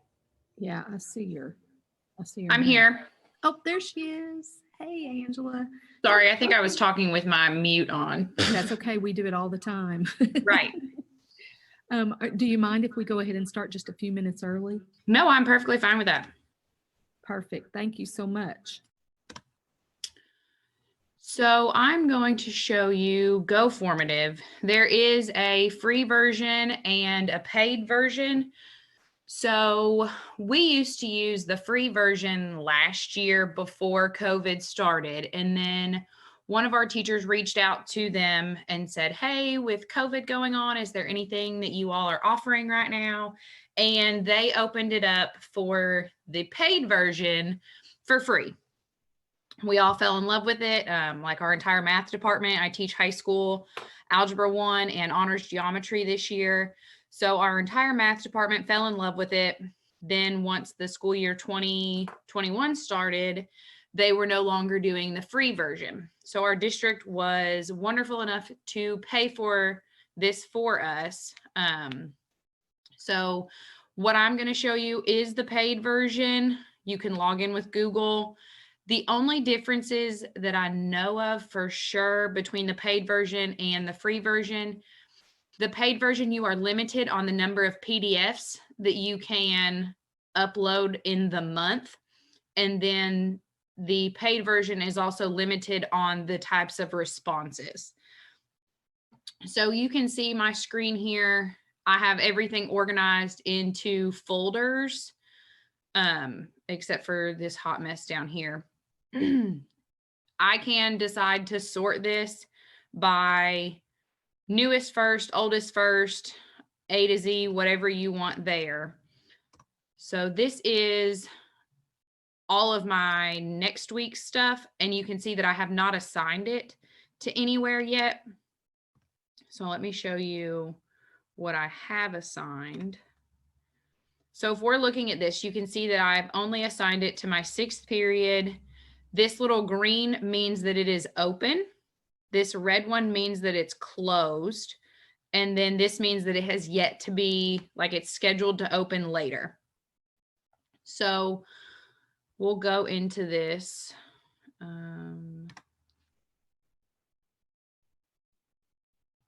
So this is what it looks like for the teacher part of it. I can, when I click this little plus sign, I can add content. I can add an audio file. I can embed a video, or I can click video. Now I use this video link when I'm using something from my Google Drive. It just seems to copy a little bit easier. Text block, and then here's where I enhance my PDF image Google Doc. And then here are all of the different types of choices for questions I have. I can do an audio response if I want the kids to speak to me, categorize, essay, graphing. Now with the graphing, you type in the equation and it graphs it.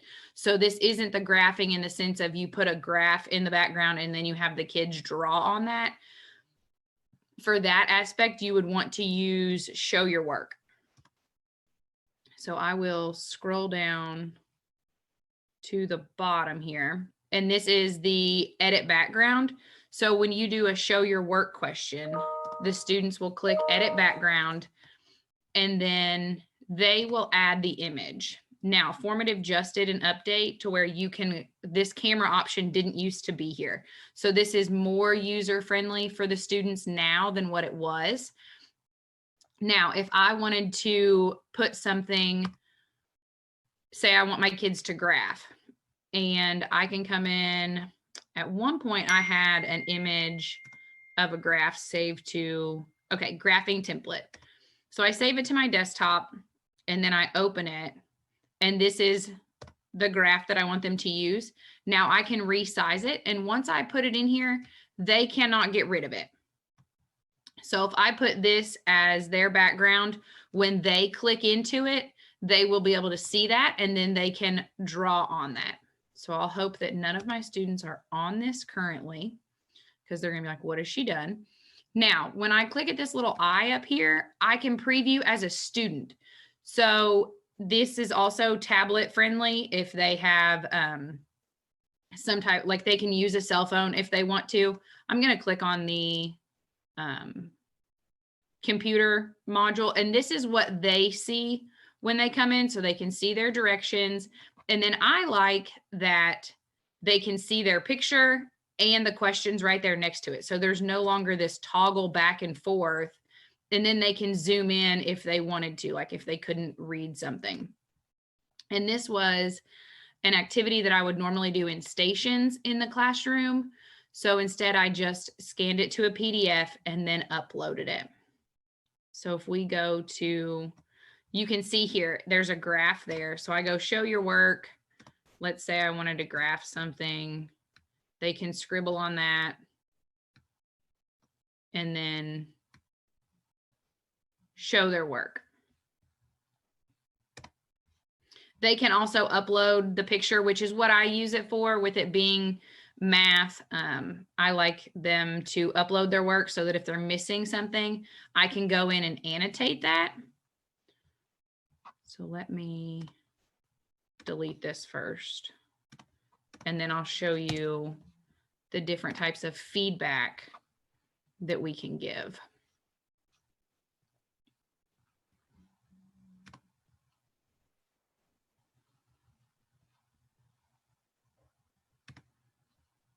So if I go to view responses, all right, you can see here, question 1, everyone got all of that right. And that was because it was, they had to tell me, I forget what this, I think they had to say like what the diameter or the radius was. And then I can click here and say this student got it incorrect, this student got it correct. If you want to look at them all at once, you can click on this number up here and see, okay, all of the ones that got it wrong said the same answer. So this might be one that I want to go and look at their work, and then I can circle or annotate on there what their, so I can say draw feedback, and I can zoom in on this picture and I can annotate and say, maybe this was where they made their mistake. Maybe something was supposed to be squared, or this was supposed to be a 19 or something. I can annotate on their work, which I think is helpful for math. And then I can choose to send that back to them.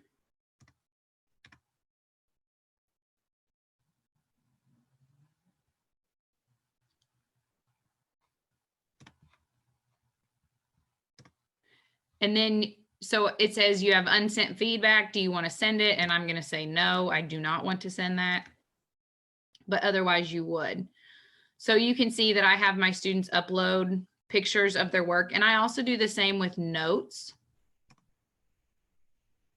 And then this was a short answer one.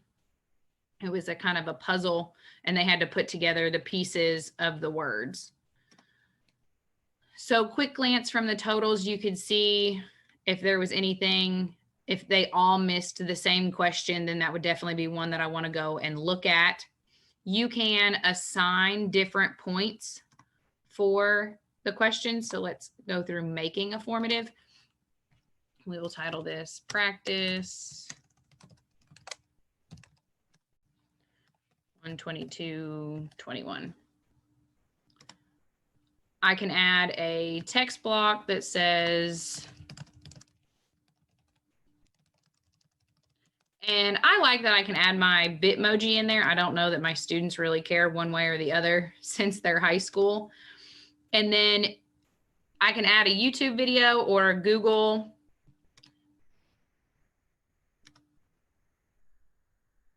And then I just use the share button or the share link from Screencastify or some type of a Zoom. So let's see if I can find a video that I have.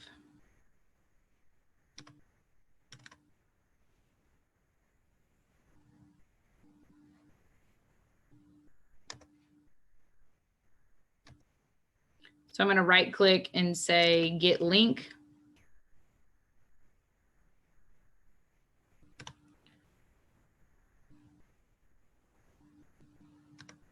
Once I copy this link, I can come back to the formative.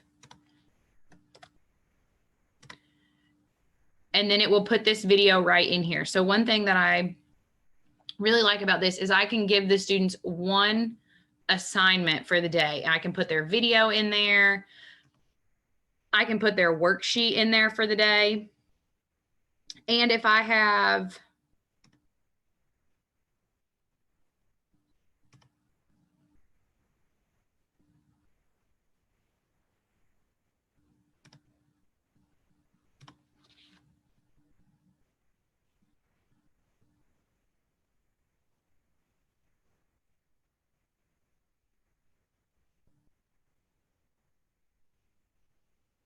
I was going to say, if I have an assignment that is longer than what I originally wanted, I can delete certain pages of that, which I think is nice.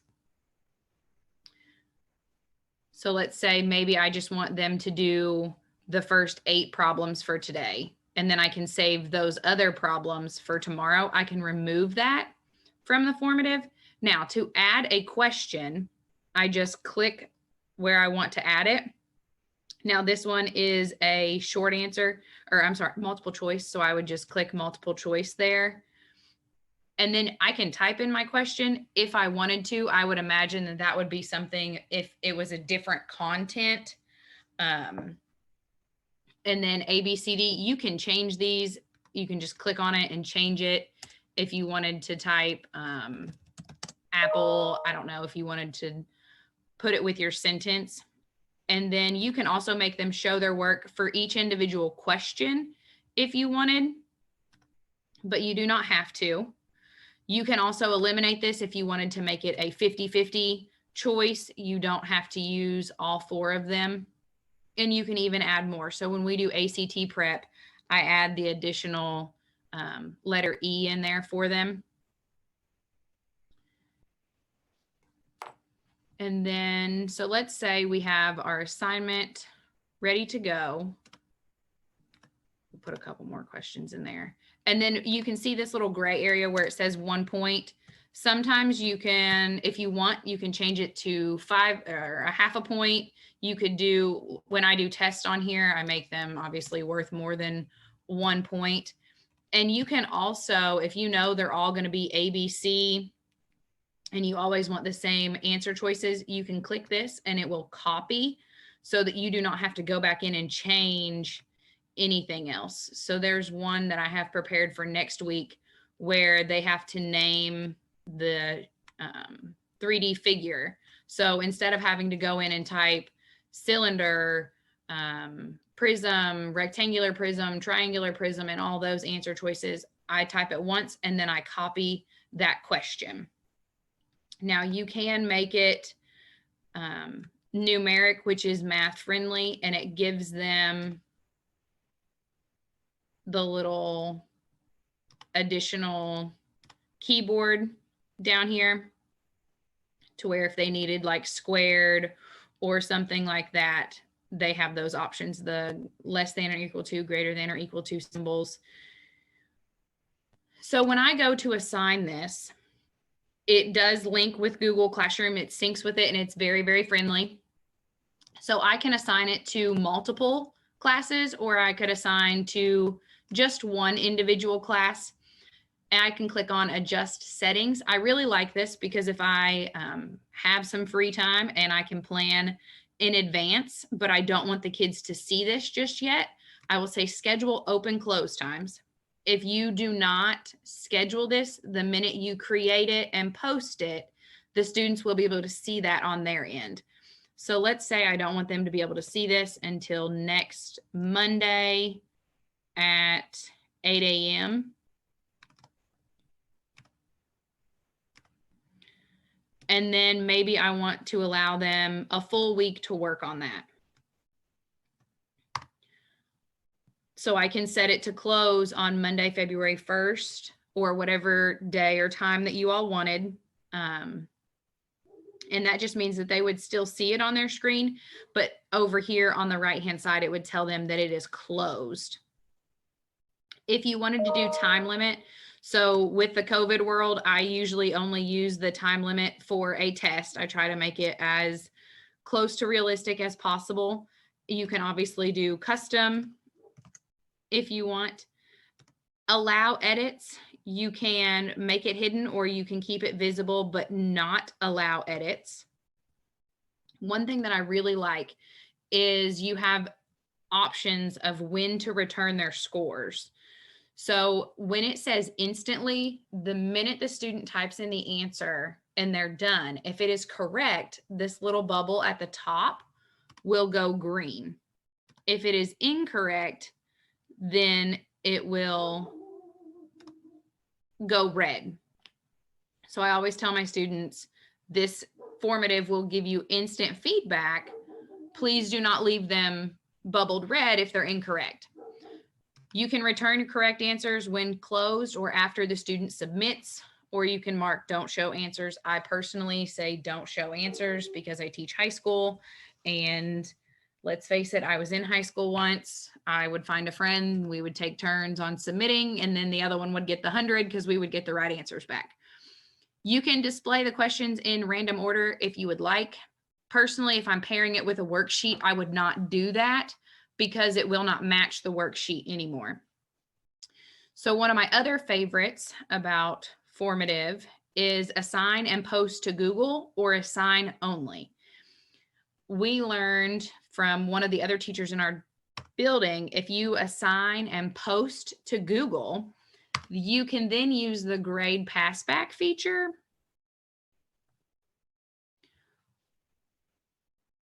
So we're going to wait for it to post. Okay. So you can see here, I can hide the names. And then if I wanted to open this now for this class period, maybe I decided that they were ready for that, I can come in and click the little calendar next to it and go in and change any of these settings that I wanted to. You can also restrict it to individual students. So if you have a student that had a circumstance, maybe their internet went out and you wanted to grant them rights to go in and complete this assignment, even though the due date has already passed, you can do that for just them.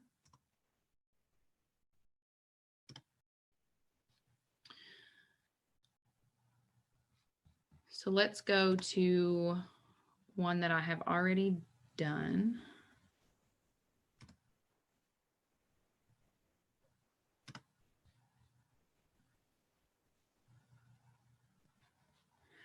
When I use the grade passback feature,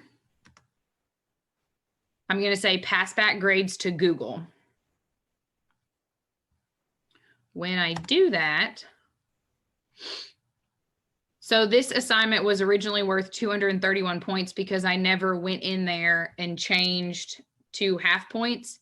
If I wanted to really make this assignment only worth 100 points, it would then scale their score for me. We can say send to Google.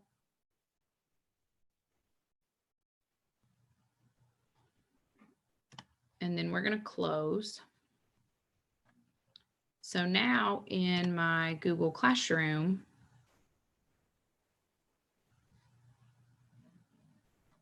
and I don't think there's ways to hide names in Google Classroom, but under the grades tab,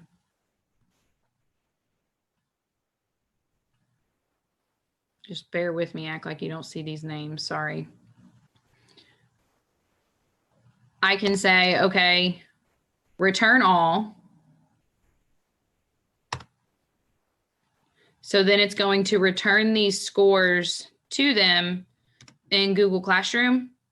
And then it's going to allow me to use this SIX export, which then puts it into Infinite Campus for me, making COVID teaching a whole lot easier.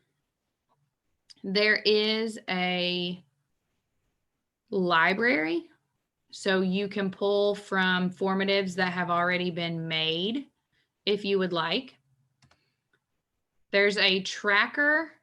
So if you have a student that says, my Go Formative isn't working, and they want to tell you whatever, you can come in here and look and say, okay, this student was last logged in at such and such a time. And that's another thing that I really like about Formative is I can tell, there's my little Bitmoji, when a student has opened it. So sometimes with Google Forms, when I used Google Forms, I was like, well, I don't know if they've opened the assignment, if they've even seen it. So I can hover over this little circle and it tells me that this student opened this on the 20th at 1:18 p.m. And this student right here has never opened this assignment. This student hasn't opened anything. And I also like with this aspect with Go Formative, it saves where the student is at. So you can see this student did 3 problems and then they went ahead and uploaded or they told me that they were in seat that day. That's one thing that I've told my kids where we're on the hybrid schedule. The days that you come in person and you take your notes, you don't have to upload the picture. Just tell me that you were in seat. And then this student got something wrong and then backspaced it. So that tells me at one point they tried to answer this and then took their answer out. You can go and click on each individual one if you wanted to. And then here where they're grayed out, that's because I have to go in and grade those myself. You can give partial credit or you can give the full credit. But those are ones that have to be graded individually if they've been grayed out. But I think it's helpful to know whether a student has actually been able to open the assignment or not. So I'm trying to think if, and I talked about the feedback, the show your work and uploading pictures when it was opened. And then I will show you what it looks like when you post to Google Classroom. You do the assign and post to Google Classroom. It will put it up here under the classwork tab, but it will not be in a category. So it's however you all organize your classroom. I'm just going to click on the 3 dots and say edit.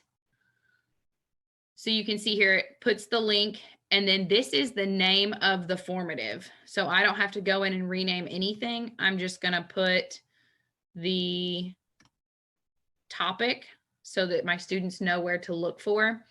And it's scheduled. It takes the scheduled time from the formative if you are doing the open and closed. So this is when the assignment closes. It automatically translates that to the due date on Google Classroom.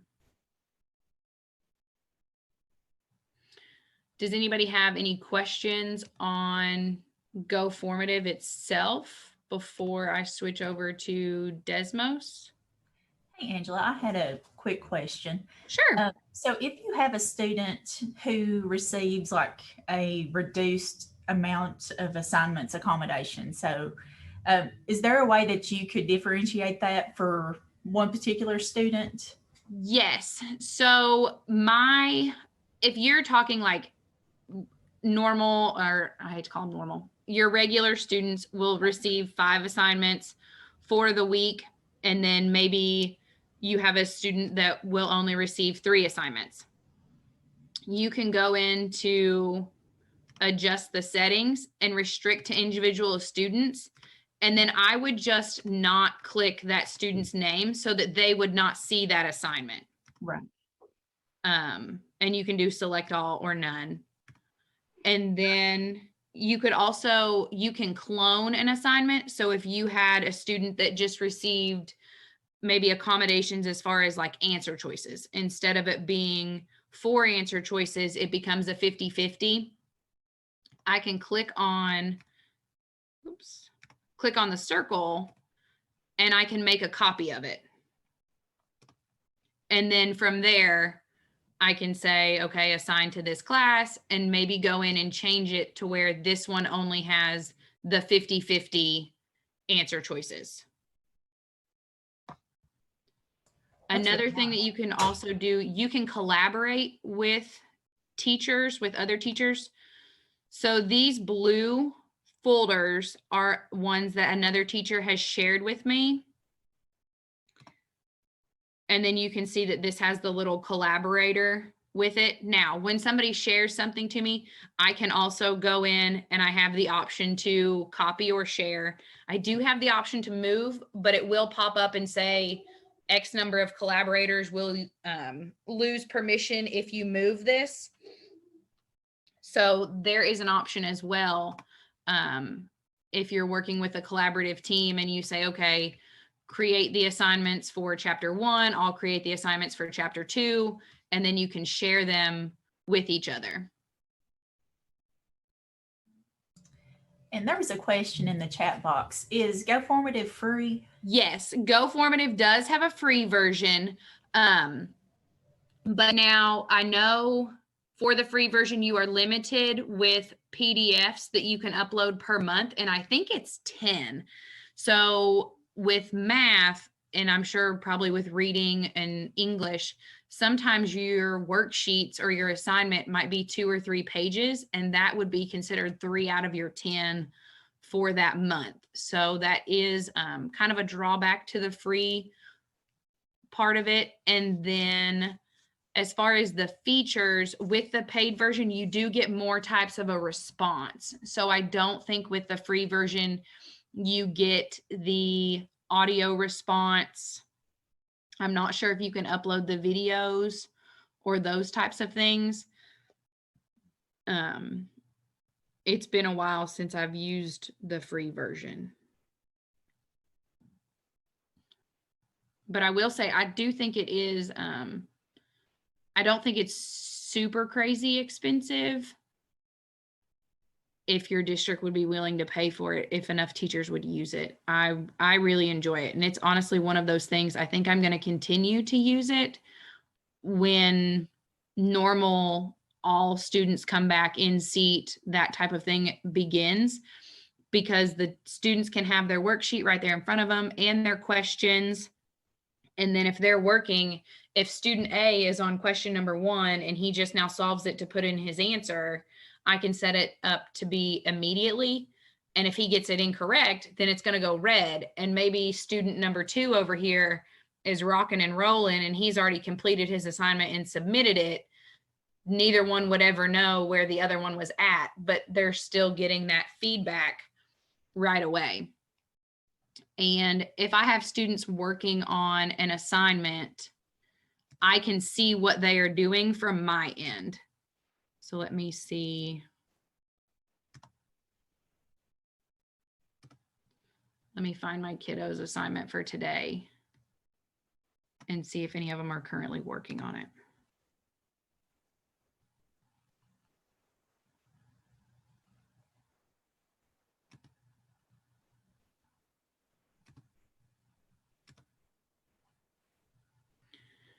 Okay, so this student is still working on this. If they were to be typing something, I could see that, or selecting something. And that's actually really neat. I enjoy that. When I have students that are working on something and I can be like, wait a minute, don't do that. Go back, try again. And you can type that to them. And then they can also type back. And when they do, a little notification will come up here as a little bell. This green check mark lets me know that the student already submitted their answer. And if I don't allow edits, once they've submitted it, they cannot go back and check it. And then again, like I said, the little open circle lets you know that they've opened it.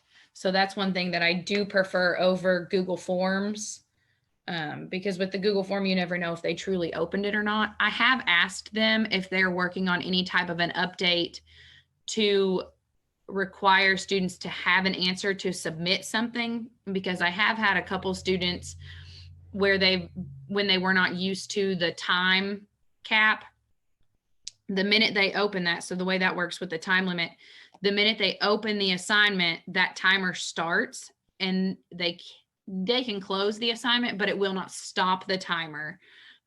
So that happened to a couple of my kids. They got busy with something else or didn't realize they had a doctor's appointment. So they were just like, oh, I'll come back to it. I'll close it and that timer will still be there. And it doesn't.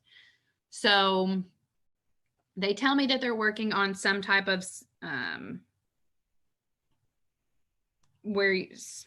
to make it similar to where you would have to have an answer in there to submit it, but they haven't released that just yet. Any other questions on GoFormative?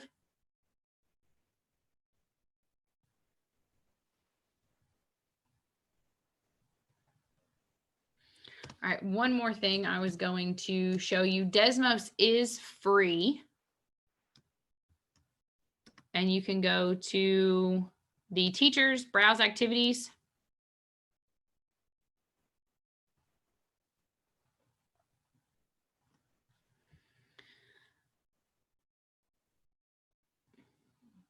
Featured collections are here. Now, one thing I have noticed is it is built more for the middle school to high school age.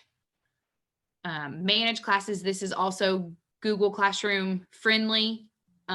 You can post it as a draft on Google Classroom. I have that selected so that I can go in and organize it and put it into my stream.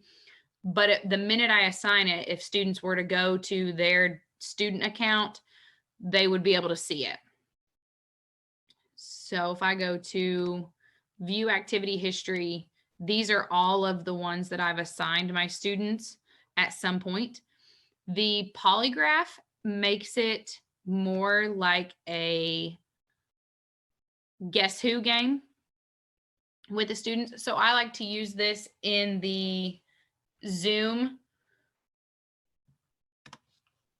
So it will partner them, and then I can see their questions that they have asked. So one of the first activities that I did with them was over linears, and they kept wanting to say, does your line go down? Does your line, I'm like, okay, can we think of some better vocabulary? If your line is going down, what is the slope doing?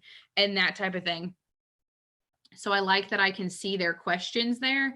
And then they liked that it turned it into a game. So I told them they had to play at least 3 games before they left, and then gave me some feedback on whether they liked it or not. So surprisingly, a lot of my students said that they liked it because it gave them a way to interact with their classmates, even though they weren't necessarily interacting.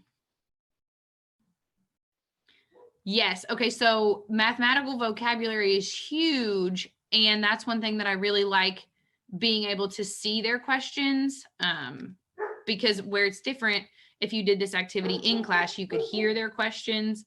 But with that, when they have to type it, you can do that. Now, when I was first new to Desmos, I was like, okay, I'm going to go in here and create all of my collections. And then I'm going to start assigning ones that I really like. Well, I've since changed that just a little bit. And you can also, before you're getting ready, so you can assign this with different languages, which would probably help if you all have ELL students or anything like that. From here, I can preview as a student, and I can work through and say, okay, what do I like about this? Because there was one that I had, and even I had a hard time understanding like what exactly the slide was wanting me to do. So since I was able to work through it, I could message my students or post in the Google Classroom and say, hey, skip slide number so-and-so. Don't worry about it. Go on to the next one. So if I go to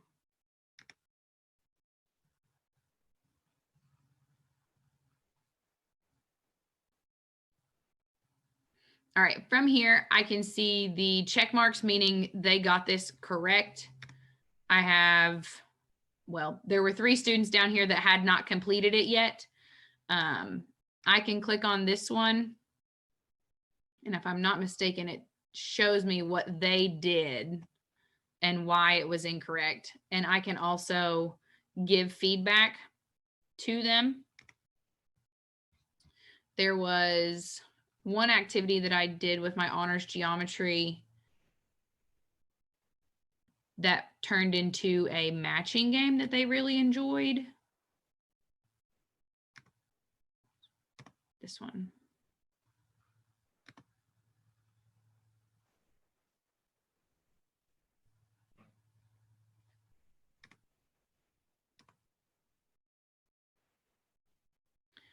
So you can see this is my feedback that I gave to them. Look closely at the side angle side and remember that they have to go in order to match that. So again, I can send this to them. Like I can watch on my screen what they're doing on their screen and provide them feedback instantly, even though they're not in the classroom. So that was the super quick version of Desmos. Does anybody have any questions on that I might be able to help you answer?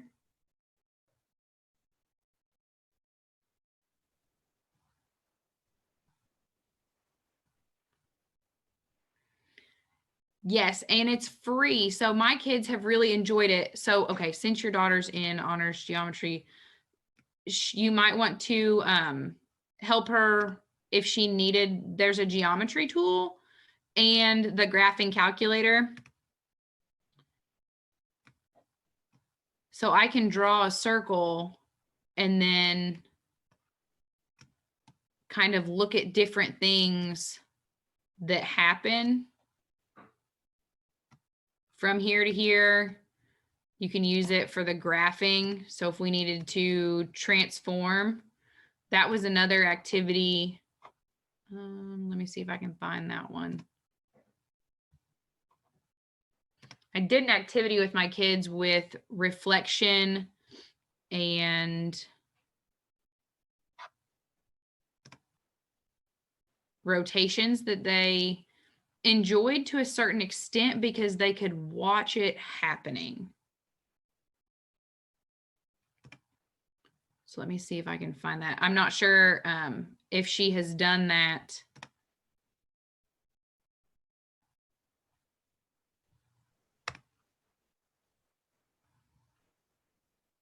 If they've went over dilations and different things like that.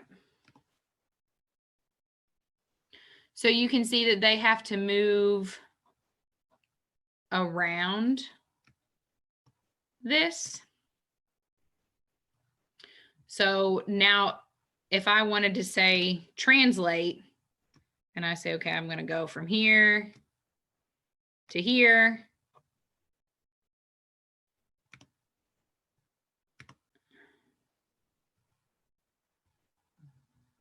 And I press submit, it shows me, okay, that's not going to work. So now I can try something different. And again, it's going to show me. So this really helps your visual learners as well.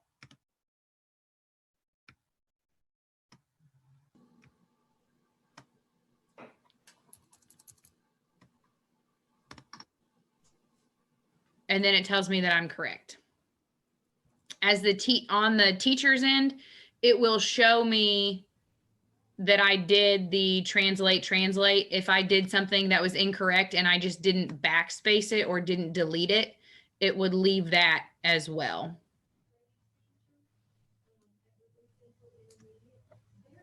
So you can see what all your students were willing to try before maybe they got frustrated and moved on or something to that extent. They do have a challenge question.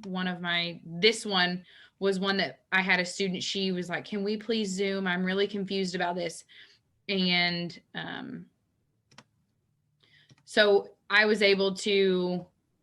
we were able to screen share, and I was like, okay, so what if we move this up? And we just kind of worked through it together. Like we knew that that wasn't going to work.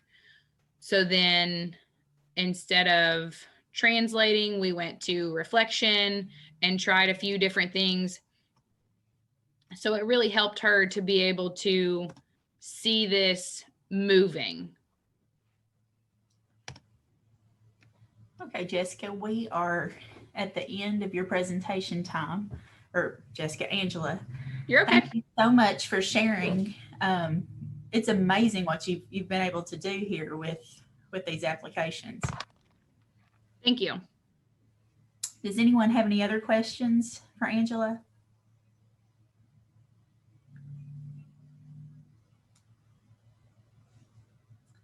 Okay, next we have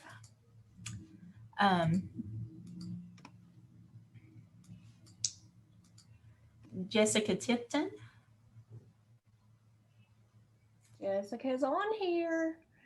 All I'm right. Angel Stevens, SCSC Transition Consultant. I'm so glad you are here today. I hope everybody completes your feedback form after all of these sessions we've heard today after the conference is over, so that you can get in on some great prize opportunities. But this has just been so exciting for me today. I've learned so much, and thank you all. I have the honor today of introducing you all to Miss Jessica Tipton. She is a 13-year veteran LBD teacher. Jessica holds a reading and writing specialist certification.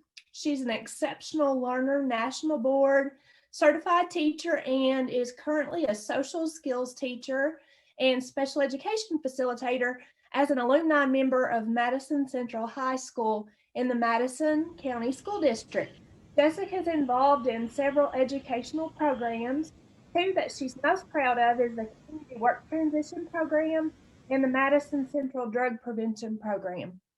She also shares her work site with her husband, Derek, who teaches history at Madison Central, and she enjoys spending time with family and her 7-year-old son, Holden. So Jessica, I'm going to give a shout out to her. She was one of 3 finalists this year for the 2020 Kentucky Special Education Teacher of the Year Award. So congratulations on that. So I now present to you all Miss Jessica Tipton.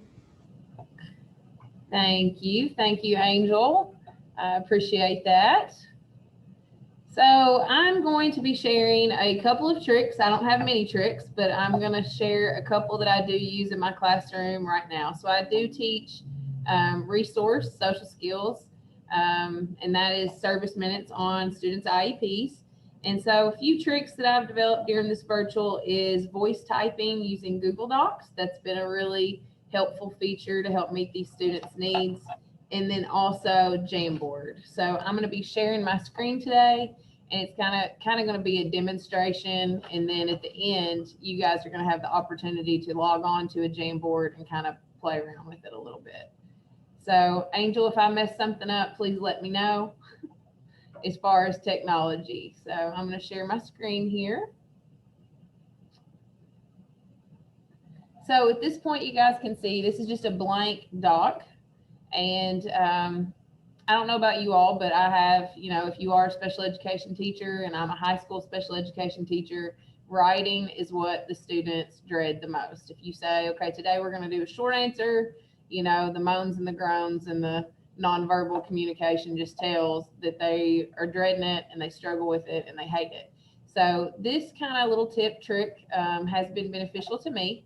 So it's built into Google Docs. So you just open up a doc, and this is the voice typing. So you just go to Tools, you click on Voice Typing, and it brings up this microphone option. So that is something that, you do have to have. Most of the kids that I have checked out school provided Chromebooks, and the school provided Chromebooks all have this embedded in and have the microphone that they can use there. I have had a few students that this feature has not been there, and I have no idea how to tell you all to get it there because I'm not a technical person. But most students, they do have this already built in. So again, you just go to Tools, Voice Typing, and your microphone will come up. It usually asks you if you can access it, just like if you're on a Zoom call, do you have permission to access your microphone? The first time you use it, you click yes. And then it's very, very simple to use, very, very simple to use. Let's see. Does it also work on Google Slides? I have not used it personally on Google Slides, so I can't answer that. If I miss any questions in the chat, I will catch up with them. I'm not great. My kids end up yelling at me at school because I get real excited and start talking and don't look for that orange box. So anyway, so when you are ready to start speaking, you just hit the microphone. Hello, period. Welcome to my session, period. My main goal today is to not embarrass myself, period. I'm very good at that, period. Is anyone else wondering if Kentucky's basketball team will go 500 this year? Question mark. I am not so sure, question mark. My students have really enjoyed using this feature, period. It seems to really help them get their thoughts on paper, period. What would take them hours to get down, they can use this voice to speech and really produce a lot more work, period. It also seems to help with spelling, period. The students do have to get used to speaking punctuation, period. It's also very easy to go back and edit after they use it, period. We always start with a practice activity and using punctuation, period. I like apples, comma, oranges, comma, and bananas, period.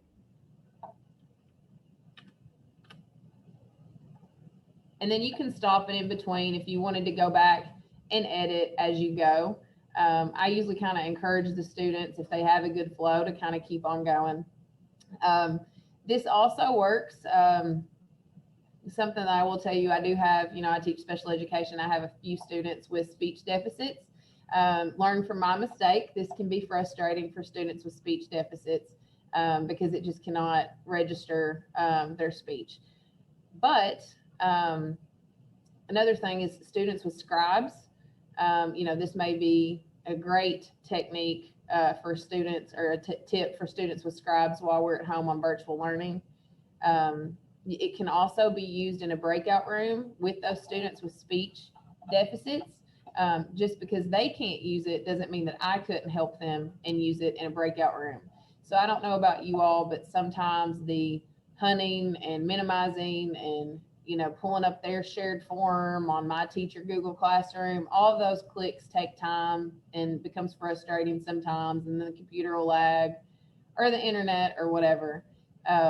But this can be used in a breakout room. So if I'm working with a student, we'll go with the student that has the speech deficit.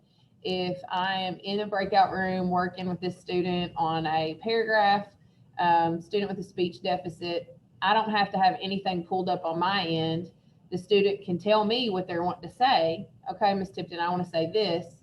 And then the student can manipulate everything and operate this feature on their end, hit record, and I can speak it, and it still picks it up in the breakout room. So I can speak, for the student. I'm acting as a scribe for them, or I'm helping use this technology to eliminate frustration and move forward in the assignment.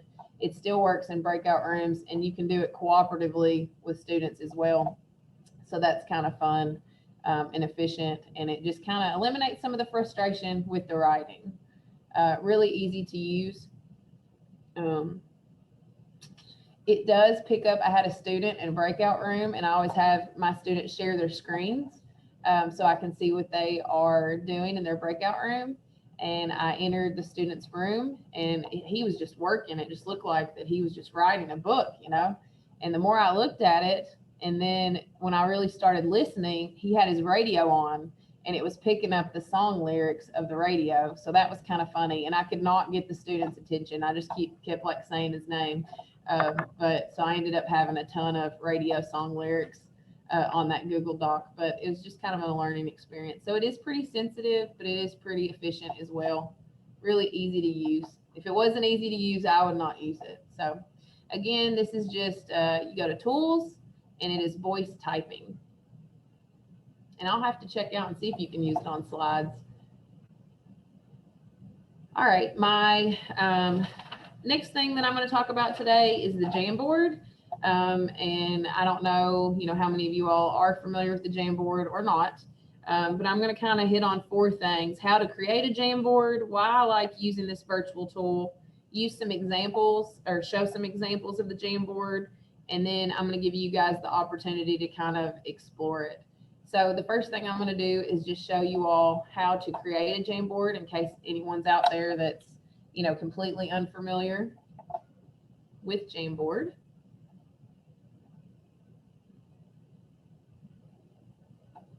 All I could find for Google Slides is the speaker's notes. Okay. So to get to Jamboard, You go to the waffle. I think everybody's probably familiar with the waffle terminology now. So you go to your waffle, your Google waffle, and you scroll down to this kind of orange yellow icon that says Jamboard.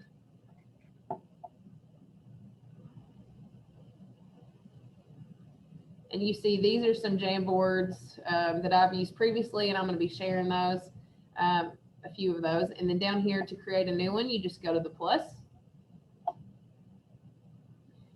And it kind of looks like a slide or PowerPoint presentation. It's kind of simplified, but I still call them slides to the kids.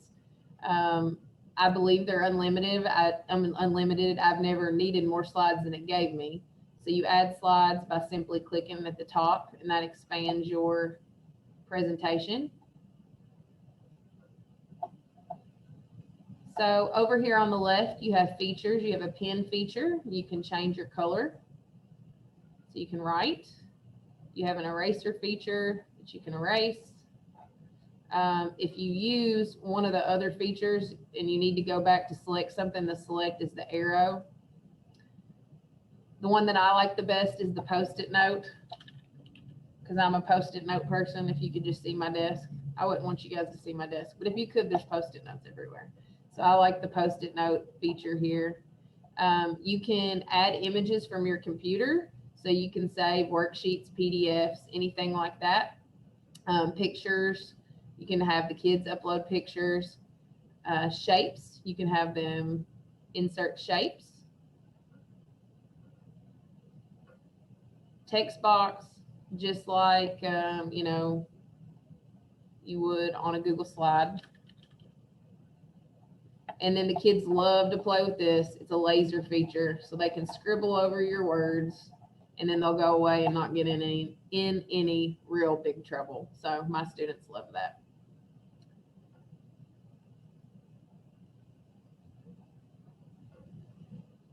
All right, so that's how you create a Jamboard.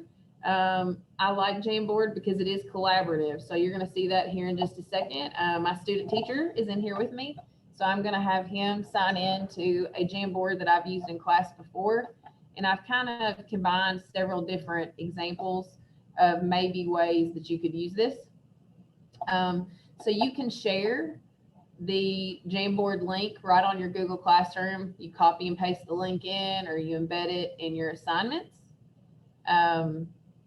And that's how the kids get on it. So the kids would click on the Jamboard link on your Google Classroom, and then they pop up like this. So you see the green T, and you see Tanner's name. So that's my student teacher, EKU student teacher, who's helping me out today. So you see Tanner's name here. So all your kids' names will start popping up as they join. So you can say, okay, I'm waiting on you, Mary, I'm waiting on you, Johnny, whatever. If they've, kind of maybe went to the bathroom, I don't know, taking a break, watching TV, texting, whatever they're doing home virtually, that we have to kind of draw them back, prompt them. So we have to say, I'm waiting for you to get in the Jamboard, waiting for you to get in the Jamboard. And you'll kind of be able to just, take attendance up here if they've joined. So you can have your Zoom up and then have them go ahead and get in the Jamboard. So I'm just going to kind of show you now how I like it, because it's interactive, and it kind of, makes that sit and get, learning that we're doing a lot of right now, just a little more fun, a little more exciting. And maybe you can do some assignments that you would have done if students were, in person. And I say that because right now my district is not in person. So if I'm speaking in a way that doesn't apply to you, I'm sorry. So anyway, so my student teacher is going to help me out. And this is actually an activity. These are my son's spelling words for this week. So my son's name's Holden, and he's in first grade, and these are his spelling words. So I do this with him. So I, say Holden, and we're going to pretend like Tanner's my son, my student teacher today. So Tanner, some, S-O-M-E is your first spelling word today. Okay, Tanner, I'm going to scramble these up. And then I want you to put the word some back together again the way you would on a spelling test. So you can see that Tanner has selected the S, and Tanner is putting the word some back in order. So that's just using the Post-it notes. I just use the Post-it note feature to put one letter on each note. And then I do this with Holden with his spelling words, and it seems to help. Kind of looking at the chat here. So the Jamboard is like one collaborative PowerPoint is how I would, so you don't create them for every student. You create one Jamboard and all the students join this one. A lot of assignments that I do, I will assign a slide to each student, and it'll kind of make more sense here in just a second. But it's more of like if you're going to work on something collaboratively.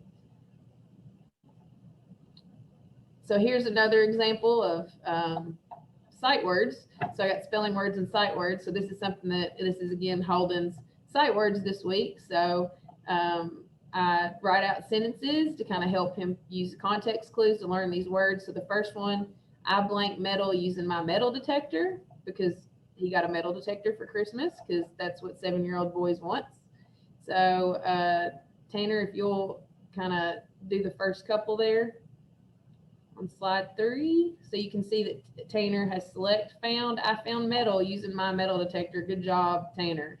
And then number 2, Mom blank me some candy after I did my homework. Gave. I love it when my teacher goes to the dollar store. Oops. I changed my view there. And you could have this same, and you'll see in a second, this same passage or whatever you're working on all 15 of your slides. So all your students could be working on it at the same time, and you just click through and you can see your groups working and what they're, how they're moving and if someone's inactive or not. I do not teach science, so there's only a few of these that I could use. But you could have this is a PDF that I pulled off the internet just for an example to give some content examples for you all. So I pulled this off the internet. It was a PDF worksheet that you may have your kids do in class. Or, a lot of people in class would have kids do this with tactiles. Like I've seen people use pasta and beans and yarn and stuff like that. That's not, the easiest thing to do virtually, but this makes it a little more interactive.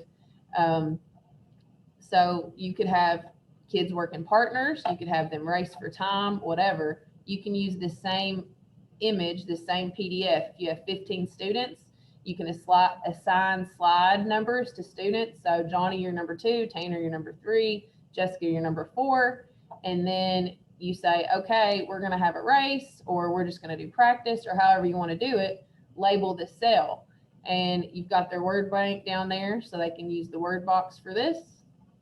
There's only a few of these that I could label down here. So I think this is the cell membrane. So you can have them fill those in. And you could also, like I said, have them do it as a partner or have them do it independently.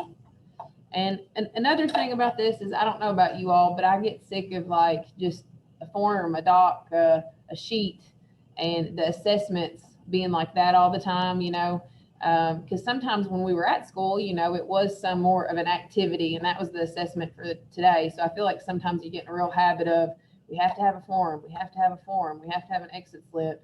And this is just kind of a more fun, formative way. And, it's kind of as close as we can get is somebody actually handing you an exit slip as they walk out the door, because you're just clicking through it. And I guess it's just maybe less pressure on the kids. And like I said, I think they think it's fun too. So you can have them label. And as a teacher, as you're, it's real easy to navigate and assess too. Sometimes, I don't know about you all, but for me, Google Forms are hard to assess. You have to look at your spreadsheet and they're not always there and you're doing a lot of clicking. Here, it's one click to see everything your kids are doing.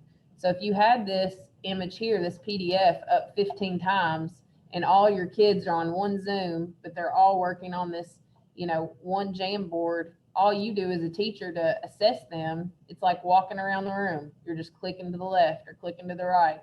And if you have them assigned by slides, I usually have my kids put their name in the top left-hand corner so I can say, over Zoom, hey, Samantha, you need to do this.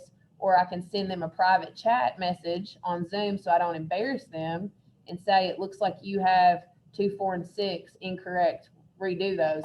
And it just keeps me from having to click on so much, Googliness or whatever it is.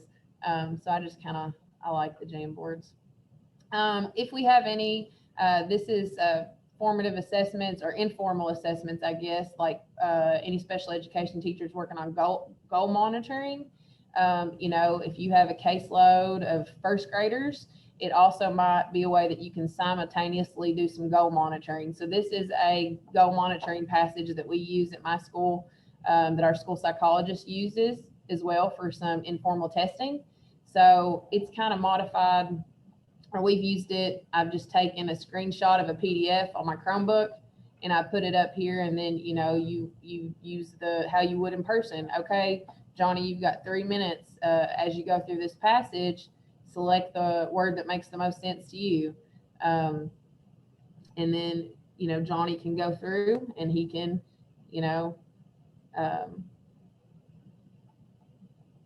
circle the words or whatever they are.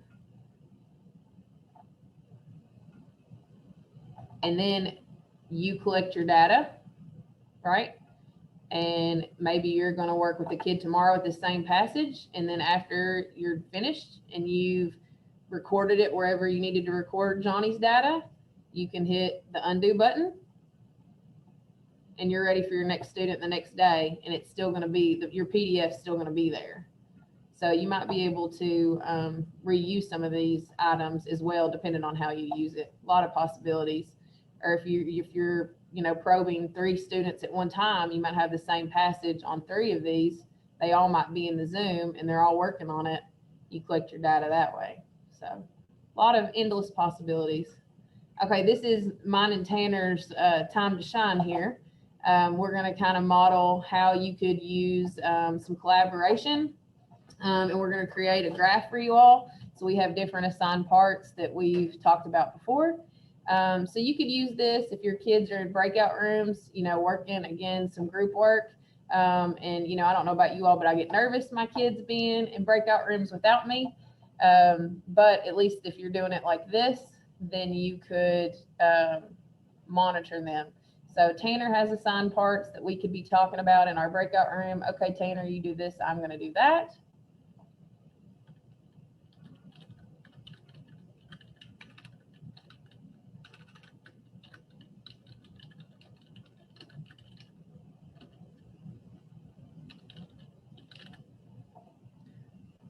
And we're just going to use a fun example. UK basketball wins by year. And then we're using our text box to enter numbers.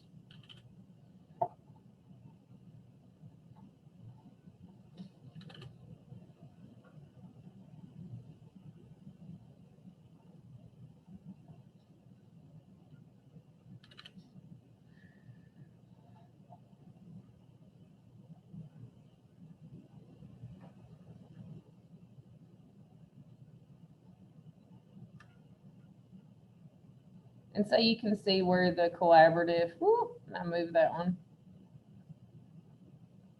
how you could use this collaboratively.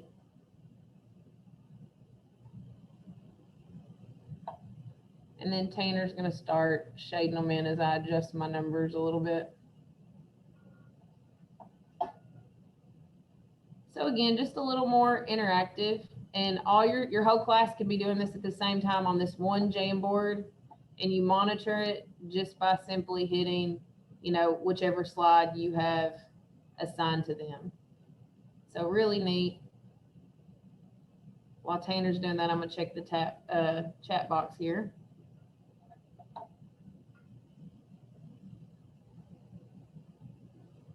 Yeah, I use this a lot, and it's really, really simple. If it was too complicated, I wouldn't do it, I promise you. For the sake of time, I'm just going to talk through these real quick. So that one's a pretty cool one. And then this is just, I don't know, again, about you all. I feel like a lot of the fun stuff's taken out. Sometimes it's very academic, or maybe that's just my social skills class. But I used to play this game a lot, squares. You make lines. And then whoever, if I'm playing against Tanner, whoever gets the square gets to put their initial in it. I had my kids play this one day, and you'd think that I'd take on them like to see a new release at the movie theater. Like they had so much fun with it. And it really kept their interest. And it was, again, I am a social skills teacher. It was very, social thing too, but they really enjoyed that. So just any picture you have, you can put on there. Another thing, and it doesn't look like I'm going to have time to let you guys get in a Jamboard and play around, but it is very simple. I was going to show you guys an example that my kids did. And again, I am a special education resource teacher, so there might be some interesting spelling or something on here. Interesting. So this is one that I actually used in my class. I would present a question: what hurdles have you or people your age jumped over? And you can see this is about, just facing challenges, COVID, abuse, being bullied. And the kids made these, loss of a grandfather, death, divorce. And then the cool thing about it is, say you had, you could sort them based on categories. Like if more than one kid had divorced, you could put the divorces here. Or if you had, like anxiety and depression down here, we have together like medical issues, or similar. So the kids see, hey, I'm not the only one that has this issue, and you can kind of sort them. And then that's kind of what we did over here too. What actions can you take to overcome your hurdle? And then, so they did their answers, and then we added things we need to add, we need to start doing, and then things we need to stop doing. So this is an example of how I used it in my classroom. Again, I'm a Post-it note person. So looks like I am approaching time. Is that right, Angel? Yeah, you've got about 2 minutes. Okay, does anybody have any specific questions? I know you all didn't get to get in and play around like I promised you would. I can drop that link in if you want to do it real quick. Sure. If you all want to get in there, you can kind of test it out. So I have on here, I was going to have you all create a Post-it note that includes your district name and the grade level you work. And you all can just kind of scribble on it if you want and play with it.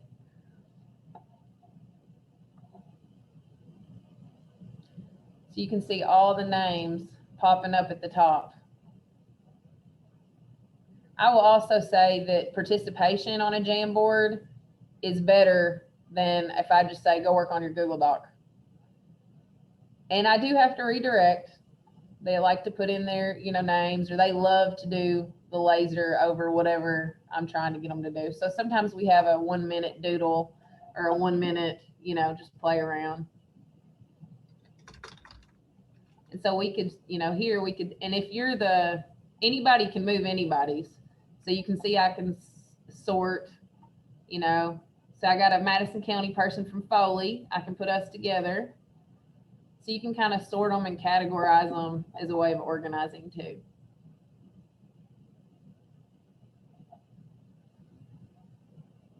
So I hope you guys gained something from that. I hope your kiddos enjoy Jamboard. I use it probably at least once a week. It's kind of my only trick, to be honest.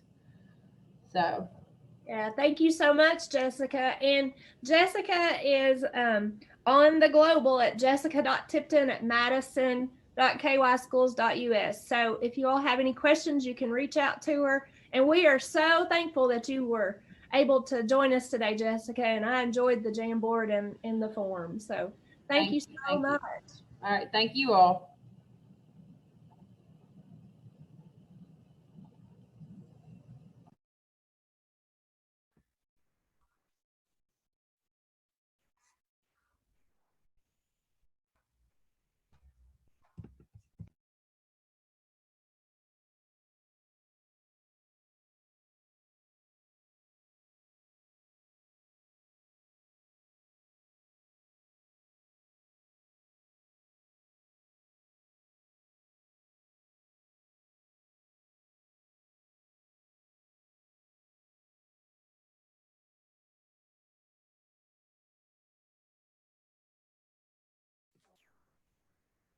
Hi, it's Marquita Proctor. I am a instructional coach at SESC, and I'm going to take a moment to introduce Matthew Whitaker and Lewis Mink, who teach at Rockcastle County High School. Matt has been teaching for 12 years. He has a BS from UK an MA from EKU, and he is National Board Certified. Louis Mink has been teaching for 9 years. He has a BS from EKU, and they both are agricultural teachers at, like I said, again, Rockcastle County High School. So without any further ado, here they are. Well, hey everybody, we're really glad to be here today, we are using Lewis's wife's computer, so that's why it says Stephanie Mink. Just kind of wanted to point that out. But we, like we said, we're really glad to be here today, and when Marquita asked us about doing this, we have been she wanted to know like what we had been real successful with during the school year, and so we kind of talked about it and thought we would just share something that we've collaborated on, and that we really collaborate on every year, which is our experiential learning program that we have called Supervised Agricultural Experience Programs. And so what those are is in agricultural education, every single student starts out and figures out something that they would like to do that's agriculture related, that is outside of the classroom. And so that is a project that they carry with them throughout their high school career, as long as they're taking agriculture classes. That can be work related, it can be research related. Lots of students will have like an entrepreneurship project. And so they have a wide variety of options as long as they are related to agriculture. And so during the pandemic, we definitely wanted to keep that going and make sure that students still had access to the record keeping and to everything else that we did with that, because that is a key component of what we do as agriculture teachers. And so Lewis and I back in the summer sat down and tried to come up with a plan for how we were going to help students be successful with that, and make sure that we were able to keep the same high level expectations with outside of class experiences that we have always had. And so what we're going to show you all today is a website called the Agricultural Experience Tracker that we have kind of used in conjunction with a lot of things on Google Classroom and through other methods to help our students be able to learn how to use the technology and keep up with their outside of class experiences and to report on it. So let's see here. We're going to share the website with you here, and we'll go through a few things. Lewis, why don't you tell them a little bit about the website here? Okay, so this is the website that students in agriculture classes use to keep up with their records for their SAE project. And on this, there's several different things that they can do. They can go in and actually they can go in and put in records of when they get paid. They can put in records, for example, like if they spend money to buy something that's related to their SAE project. So for example, if they have their own beef cattle operation, there's going to be times that they have to buy feed or vaccinations or something along those lines. So they can go in and actually enter those in here. So for example, I can enter an expense, and we teach them how to put this stuff in and how to use it. Some other things that we'll do along the lines with this, if a kid works for someone, they get a paycheck, and they can go into the paycheck simulator and actually put it in. And there's other parts to it. For example, when you work hours, it's important to keep up with, your hours and stuff. And they can go in here and actually put their time in and kind of show us, kind of what they're doing and stuff along those lines, and tell us about it and stuff. And the good thing about AET, guys, there are several things with AET that's really good. The first part of it is, it's good because it teaches kids how to keep records for taxes and, to keep up and see, is their business or what they're doing, is it successful? Are they making money? And it kind of shows those kind of things. Other part to it is they do have to do some different writing prompts and stuff along those lines. So it allows students to learn how to write and to kind of reflect on their project. Yeah. Like, so ask them like what kind of goals they have. And then they go back and evaluate, like, did they meet their goals? How is the project going to impact their future? Like, what skills have you learned by doing this? All that kind of stuff. So yeah, so this is really good because it not only does it work with the agriculture part for us, but we're also able to teach math. We're also able to teach some writing skills. And this has been a really good website for us, so to use. So, and I'm gonna let Matt kind of show how we are using this with Google Classroom and stuff. Yeah. So, And I'll just add on too, another good thing that on this website that is a benefit for students, and part of the way we kind of get them motivated to do a good job with it is that they can also keep track of things like their community service activities. So like when they fill out scholarships, when they're a senior in high school, and a lot of times on scholarships, it'll ask you, well, what all community service activities have you been in? They can, if they've kept good records on here, they can go back and look and see, like, well, here's all the community service activities that I've done in the last 4 years. And so it makes doing those scholarships and stuff that much easier. So it's really a good tool for the students as well. And so we really encourage them to do a good job with keeping it up. Now, also on as far as how we've implemented this and gotten students engaged with doing it during the school year, basically what we did was we started out the school year making every Friday, because in Rockcastle we have NTI every Friday. We made that our SAE day. And so on Google Classroom, each Friday we had a video posted that, and you all can hopefully see it here, how we organized it. But we would post a video of us showing the students how to enter what we wanted them to do, and that way we were able to kind of chunk the lessons and basically teach them kind of how to do things step by step. So we would do a different step each Friday, and then they would go in, and their assignment on Friday would be to basically enter their own information from that step that we taught them on that particular day. And so they would go in and do that. We made several videos throughout the semester. At the end of the semester, down towards Christmas time, we actually went in and did a SAE update to where they just go in and kind of wrap up anything from the end of the year from last year.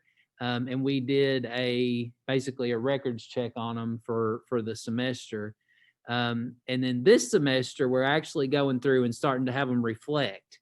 So we're kind of going through and showing them different things that we want them to focus on, as far as like it's time to start looking at, some of these questions and stuff. And we can pull up some of the questions here and show you all. We can get to it here. So we have these things called proficiency applications, which basically is just like where they kind of go and reflect on what they've done, and it'll show like everything that they've accomplished with their SAE project. And so me and Lewis would go through and show them, like, okay, here's how you set everything up. And so this Friday, we're going to show you how to set everything up for you to start reflecting on your SAE, and your assignment is to get your own set up. Okay. And then we would do performance review A. So, and you can see this one's blank because this is just our sample one. But so we would say, okay, this week we want you to do performance review A. And we made a video where we went in and kind of explained what we wanted them to write. And then they had to go in and answer these on their own. So they had to briefly explain their SAE. explain how their roles and responsibilities changed over time during their SA. Did they gain more responsibilities? Did they have different roles from what they were doing in the beginning? And then they had to briefly explain what the greatest challenge was in their SA area.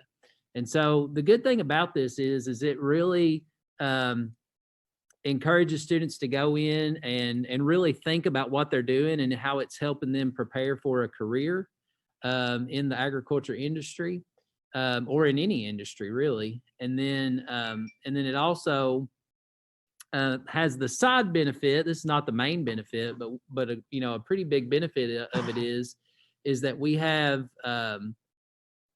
FFA competitions that where we compare like a student's records with students from other schools around the region and around the state, and they can win money for those. And so that's a little bit of an additional incentive for them to go in and work really hard on those and be reflective about it and do a good job with keeping up with their records. And I've had students that in the past that have advanced on to like the national level and won over $1,000 just from keeping records on things that they were already doing anyway. So it's a very good project for these students that is real easy to incorporate into class. So Lewis, did you have anything else before we kind of wrap up? Like I said, this has been really good for us because it allows us to implement more than just agriculture. We're implementing the math and the writing skills. So it's been very successful, and the kids have really enjoyed it this year so far. The ones that have talked to me about it. So that's about all I've got. You got anything, Mr. Whitaker? I think that's it. And we've got, I guess, just about a minute left. So if anybody has any questions or anything about what we do, we'd be glad to talk to you about it. And I think that, if you're a CTE teacher that works in another area besides agriculture and you're interested in learning more about the experiential learning, feel free to contact me or Mr. Mink. My email is just matthew.whitaker@Rockcastle, and Lewis is Lewis Mink at Rockcastle. You can look us up on the school website, and we'd be glad to talk to you about it anytime. So thank you all for having us on today. We really appreciate it, and we're glad to be a part of this. So thank you all.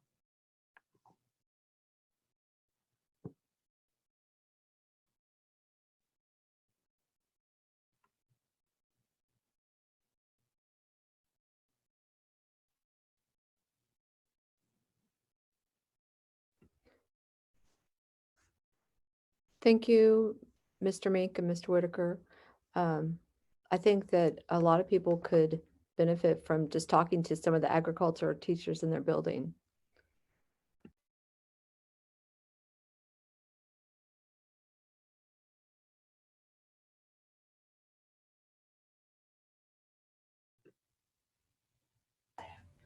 Okay, our next presenter is Erin Grace.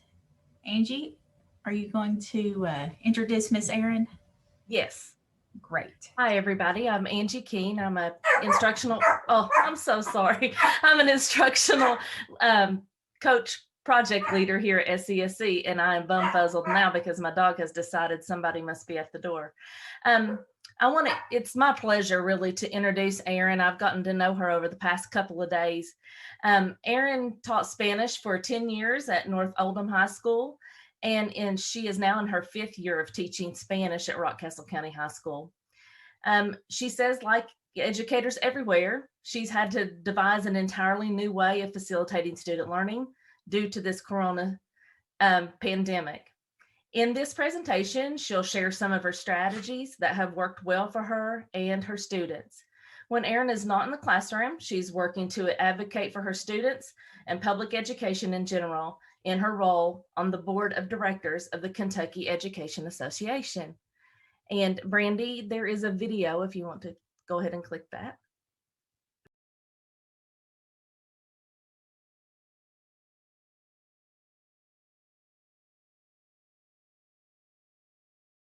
And I teach Spanish at Rockcastle County High School.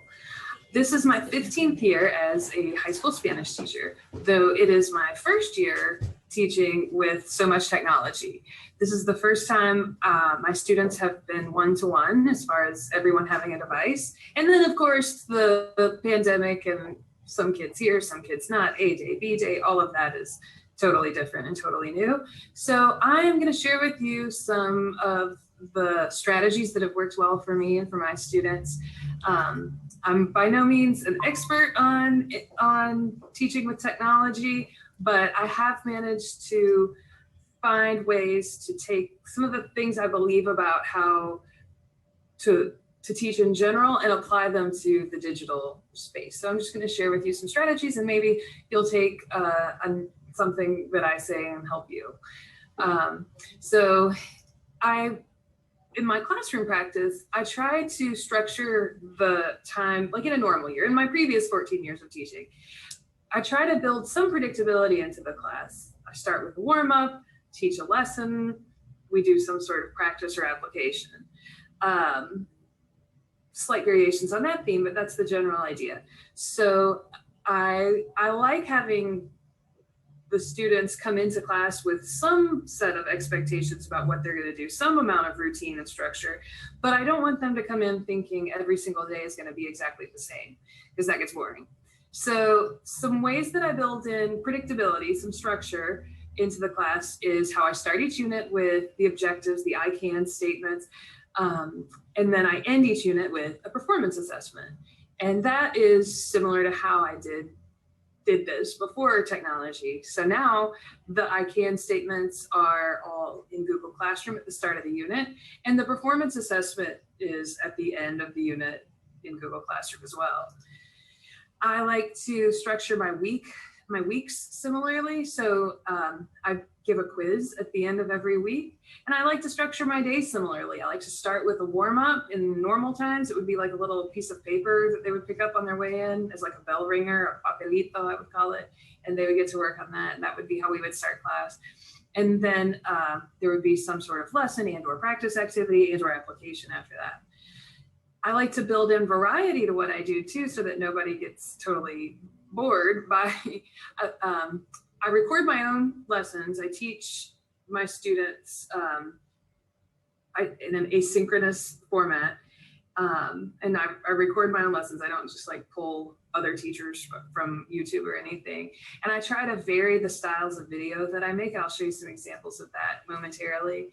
And then the warm-ups that I do in the digital world they're all in Google Forms, but they vary greatly what they look like, what they ask you to do, how many questions there are. Sometimes they're about you as a person. Sometimes it's like to test your vocabulary knowledge. So just sometimes they're visually interesting, sometimes they're not, sometimes there's an audio component. So I try to mix that up.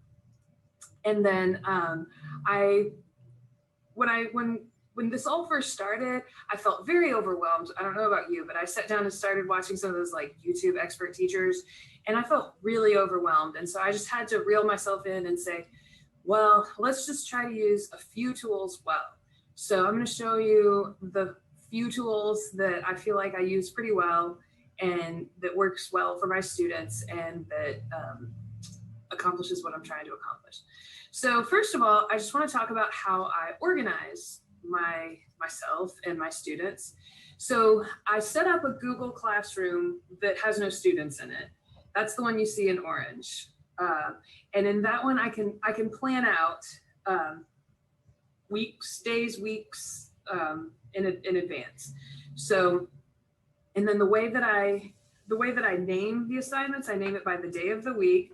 So you can see the orange slide, the picture there, my school life. Jueves 1, Jueves means Thursday. So that's the first thing you're supposed to do on Thursday. January 28th is the warm-up activity. And then Jueves 2 is the second thing you're supposed to do on Thursday, January 28th. And so every day there's either 2 or 3 little things like that in Google Classroom. So then on the actual day, then all I have to do is go to my actual Google Classrooms, hit reuse post, and then post the assignments for the day. so that it shows up on my students' to-do list and feed and everything.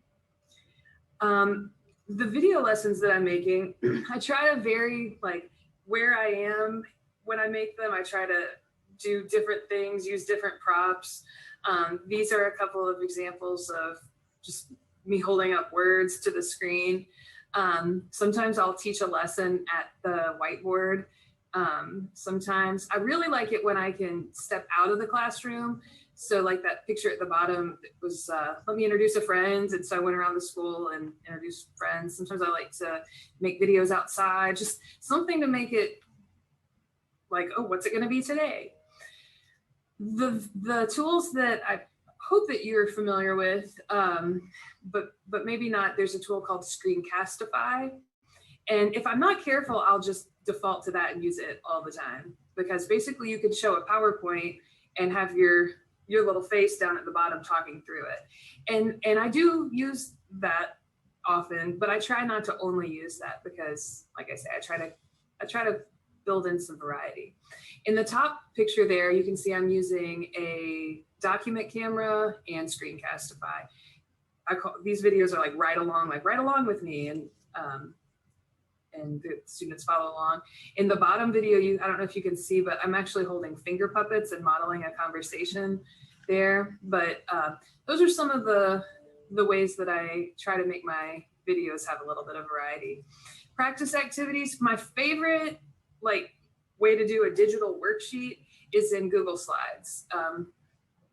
And I can drop a link in the chat for a video that was really helpful to me, one of those really good YouTuber teachers, about how to make really great worksheets in Google Slides. Maybe you already knew this, but I was just beginning when this year started. But I like making like drag and drop activities. I think that anytime in language, especially if you can associate words and pictures as opposed to just words and the translations of those words, I think that's ideal. I like using Google Docs sometimes too, though, because especially if they're going to write something, and I try to keep it simple, because I found if you try to ask them to write too much, you just get a bunch of junk from Google Translate. So as long as you, or I do anyway, as long as you keep it simple, they do a pretty good job, especially if you give them like a model or an example to follow. And then if you use a doc as an assignment, there's a really neat feature when you edit, when you make comments, that's really great, that doesn't exist on slides. So just depending on what I want them to do, I kind of make my quote unquote worksheets either in slides or docs. Love using Edpuzzle. You're probably familiar with it, but if you're not, get familiar with it. It's a great resource. You can take a YouTube video and intersperse questions into the YouTube video. So that's what all those little dots under the video are. They're questions that I've invented and added. I really like using native speaker authentic content. Like sometimes I'll use things that are designed for language learners, but I really like using like the girl there. She is this Mexican YouTuber, and she has like millions of followers, and that's a video where she takes us school supply shopping. And the clown, the kids got a kick out of that because they love talking about how creepy clowns are.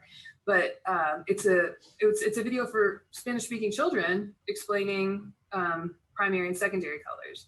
So Edpuzzle is a great resource, and I use it probably maybe like once a week.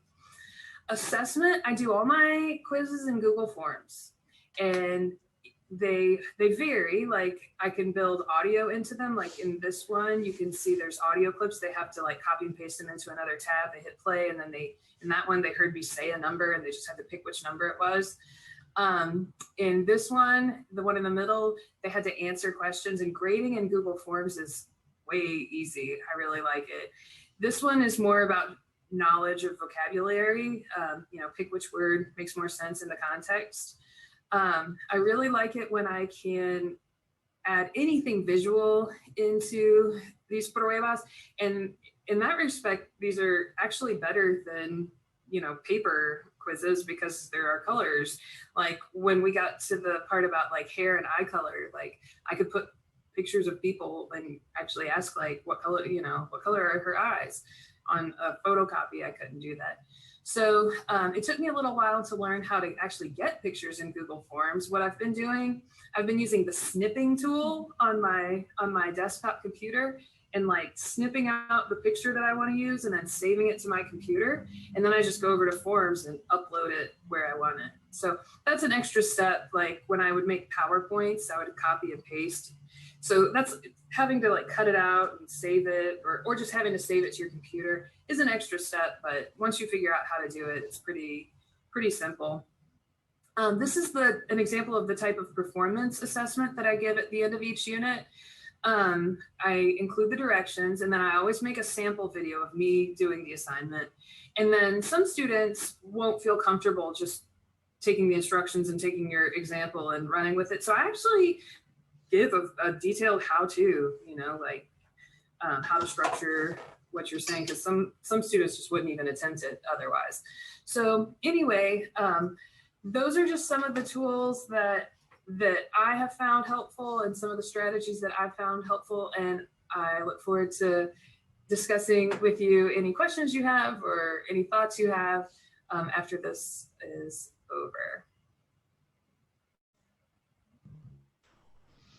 So based on everything that that I've been hearing today, there's a couple. I'm going to call this my digital teaching 1.0, and I've got a little list here of a couple other extensions and such that I'm gonna try. But for me, it's just been really important to keep it, use a few tools well. So I feel like I'm now maybe ready to try adding another tool or two to my repertoire. I have a little bit of time for questions if anybody has anything.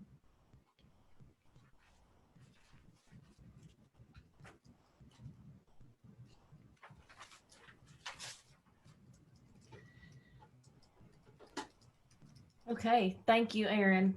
That was Thank awesome. you. It was so good to work with you and meet you. Everyone else, thank you all for attending, and don't forget to fill out the feedback form when you get it in your email. We would appreciate that. Thank you.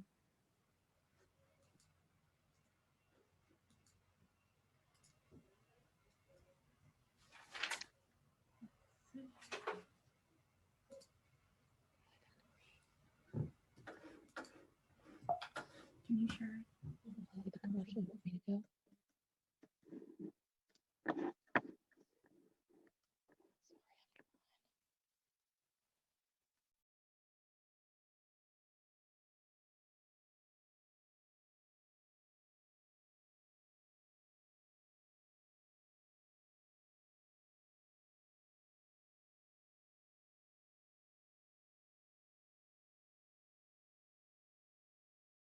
The Kentucky Special Parent Involvement Network, known as Kentucky SPIN, are partnering to offer a 5-part webinar series for parents of transition age students entitled Mapping Dreams. This series will aid families with the transition process, and resources will be available for download during each session. The dates, times, and topics are listed on this slide.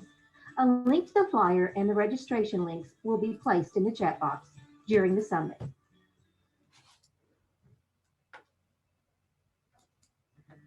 SESC and the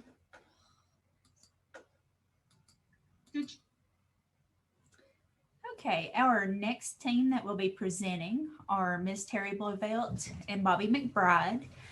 They are both teachers, special education teachers at Madison Middle School in Madison County.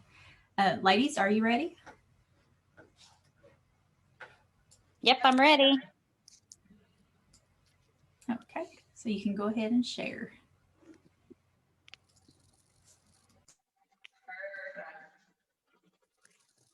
All right, guys. Thank you guys for sticking with us at the end of this Friday. So Terry and I are both special education teachers at Madison Middle School.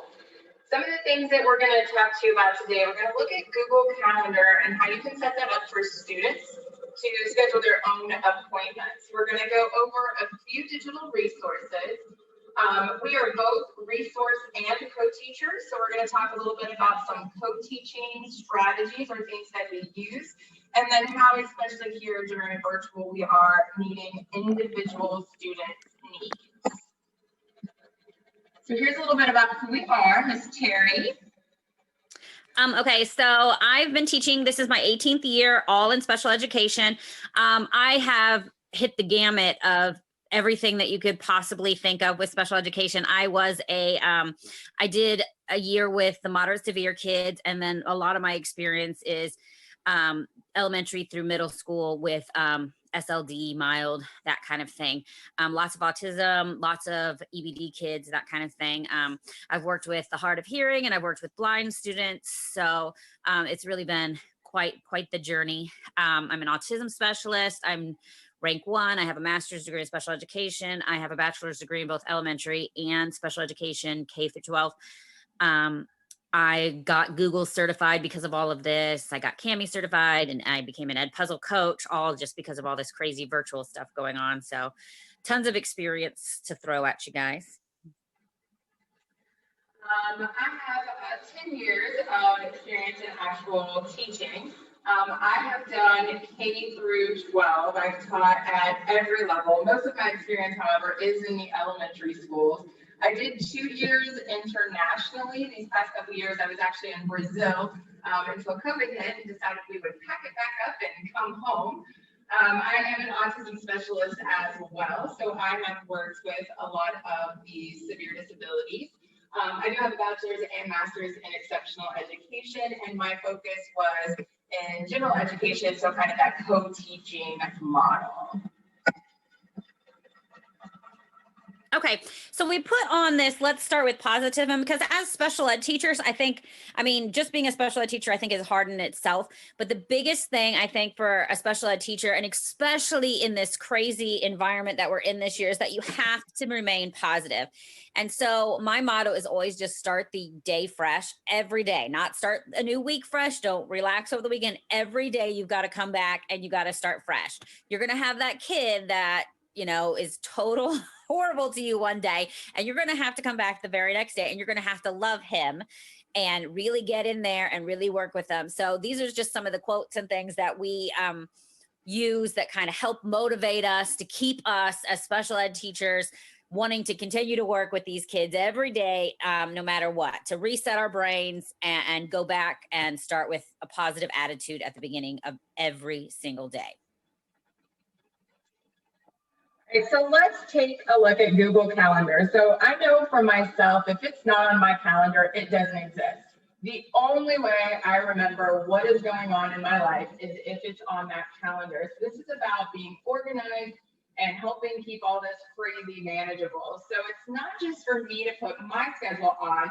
I've also decided to start using this with students for them to schedule meetings with me as well. So these are a couple reasons that I like giving the meeting choices. So again, I do teach resource and co-teach classes, but then I'm also at our school, I'm working with those independent learners. And so there's the special education students that have chosen an independent learning. And I really felt like, especially with our students, that they have to have those check-ins weekly, that I'm gonna have to see their faces, make sure they're working through things, give them some support on their quizzes and tests, things like that. So I created this Google Calendar because it gives students choice, especially if they chose that option 3, that independent learning. It probably means they're not available 8 to 3 Monday through Friday. So it lets the students and the parents have choices for when they're going to sign up for these meetings with me. It also assigns responsibility. The calendar is there. I've already got it filled in for the rest of the school year. So it's their responsibility to come in and to sign up for a check-in. Some weeks like this week with no school Monday and then this presentation today, I have limited availability. So if I run out of check-ins, they know to email me. I always am available to set up meetings after school with them. This is a time for that one-on-one intervention. So instead of just working as a whole group or a small group, this is really a one-on-one where I can see exactly what that student needs help with. It's helping with organization so that they know what to expect every single week. Of course, consistency is key.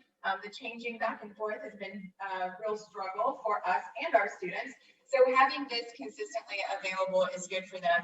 And it helps to provide as and when things are needed.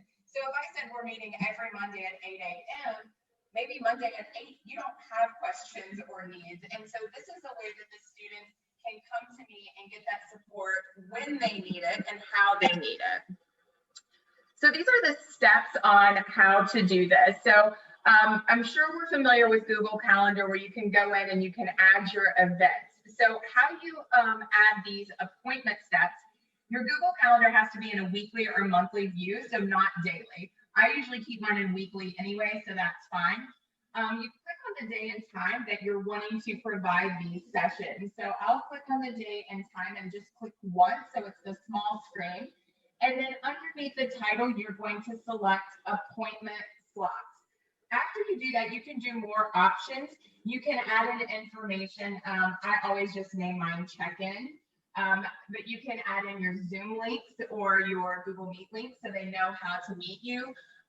You can change the time frame. My meetings are 30 minutes, but if it was just a really quick check-in, I might change that to 15. If I needed to go over an assessment, I might change that to an hour. So you can change all of that information. Then you simply just send that link to the students, and they are all able to, on their own, go into the calendar. Now, the thing that I really like on teacher side, when a student signs up, it gives me their name. So I see exactly who it is, so I can be prepared for that student. I know who it is that's coming to that meeting. There's also an option for a description. So if usually we work on math, if they're really struggling in social studies, they could say, hey, Ms. McBride, I need to work on social studies, or can we retake this quiz, or something to that effect. And I can see when the students sign up for it as well. And then it also puts that right onto their Google Calendar for those who are using it, so that they see when that time is and when that meeting is going to happen. So that is the Google Calendar. I am going to show you really quick. My calendar is pretty packed, so hopefully this doesn't stress anybody out. I'm going to just show you real quick those steps, because I think it's nice for myself to see. So let's just say back here on Sunday, I wanted to add in some check-in slots. I would just click here, and then you see it's just preset to event. All you have to do is click appointment slots, and you do need to do that first. That's kind of the most important. After that, you go into more options, and again, it's just like any other thing. If you have the same time frame, which I don't daily, so I do mine daily, but if you have the same time slot, you could repeat maybe daily or monthly or whatever like that. Here's where you can change the minutes, so you can go in and decide how long you want that to be, add your Zoom link, add any information here. So you're just going to add that in. Once you have created that, here's what it's going to look like. So here's mine. It says check-in, and it says go to appointment page for the calendar. So I simply click on this. This is this week, so there's nothing there. The personal things, like you see, I have some birthdays. The kids don't see that. So I tried this on my husband to make sure kids don't see this. They only see the appointment slots. So the students are able to go forward to the next weeks and find these check-ins. And this is where they're just going to click the box. This has my personal email, so it has my maiden name right there. But this is where the student's name would show up, or they could add the description. To share with the students, you just simply come up here and copy that link. So I send it in an email, and I call it calendar and just link it right there.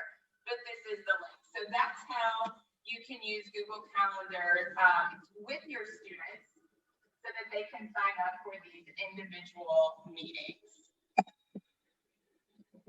Okay, I'm gonna just piggyback on, she started doing these appointment slots, and I was like, ooh, tell me more about it. And so I started using them, and I don't have as much time as she does, because she does that individual learning. So she has, a big way, but I could use my prep, and I can use my lunch and flex time to do these kinds of things. And so I've started using that with my kids too. And not only does it give me like a continuous track of to see who I've met with and when I've met with them, for data purposes or whatever, but it just makes it so simple to make sure that the kids are meeting with you. And most of my kids, they're so into their routine, they'll just pick the same time. So I know every Monday at 10 o'clock, it's going to be the same kid because they kind of like their routine as well. But it's an amazing thing. So not just using Google Calendar to, list your assignments that you have, but to actually set up times to meet with kids, as it's been a game changer. So, but one of my big things is all my digital resources. Now, as a special education teacher, like this has stressed me out because everything I do as a special education teacher for the last 18 years has been totally hands-on. I'm right up in there with the kids and we're going at all this different stuff and trying to modify things together, and I'm scribing for them and I'm helping manipulate and doing hand over hand. And then, oh, you don't get to get 6 feet in front of them. You don't get to do any of this, and you're going to talk to them on a screen instead of actually meet with them. So it was completely overwhelming back in last March, when they're like, oh, on Monday we're going digital and you're not going to see your kids again, figure it out on Friday, the time before that, so everybody was there. We were all completely stressed out. So I started that immediate time trying to do some research and figuring out what I could do. Especially because we hadn't at that point done any of this. Like, we didn't have Google Classrooms that were like a huge deal. I mean, we had maybe a posted assignment for NTI or something on there, but not where we were actually setting up Google Meets and we were meeting, So to try and do all of this when you're not seeing the kids in the first place was really stressful. But here are my go-to awesome digital resources. You've done videos. I mean, people have already presented in this little elevation conference anyway about Edpuzzle, but I adore Edpuzzle and I love using it. But a lot of times, instead of like picking a YouTube video that I want the kids to watch, I will create my own video of a lesson and then I will add the questions in there. And I love that you have that option. It doesn't just go to YouTube videos and add questions so you can see if the kids are engaged, but it can be a video that you create too. And the reason I love it so much as a special education teacher is because kids, I'm sorry, but the special ed kids that I work with, they just don't watch videos. You could spend hours doing these beautiful lessons and all they have to do is follow the lesson, just watch it and it has all the answers and everything, and they aren't going to do it. So with Edpuzzle, I can still create those beautiful videos to have them try and do something. But when I put it on Edpuzzle, then it has, at least if I don't even ask any questions, it will tell me if they actually watched the video. So kids can tell they're blue in the face if I put it on Google Classroom and they watch the video, but I can't really know for sure if they did. But if I put that video on an Edpuzzle link, it'll tell me, well, you only watched 20% of the video. So obviously you're not engaging the way we need you to engage. So that is one of my favorite tools, Edpuzzle, especially when we have to use video education. It makes it very handy to make sure that you can verify that they're doing what they're supposed to be doing. So Edpuzzle, if you haven't used it yet, it's great. I also will give a little plug. It is so easy to get resource hours there. They have tons of online resources and you can get certified in all kinds of things. It was so easy to be Google certified through Edpuzzle. It's not the same as like a Google certification that you would do, but they have those links. You can become a coach, an Edpuzzle coach, or there's Edpuzzle certified level 1 and level 2 and those kinds of things. Tons of resources, and they're all free ways for you to get some PD hours and certifications. So definitely check out Puzzle if you have not already used it. And definitely if you're not going to maybe want to ask questions, but you just want to post videos, put them on Edpuzzle, because then you can always be like, hey, buddy, I know you only watch 20% of the video. Let's go finish it at least. Okay. So it's a great way to keep some accountability. Okay. I found last year this website, and it's called wizer.me. WIZER.me. It is my favorite thing in the entire world. Okay. I'm going to have Ms. McBride, she's going to pull it up for me because I'm presenting from my phone. But what I found, it's easy. You log in with Google. It's not a big deal at all. And I love that as a co-teacher with Mrs. McBride, I can put all my resources on there and I can share them with her. But when you go in there, if I go to create worksheet, which is the green at the top, you are allowed to, it's free to create as many worksheets as you want. You can also go in and steal as many worksheets as you want. So if you are like desperate, like I need something on cellular organelles or something, you can go in there, you can type in the box, and you can find things that somebody else had already put together. And the best part about that is that then you can also edit it to meet your needs. So a lot of times I will find worksheets that they put on there, and then all I have to do is borrow the worksheet, and then I can add like voice over onto it. If you can scroll down a little bit on that one. No, on the, there you go. Okay. So right here is all the millions of amazing options that you can use to create and have students respond. When I was looking at that, because I'm resource math mainly is my job. I actually teach resource math and science and social studies this year, just because it's an insane year, but it was math. And I was so frustrated that kids could not show me how to work out a problem. And and then they couldn't hold up a piece of paper, take a picture of it. I mean, we were having lots of issues. I was like, how do I get them to do some sort of worksheet and be able to answer the question? And so I found Wiser. It has a draw box. So you put any question under the sun in there, and then they can spend the draw box allows them to then draw their answer, type out their answer, almost anything like you would be able to do with like a Kami app or one of those other things. But I love it because not only then can I put the question up there, I can read the question to them while I put it up there. I can insert a video with it to show them how to do it. And then all I have to do is see them work through the video. It's amazing, amazing worksheets. I can put in images and they have to label them. I can do matching. I can put in a table and they have to fill in the table. I can put in graphs they have to label. I can put in links. I can embed a calculator into it. I mean, it's endless. Word searches are there, open questions. And the love about the open questions is we have to do extended responses with all our tests because we have to do common assessments at our building. So I have extended response questions that they have to answer. I'm not there to be able to scribe for them. So I can put in there and then they can record a video of them answering it because I can't be there to scribe for them. Or they can record a voiceover and have it answered that way. So as a special ed teacher, having all these options just to be able to answer a question and respond to a question has been a life changer for me. It is my go-to for anything when it comes to assessments. If a co-teacher that we're working with has, and a lot of the co-teachers that I work with use Google Forms. So I'll take their Google form and I'll put it into wiser.me and they'll just send out the link for Wiser to my special ed kids because they already know the drill. Go to there. My voice records all of the questions and all of the answer options, and then they just have to be able to respond. Amazing, amazing, amazing. Write it down. If you get in there and play with it and you have questions, please email me. I absolutely love this website. I know someone asked in the chat if it was like live something, and I've never used that, so I'm not sure. Sorry. Yeah. I'm not sure about that either. I was going to ask you that, Mrs. Bubba. Yeah, I'm not sure if it's similar to that. I'm not sure what that is, but this is amazing. And like she said, it reads for you. So it's perfect for students who need that accommodation as well. Yes, amazing, amazing. Best thing I've ever found on the internet. And I love that you can share the worksheets with your co-teachers. And so like if you have a gen ed teacher that wants to use it, they can just create the Bain worksheet and then send it to you. And then you can copy and modify it for your special ed kids too. So that's awesome as far as it goes. If I'm doing an interactive lessons, my go-tos are Google Slides and Kami.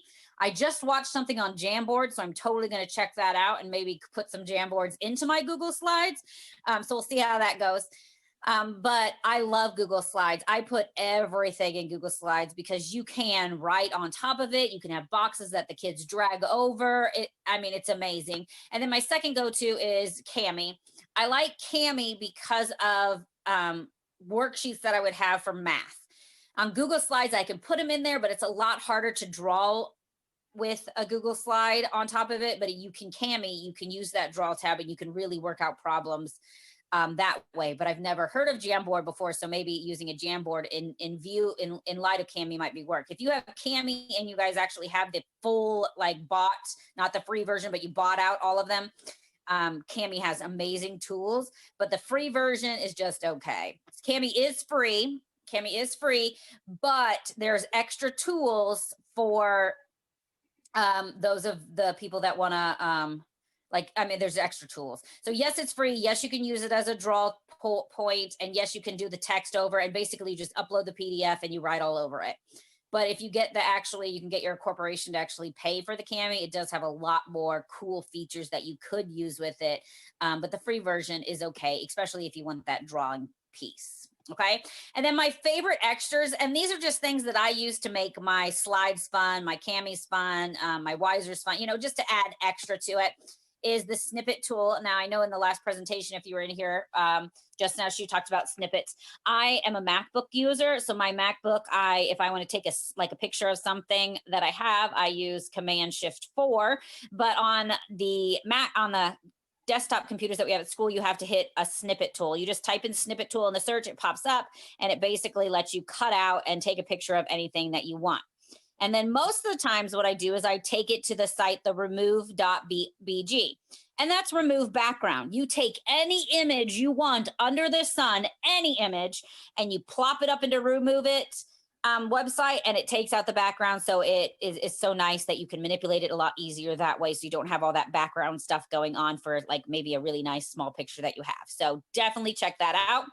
Flat icon, I just recently discovered, and actually every single one of these little extra images here are from Flat Icons. You just type in flat, you can type in education, you can type in cell, whatever you want, and it's going to give you an icon or an image that will go with it. And I really like it to add detail to my presentation so they're not so boring.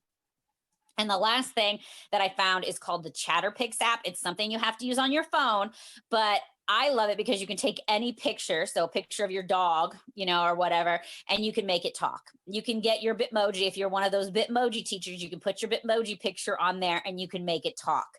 So I absolutely love it because usually I don't want to share my face if I don't have to. So like having different things like teach the lesson, like my Bitmoji teach the lesson because I use the ChatterPix app to make it talk, is just fun. Okay, so those favorite extras are just little things that help make it a lot more fun. But again, my go-to, I absolutely adore, is wiser.me. Awesome.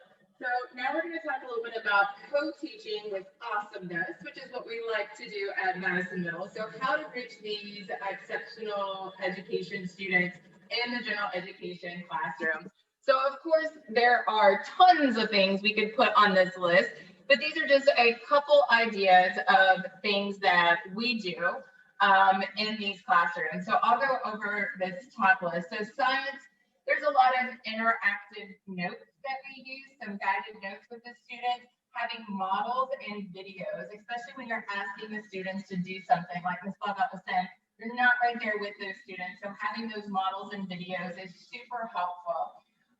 For reading, someone had spoken earlier in a presentation I was in about that balanced literacy, but having the guided, the shared, and the independent reading, and then also the word work.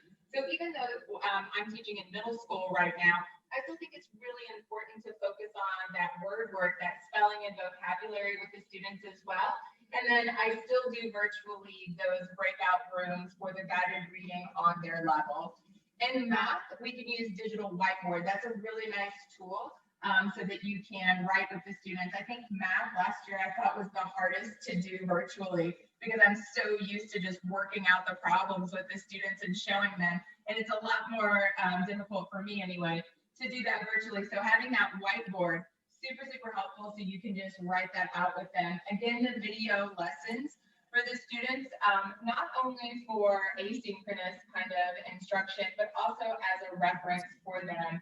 And then the interactive worksheets. Now, I use Cami a lot. I do use the free version, but I teach mostly the reading classes, and so reading and writing. I use the Cami a lot for the students to have that interactive worksheet so that they can see when I'm typing on it, I can see them typing on it, and we can work right there together.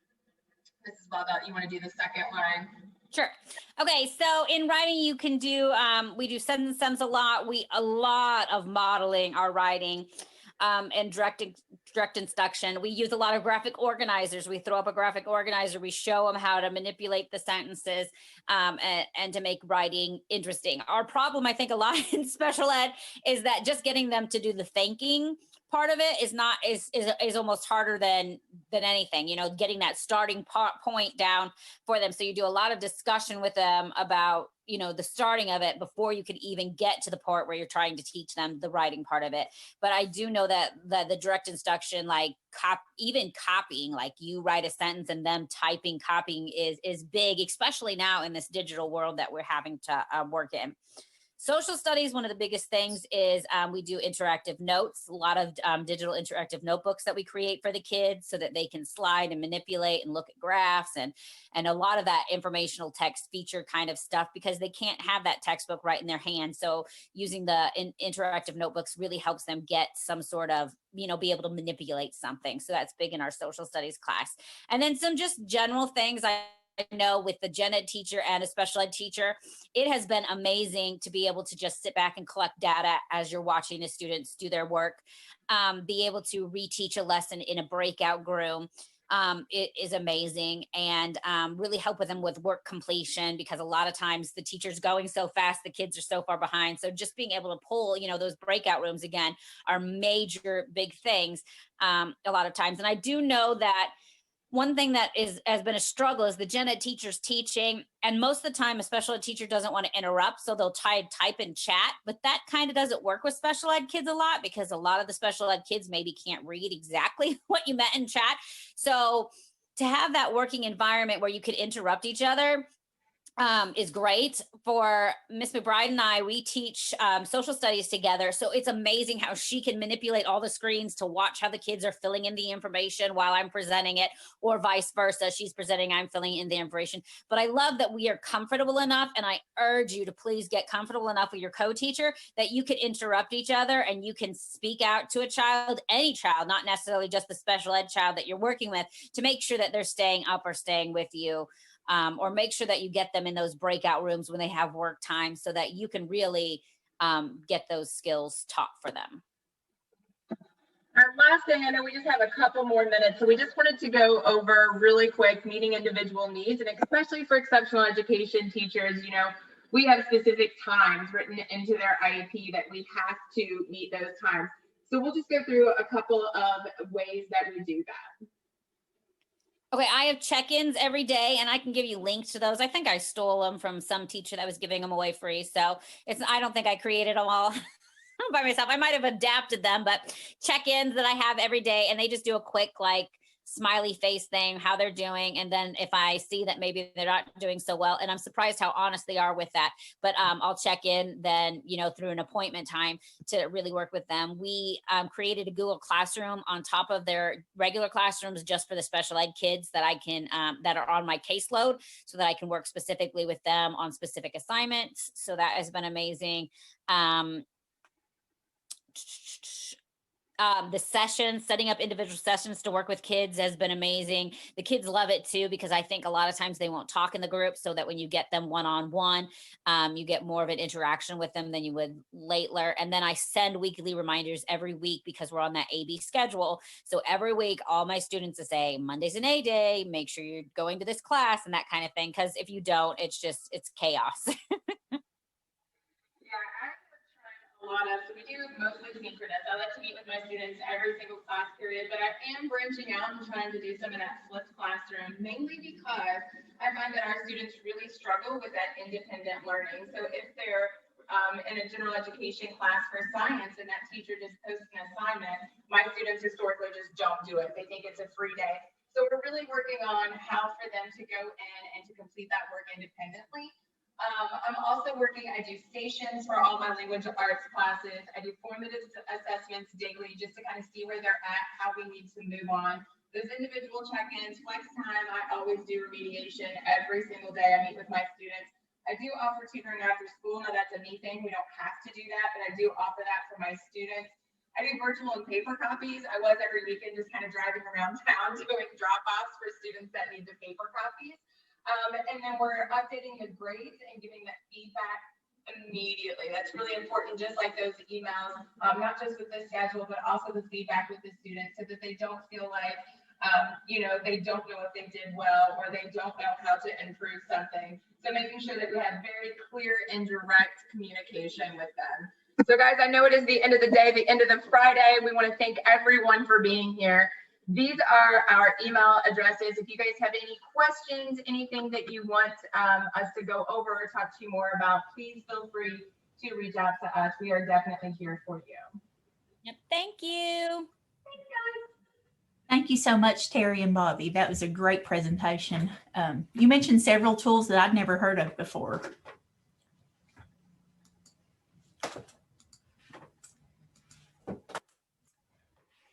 Okay, I want to thank each and every one of you for joining us today for our Elevate Teaching and Learning Virtual Summit. I've learned so much today from the teachers across our region, and I hope that you've found some new ways to meet your students' unique needs during this, this time that we find ourselves in. Here at SESC, we always want to make sure that we're supporting your needs as teachers, so please feel free to reach out to us as you need. Thank you very much again for joining us, and have a great weekend.